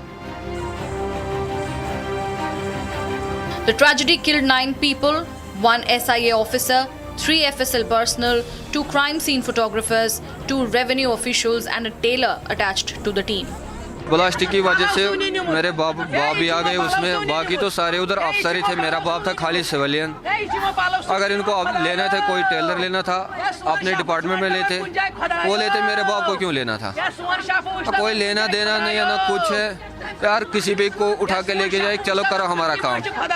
ये कौन सा, ये गुंडागर्दी है, करो काम। उसको क्या है इसके साथ, इनको लाने अपने वर्कर, डिकम्पोज करना है, कुछ करना है। हुआ है, ब्लास्ट हुआ है, सबको पता है ब्लास्ट हुआ है, आपको भी पता है ब्लास्ट हुआ है। On the other hand, 27 police officers, 2 revenue staff and 3 nearby civilians were left injured and immediately rushed to the hospital. It is to mention that the Nowgam police recently cracked the case of a terror module based on leads taken from a poster. During investigation of FIR number 162 of 2025 of Nowgam police station, a huge cache of explosive substances and chemicals were recovered. The recovery was kept securely in an open area of the police station. All the agencies involved in the investigation are working together in a coordinated and scientific manner. As a part of standard and prescribed procedure, the recovered chemical and explosive samples were being forwarded for further forensic and chemical examination. Because of voluminous recovery, the said process was continuously attended for about last 2 days by following the standard operating procedure. Owing to unstable and sensitive nature of the recovery, it was being handled very carefully under the expert supervision. Meanwhile, a full inquiry has been launched to determine the exact cause of the explosion.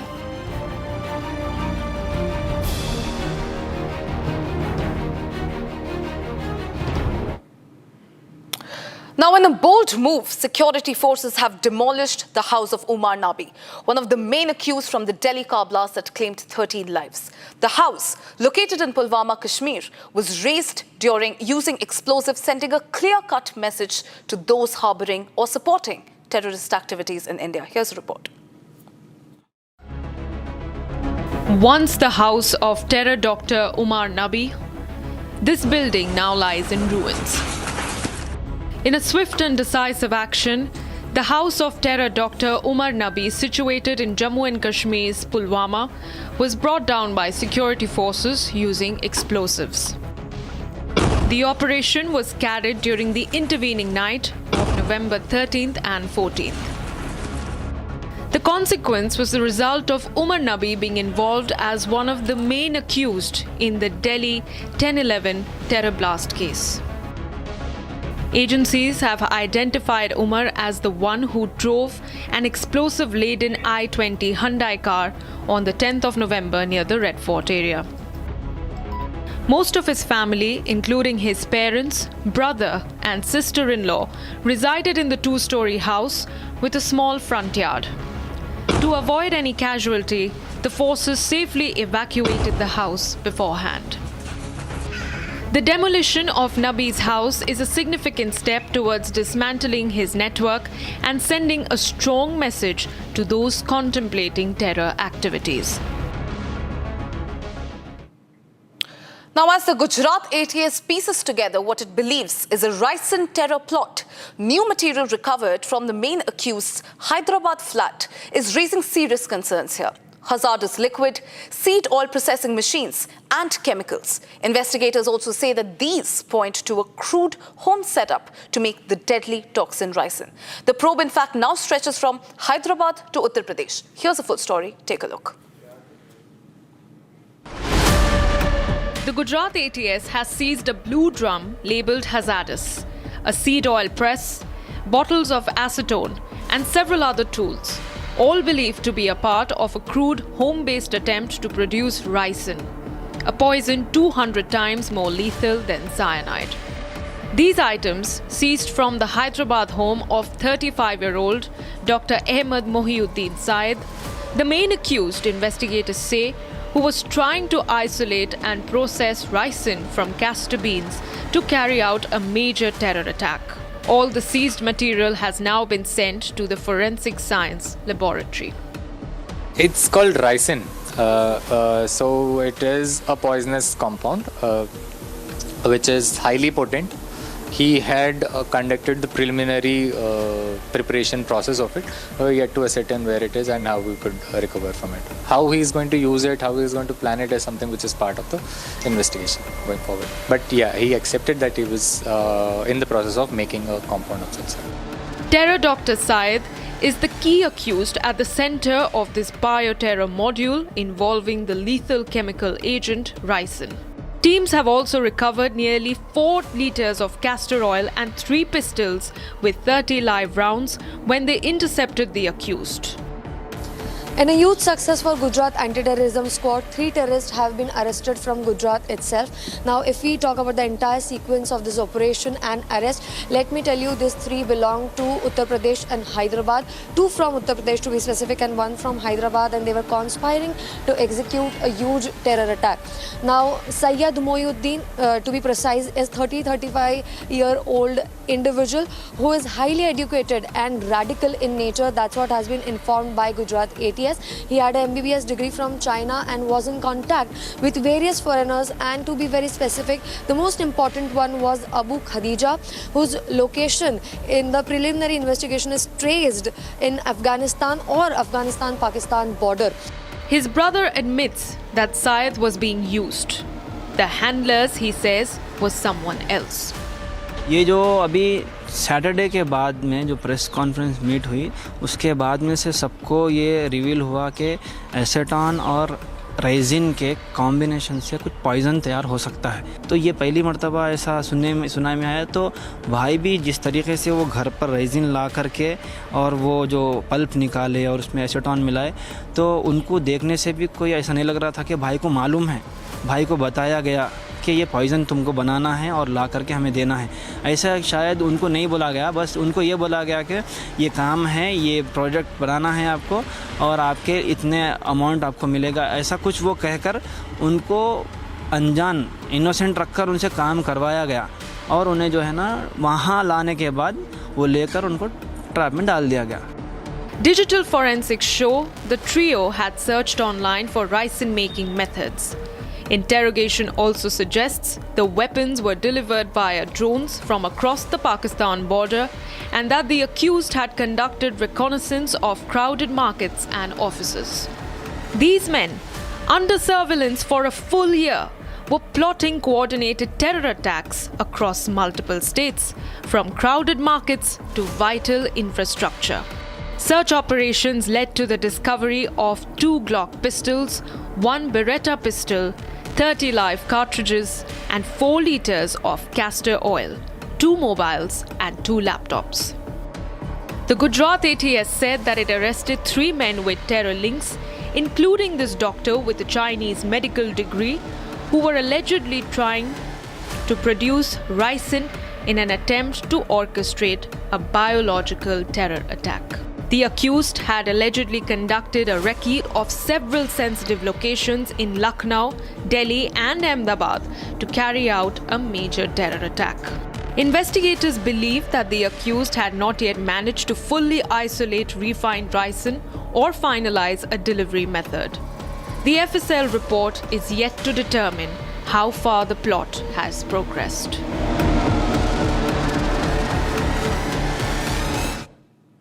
Well, that is all we could pack in this edition. Stay tuned at 7 p.m. for N. Narayana Murthy only on Republic TV. We'll be right back.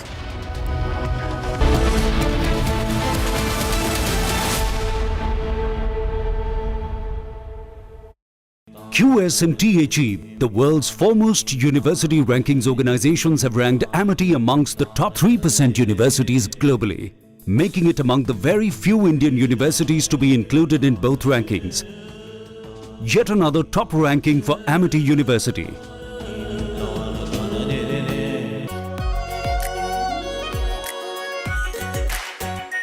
Our pure Shahi Paneer Masala. Delicious, healthy, every day. आधे bowl दही में 4 चम्मच MDH चटनी पुदीना मसाला डाला, stir करो, पुदीना चटनी तैयार। MDH चटनी पुदीना मसाला। Some places feel like they've been waiting for you, where every piece speaks of legacy, from diamonds that celebrate ambition to festive gold that honors tradition. LD Sons.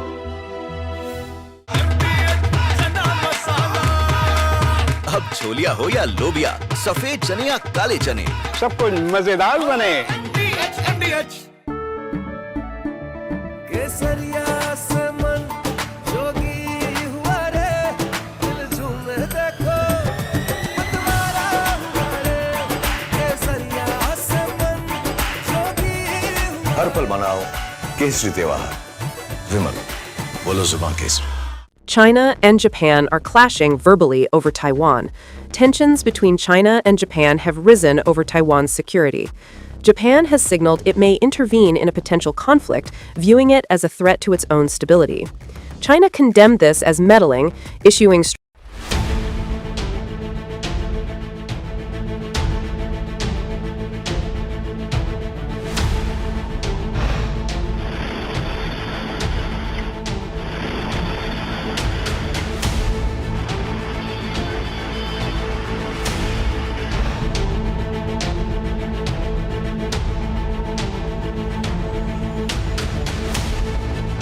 This is the nearby location of this very police station where this incident has taken place. The police station that had been in focus as far as a Jaish module and the Ansar Ghazwatul Hind module that was busted by Srinagar police. So these were the two police stations that were working tirelessly.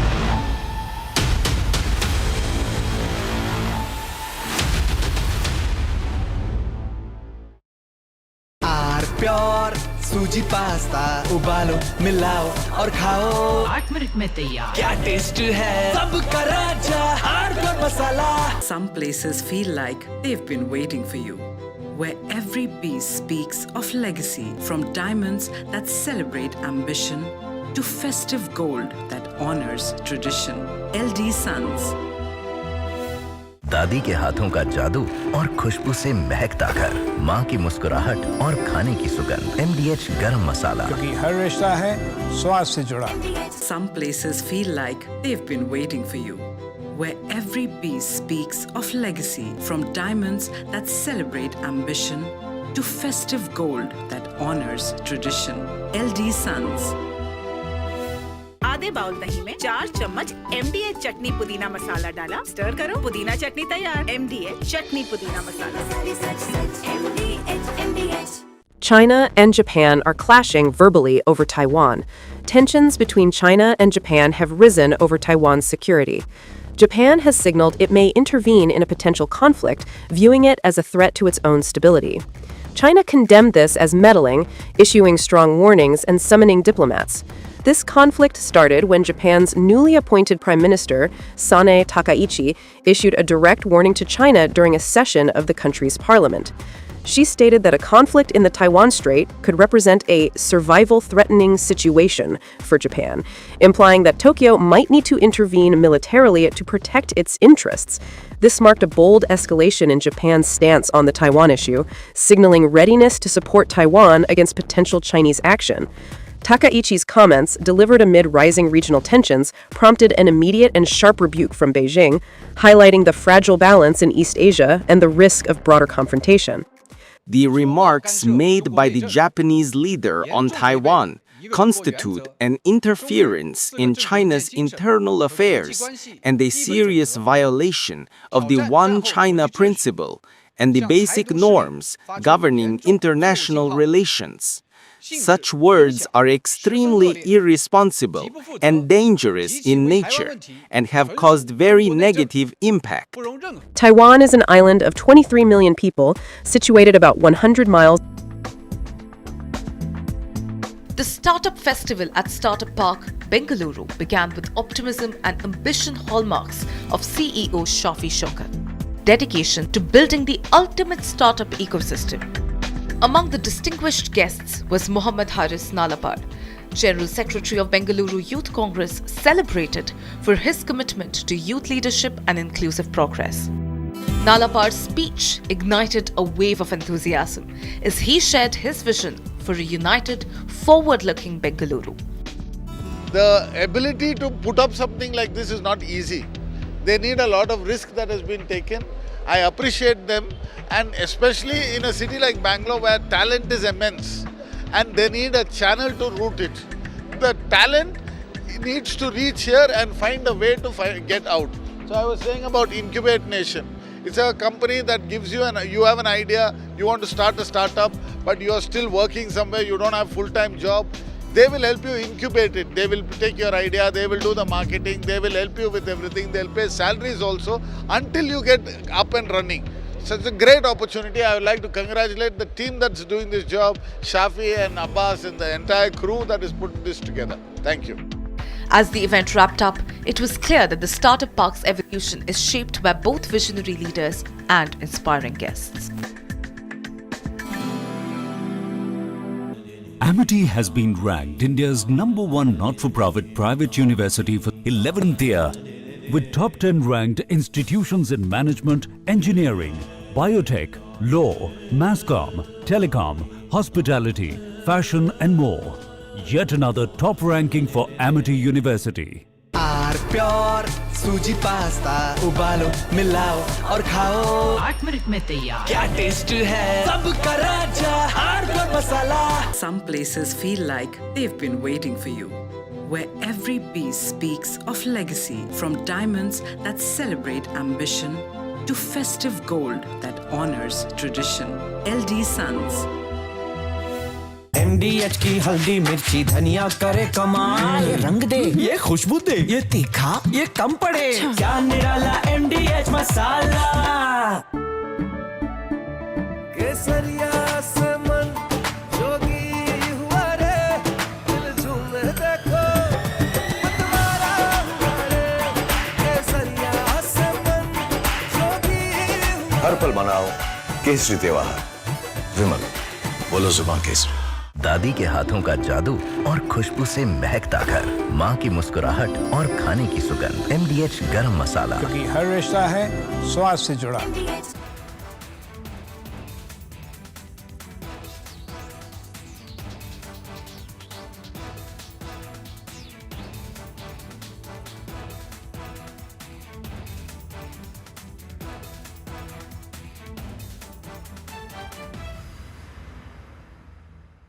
China and Japan are clashing verbally over Taiwan. Tensions between China and Japan have risen over Taiwan's security. Japan has signaled it may intervene in a potential conflict.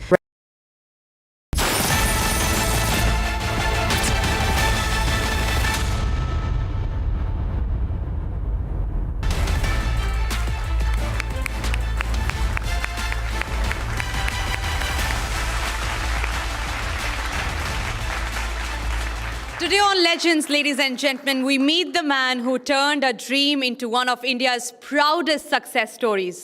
The Padma Vibhushan, the Padma Shri awardee, the founder of Infosys, and a leader who has inspired generations to aim high and stay grounded. Please welcome with a huge round of applause, Mr. Narayana Murthy, in conversation with our Editor-in-Chief, Mr. Arnab Goswami. Okay, they're giving you a standing ovation right at the start.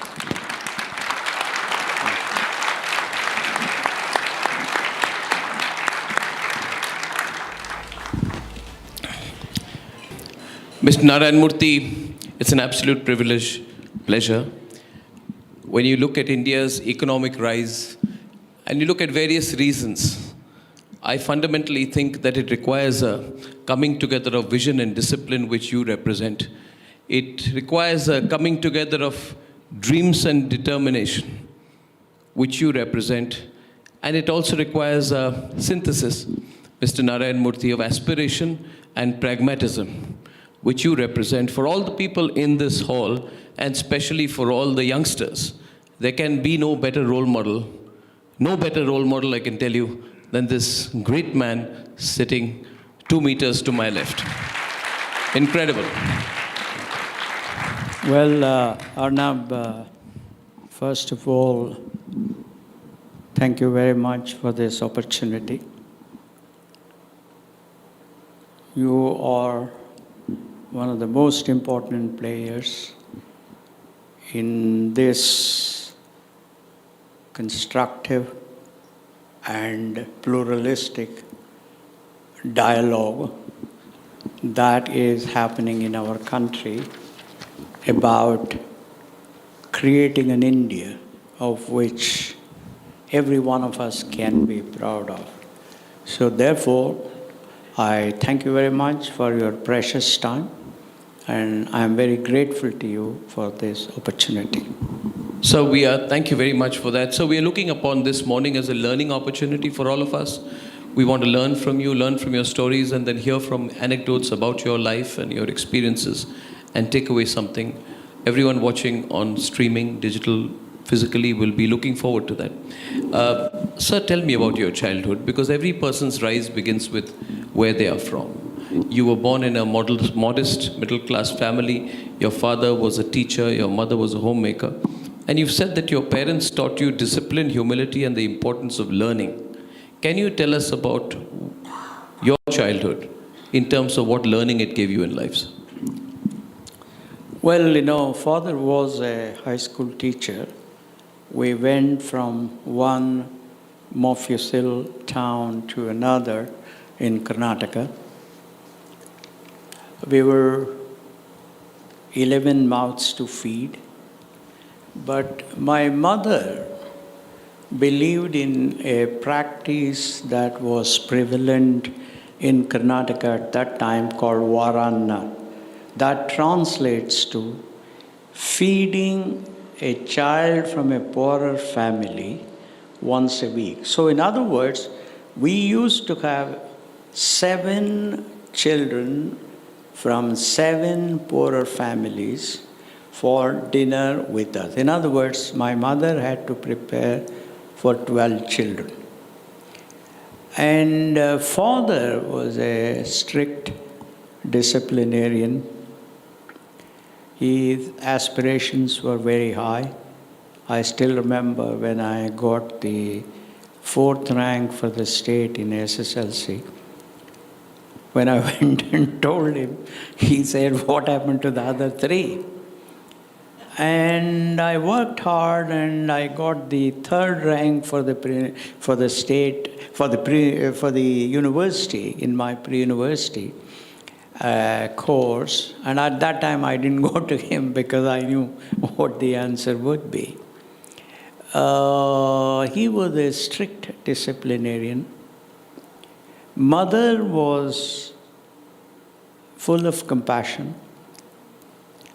She believed in sharing whatever little we had with poorer families. She believed in each child making sacrifice for other people. I had some of the finest teachers in my primary and secondary schools. The most important principle I learned from my high school headmaster was putting the interest of the country ahead of your personal interest. I still remember the incident.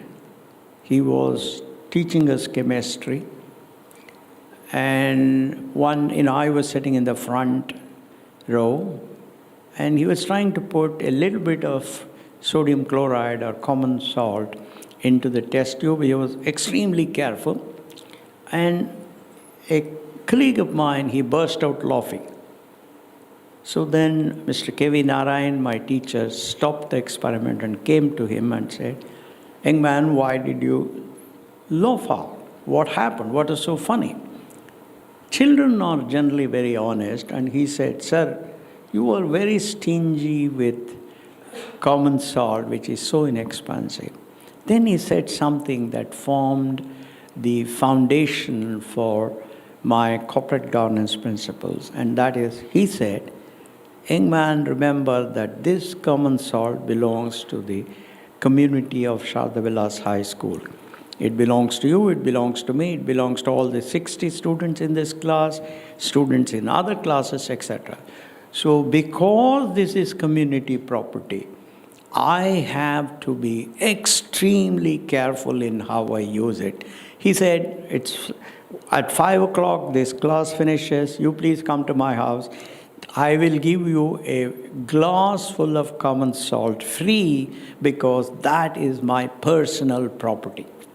So therefore, the imperative to put the interest of the community ahead of your personal interest formed such an important core of my corporate governance principles, and I remain very grateful to all these people.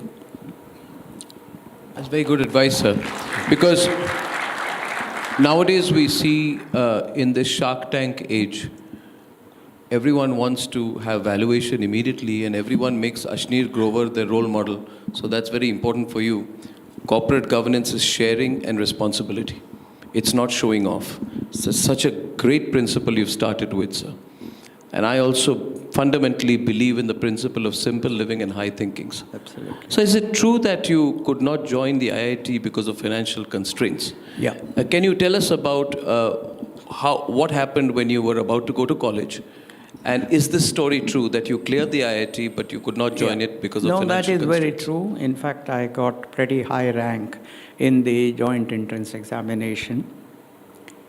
But those days, the scholarship amount used to be given at the end of the year, after the year was over, in April, May. So I went to my father. I said, look, I have cleared the JEE. Now I may go to either IIT Madras or to IIT Kharagpur. Those were well-known ones to us. But it will cost about 60, 70 rupees per month for the hostel. He said, look, my salary of 180 rupees is not enough to even manage these 11 people. Therefore, I don't think I'll be able to support you. I cannot take loan of whatever 700, 800, 900 rupees because your scholarship will come at the end of the year. So my advice to you is to join the local engineering college, and as long as you work hard, as long as you have certain level of intellect, as long as you use that intellect to do well, you will succeed. Doesn't matter what college you go to. So there were two of us who were selected from Mysore. The other one went and I didn't go. And he used to send me every week a letter on life at IIT Madras. So it is true, but I didn't lose out on by not going there. But that's a fact. How did it, what kind of a setback was it for you psychologically? Because that's also a lesson for all of us, including young people, that when you don't get what you deserve, and the only thing that you lack is financial resources. People often think, this is, I believe, Mr. Narayan Murthy, I was speaking at the startup park in Bengaluru last week. I said, the most beautiful thing in life is starting from zero. But many people, especially young people, want to start with an advantage. You did not start with an advantage. He got into IIT and could not join because he did not have the money. So I want the life lesson that you learned from it. And how did it prepare you for the future? It all depends on your context. Your aspirations are defined by your context. Your hopes and your dreams are defined by your context. So therefore, frankly, while I used to feel a little bit unhappy when I received those letters from Chandru, my classmate in pre-university, and then he went on to IIT Madras. But because of the beauty of the teachings of Hinduism, which was my religion, which spoke about contentment, which spoke about doing whatever best you can do under a certain circumstance. Because I was surrounded by extraordinary friends, because I was under the guidance of my parents and my grandmother, my wonderful teachers, I don't think it had much impact. That's what I would say. But does adversity teach you and prepare you better for the future? Does it make you dream harder? Does it make you more hungry? Because when you started Infosys, almost 18 years later, you must have been very hungry. You must have been like, what, 36 years old? 36, 35 years old, 10,000 rupees in your pocket. You had a job. You were by now an IITian. You had done your post-graduation from IIT Kanpur, if I'm not mistaken. So you were sorted. You were living the middle-class dream. Everything was fine. And then you gave it up and you wanted to start something. So I want the audience to relate between the Narayan Murthy who got admission to IIT and could not join because he did not have 60 rupees per month to pay for fees, and the Narayan Murthy who at the age of 35 starts Infosys with 10,000 rupees. Did your early adversity make you more of a risk taker, Mr. Narayan Murthy? You know, in some sense, I have been shaped by the compassion, generosity, and the conviviality of my mother. She had just passed her 8th class. She was from a village. My father's side, they were very highly educated. And she taught us the importance of contentment. She taught us the importance of generosity. She taught us the importance of working hard. She taught us the importance of moving up through hard work, discipline, and high aspirations. So I would say that it really did not matter too much. Just to give you an idea, when I founded Infosys, I invited 6 younger people. Most of them were 5 to 6 levels below me. I took 1/10 the salary I was getting, 1/10.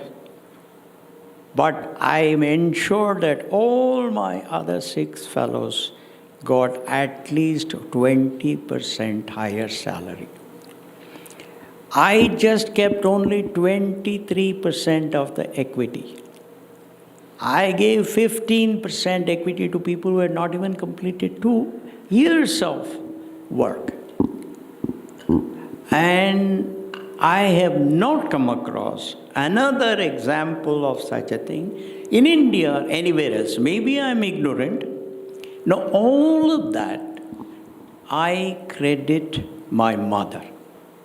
I'm extremely grateful to me that she gave me that she taught me the importance of sharing, caring, and generosity. So that's why. So tell me about Infosys start stories, some anecdote. We've read about it, but something we don't know. When you started Infosys, a story. Well, you know, when I decided to found Infosys on December 26th, 1980, I spoke to my colleague, Mr. N.S. Raghavan, on 29th of December 1980. Then I spoke to Mr. Chris Gopalakrishnan, who was the third person, on December 30th. And then I spoke to Sri Nandan Nilekani next day, that is December 31st, 1980. Raghavan and Chris very immediately agreed to come on board. Nandan agreed immediately, but I told him, I said, friend, you're going to get married now on, he got married on 6th or 7th of January 1981. you may want to consult your fiancé and your future parents-in-law. He says, no, that's not necessary. I said, no, man, young man, please listen to me and go and do that. So after 3-4 days, he came back with a sheepish smile and he said, Ms. Murthy, would it be possible for you to come and meet my uncle, Sri Divgi? Sri Divgi was an entrepreneur who had founded Divgi Metalworks in Pune. He said, my parents-in-law want me to arrange a meeting between you and Sri Divgi. Divgi wants to talk to you and find out your idea of entrepreneurship. I said, most welcome. So Sudha and I, we went to Nandan's grand uncle's house in Worli. And Sudha and Nandan's grand uncle hit it off very well because they were both from the Indian Institute of Science. Of course, difference in years was there. Divgi and I went into about 2 hours of conversation about my idea of founding Infosys, why it is well-founded, why it is, the probability of success is higher, all of that. And finally, Mr. Divgi seemed to have been quite satisfied with this middleman's crazy idea. And then he must have communicated to Mr. Suman, Rohini's father. And then Nandan came back and said, yeah, everybody is happy. Now I will join you. On the other hand, Chris Krishnan came from a business family. He said, no, I have no issue. I have a lot of faith in you. I'll join. Then we invited, later on, after about 3-4 months later, we invited Sri Dinesh, Sri Shibulal, and Sri Ashok Arora. So that was one interesting incident where, which is probably worth mentioning.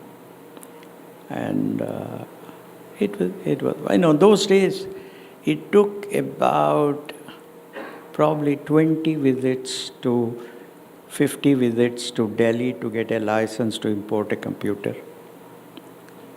It took about 10 visits to even modify the license because in the US, every month there used to be a new model of the equipment which was probably 50% more powerful, but which was offered at 30% lower price.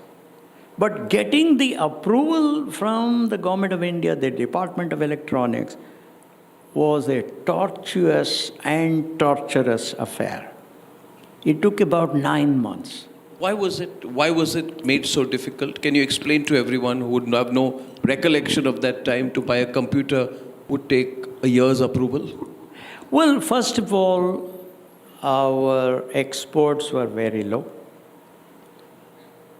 Second, we had to import our basic needs like oil, even some wheat and etc., because we had still not fully leveraged the power of the Green Revolution. So therefore, government had to be extremely careful in releasing foreign exchange. I understand that. Probably I would have done the same thing if I were in their position. But looking at it from the perspective of an entrepreneur, it was different because we were moving with the times. Our dreams were seeded in the most advanced nations in the world. So our expectations and the reality of India had a huge gap. So I understand, thanks to the 1991 reforms, when we had only 15 days worth of foreign exchange for imports, today we have somewhere around $650 billion, which is an excellent. The reason I emphasize this is because I believe it's always important to keep remembering how far we've come. How far we've come. And for many in this audience, they would not have a living recollection of the India of 2010, 2005, 2000, leave alone the India of 1985. And for some of us who've seen how much we've come, we must remember how long a distance we have covered. Also for you, because after you launched Infosys, there was a time, because this is very relevant nowadays, people make companies and they sell companies. You ask somebody, why are you making a company? For exit. What are you doing a company for? To sell it. You ask somebody, what is this? What is the business plan? It is a sale. It is the truth. And this is the culture which unfortunately is being encouraged by these Shark Tank guys. The first thing you ask a person, he says, I want to make a cycle tire. Why do you want to make a cycle tire? Because I want valuation. Why do you want valuation? Because I want to sell this company as soon as I can. And I say, sir, those who build a company to sell it are all frauds. And this fraudulent culture must stop in this country. It makes for good startup television, good 10 minutes of TV viewing, but it's rubbish. The question to you is this. In the late 1980s, some of your co-founders were forcing you to sell Infosys. Is that right? Can you tell us the inside story of what happened? Yeah, sure. Because Infosys nearly shut down. Yeah. Nearly shut down. Some of your co-founders wanted to sell the company. You refused. And apparently you went around pleading, give me one more chance. Give me one more chance. Is this true, Mr. Narayan Murthy? Can we have the inside story of what happened on that occasion? It is true. However, I would not put it the way you did, because you have a different perspective. I have a different way. No, not way. No. Different perspective. Correct. That's the beauty of a pluralistic society. Your perspective is as right as mine. But I will stick to facts because I was part of it. Sure. No, what happened was, sometime in 1989, I met the head of finance of a large family company at Mumbai airport. And he said, we are looking at acquiring software business. Would it be possible for you to come and meet me? I said, sure, because I wanted to see his perspective so that I can understand my business, my opportunities, etc. better. So I went and met him, and he said they were quite willing to buy Infosys at $1 million US.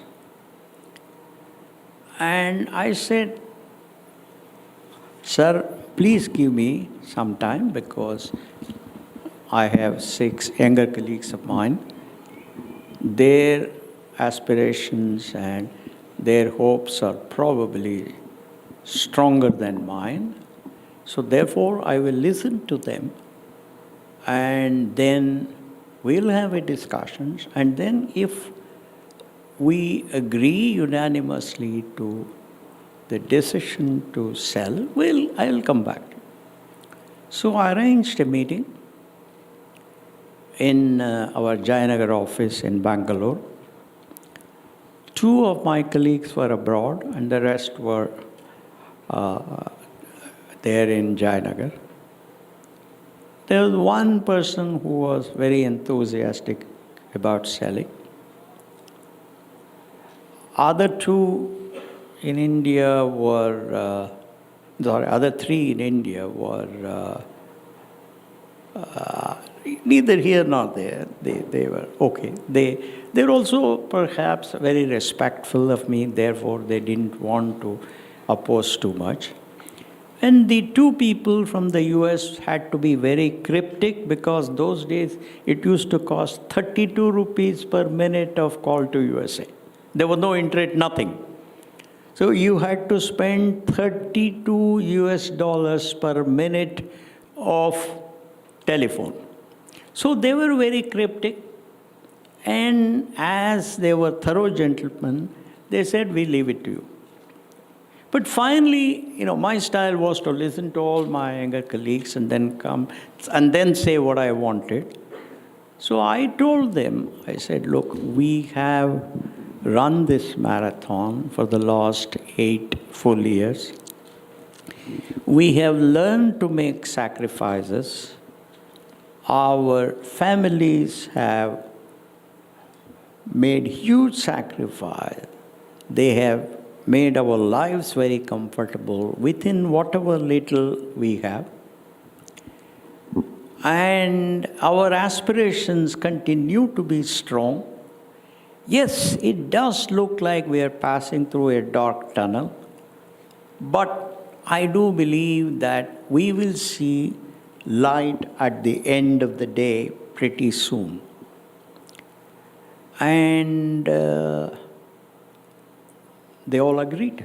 They were all very kind. Even my colleagues have been extraordinary people, very kind people, very, very decent human beings with high aspirations. They agreed. But as luck would have it for us, 1991, under the leadership of Sri P.V. Narasimha Rao, Dr. Manmohan Singh, aided by Sri Montek Singh Ahluwalia and P. Chidambaram, ushered in the liberalization. And that's when licensing was abolished. Current account convertibility was introduced. The role of government in determining the IPO price was removed. The control of capital issues was abolished. That gentleman sat in Delhi, had no idea of the stock exchange. So a lot of good things happened, and then we started growing. So it was... What was the bleak period like? What was that dark tunnel like? What was the most difficult moment? There are anecdotes we've heard about how during one client engagement you have said you were so tired you had to sleep, you were sleeping in a storeroom. And so we would like our viewers to know that behind every legend there is always a backstory. And I'm sure we would like to learn from the difficulties that Mr. Narayan Murthy has faced pre-1991. Can you tell us in as much personal detail as possible, sir, because we'll relate to it. Yeah. The dark period, what was it like? What was the issue? What was the moment of despair? And that's when someone was trying to buy you and you still held on. So we want to know the difficult period at that time, sir. Well, there were several incidents that could have sapped our energy, our enthusiasm. But what kept us going was our passion and our dream. Because when I returned from France, my desire was to conduct an experiment in entrepreneurship and see if that could succeed in India. Because I had studied all the isms. I had studied socialism, communism, libertarianism, and capitalism, and had come to the conclusion that capitalism, which offers free market, competition, and entrepreneurship, the capitalism was the only solution for countries like India to create more and more jobs and solve the problem of poverty. Coming to the incidents, we used to stay in the most dangerous part of New York City. I don't want to say that because I don't want to. You can say it's in Republic we speak very freely. No, but no, you have that authority. The world pardons you easily. It doesn't pardon me, so I have to be careful. Anyway, so we used to stay in extremely expensive hotels where it was very dangerous. And our dinner used to be at McDonald's, just French fries. I remember one night when my flight from India got delayed. It reached at about 11:30 night. Those days we would take buses from JFK to Manhattan. There was no bus. So I slept in the airport.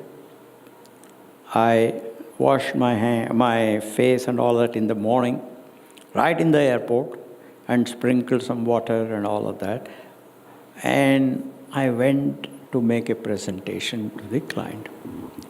I think not just me, my colleagues too, they have made such, I don't know, sacrifices or whatever it is, because it all came from their passion to succeed in their objective.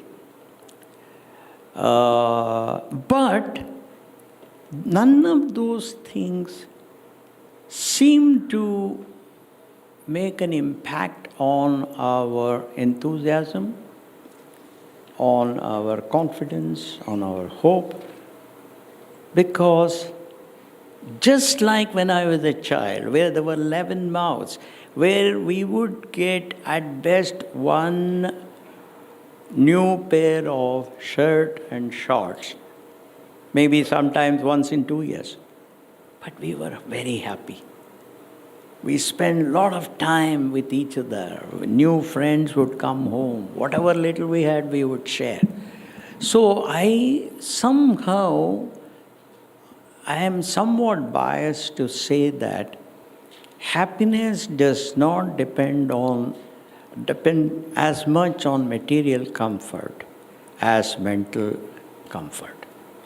That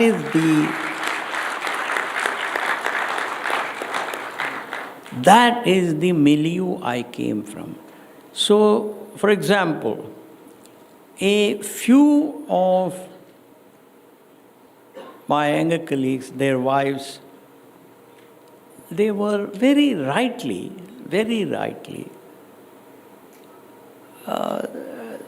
articulating, it's 8 years. Still nobody has got even a scooter, forget about a car. Ye kya ho gaya? What is it that we are trying to do? But the husbands explain to them why it is so, how the future will be, why we should not hesitate to continue this journey, etc. So that desire, that determination, that passion, I think is what kept us going. So I am not, having come from a poor background, lack of material comfort has not impacted me as much as most people think. Can I ask a question on behalf of Gen Z? I'm not Gen Z, but I'll ask a question on their behalf. Sure. I'm a millennial. I'll ask a Gen Z question. Sure. You never thought about work-life balance at that time, sir? Because I think...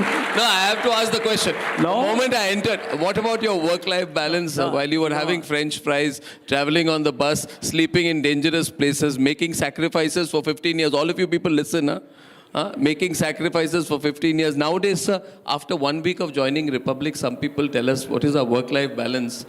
So no, I think that's a very valuable I want you to give me an honest and straight reply because I know this is going to go viral. Yeah. Right? Yeah. Let me start with what one of my friends, who also was one of India's very successful corporate leaders, said probably Arnab, you may remember, it was at the Economic Times CEO Awards 26 years ago. He was being interviewed like this, and I don't know which of the Jains or somebody was interviewing him. So he asked him the same question. What is your view on work-life balance? That gentleman gave a brilliant answer. He said, "Sir, first we should all get a life, then we should worry about work-life balance." So he said the need of the country is to ensure that those of us who God has smiled on us would work hard, work in a disciplined manner, work smart, and create opportunity for those people who still do not have any jobs, so that they too can have a life. And then we can worry about work-life balance. So you know that, Arnab, you yourself must probably the most hardworking person here. Why? Because I haven't seen, that's what my father used to say, that's what my mother did, from 6 a.m. in the morning, using, wood. Wood was what we used to use in our kitchen. There was no coal, nothing, no gas stove, nothing, wood. And sometimes that used to be wet. And I have seen my mother do that from 6 a.m. to night 10 p.m. in the kitchen. So my personal view is that I haven't seen anybody in the world who has achieved anything without hard work. Only because of what you have done, what your team has emulated, looking at you, you have this wonderful place. It would not have come by your talk.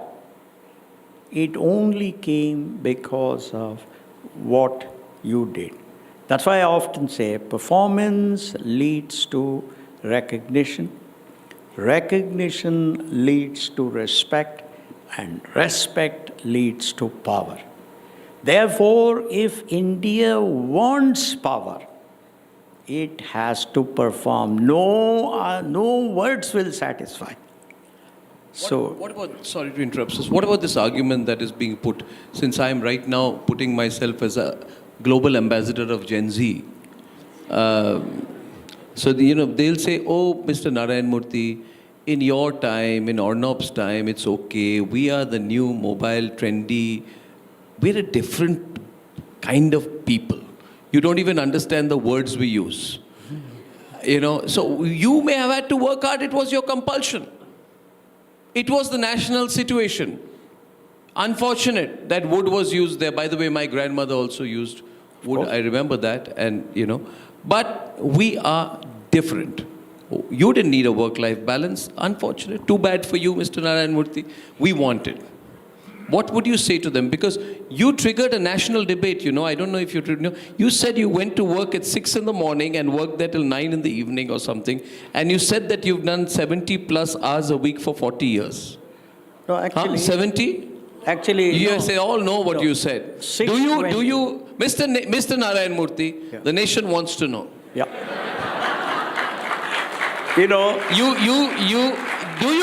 Do you still stand? Do you still stand by the statement that triggered a national debate despite the backlash? Mr. Murthy. Being an engineer, I will use data and facts. I don't want to use perceptions, biases, and opinions. I don't want to use perceptions, biases, and opinions. I have spoken to a lot of politicians all over the world, developed world, developing world, etc. I've spoken to a lot of corporate leaders, Fortune 20 corporate leaders, Fortune 50, all of that. I have spoken to extremely well-known professor. I used to be on several top universities in the US and in India, of course, also. But one thing has come through, and that is no individual, no community, no country has ever come up without hard work. When I say hard work, not going to the office and sleeping there. When I say hard work, it means hard and smart work. Let me give you a few data points. I was speaking to one of the top 5 astrophysicists in the world. He has produced some 70 plus papers in Nature. I don't know in India if some people produce 4 or 5, it's considered to be a great. So I asked him, what is it that makes you achieve this? Is it because you're very bright? He said, look, people all around me are as smart as I am. There is no shortage of intelligence. However, what distinguishes me from those other people is that I have put in a lot more hard work. My family has fully cooperated with me in my doing this, and therefore I have achieved. You know, for example, my belief is that our respected Prime Minister must be working 100 hours a week. I don't think he's working any less. Most of his cabinet colleagues must be working. Many of the bureaucrats would be working. I have spoken to top cricketers. They have also told me at the end of the day, it is practice, practice, practice. And that's hard work. So therefore, I believe that hard work is necessary for success of any individual, any community, any country. Now let me come to point 2. In China, there is a famous saying which is practiced even today. Last year, catamaran senior and mid-level staff went to China, and they went to tier 1 cities, tier 2 cities, and tier 3 cities. They stayed in tier 3 kind of hotels because we wanted to understand the real China. And there's a saying there, 996. You know what it means? 9 a.m. to 9 p.m., 6 days a week. And that is 72 hours a week, friends. Now, if you look at Germany, when Germany was defeated in World War II by the Allies,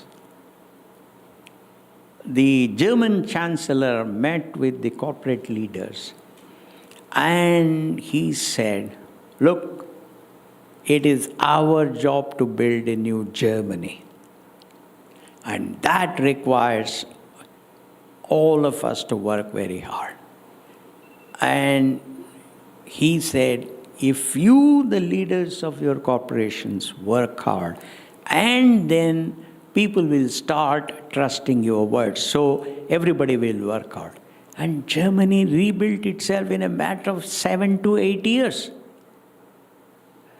So my belief is that at this point of time, thanks to the extraordinary work done by our respected Prime Minister and his cabinet colleagues and various state chief ministers, We are at an important point of inflection. We have crossed Japan, gone to 4 trillion plus. As we saw in the thing, when the Prime Minister took over, we are 10th largest. Today we are the 4th largest. This is the time when we shouldn't give up. This is the time when we have toned our body, we have toned our mind to run this marathon and complete it. Therefore, it is the responsibility of every leader assembled here to create trust in their words amongst the youngsters and then say, we are all running a noble marathon. We are all supporting our Prime Minister. We all want to create an India of which posterity can be proud of. And this is the only way we can give lives to a large number of Indians who still don't have jobs. What is the value of human life unless you can share and care, as my mother used to say? Sometimes youngsters would say, no, what is this? We are already 11 people eating. Why have you brought one more child? She would say, child, it is very important for you to share and care. Otherwise, you are not a human being. The beauty of human beings is it has given us the power of thinking and the power to articulate, the power to listen and react. That's the unique thing about human beings.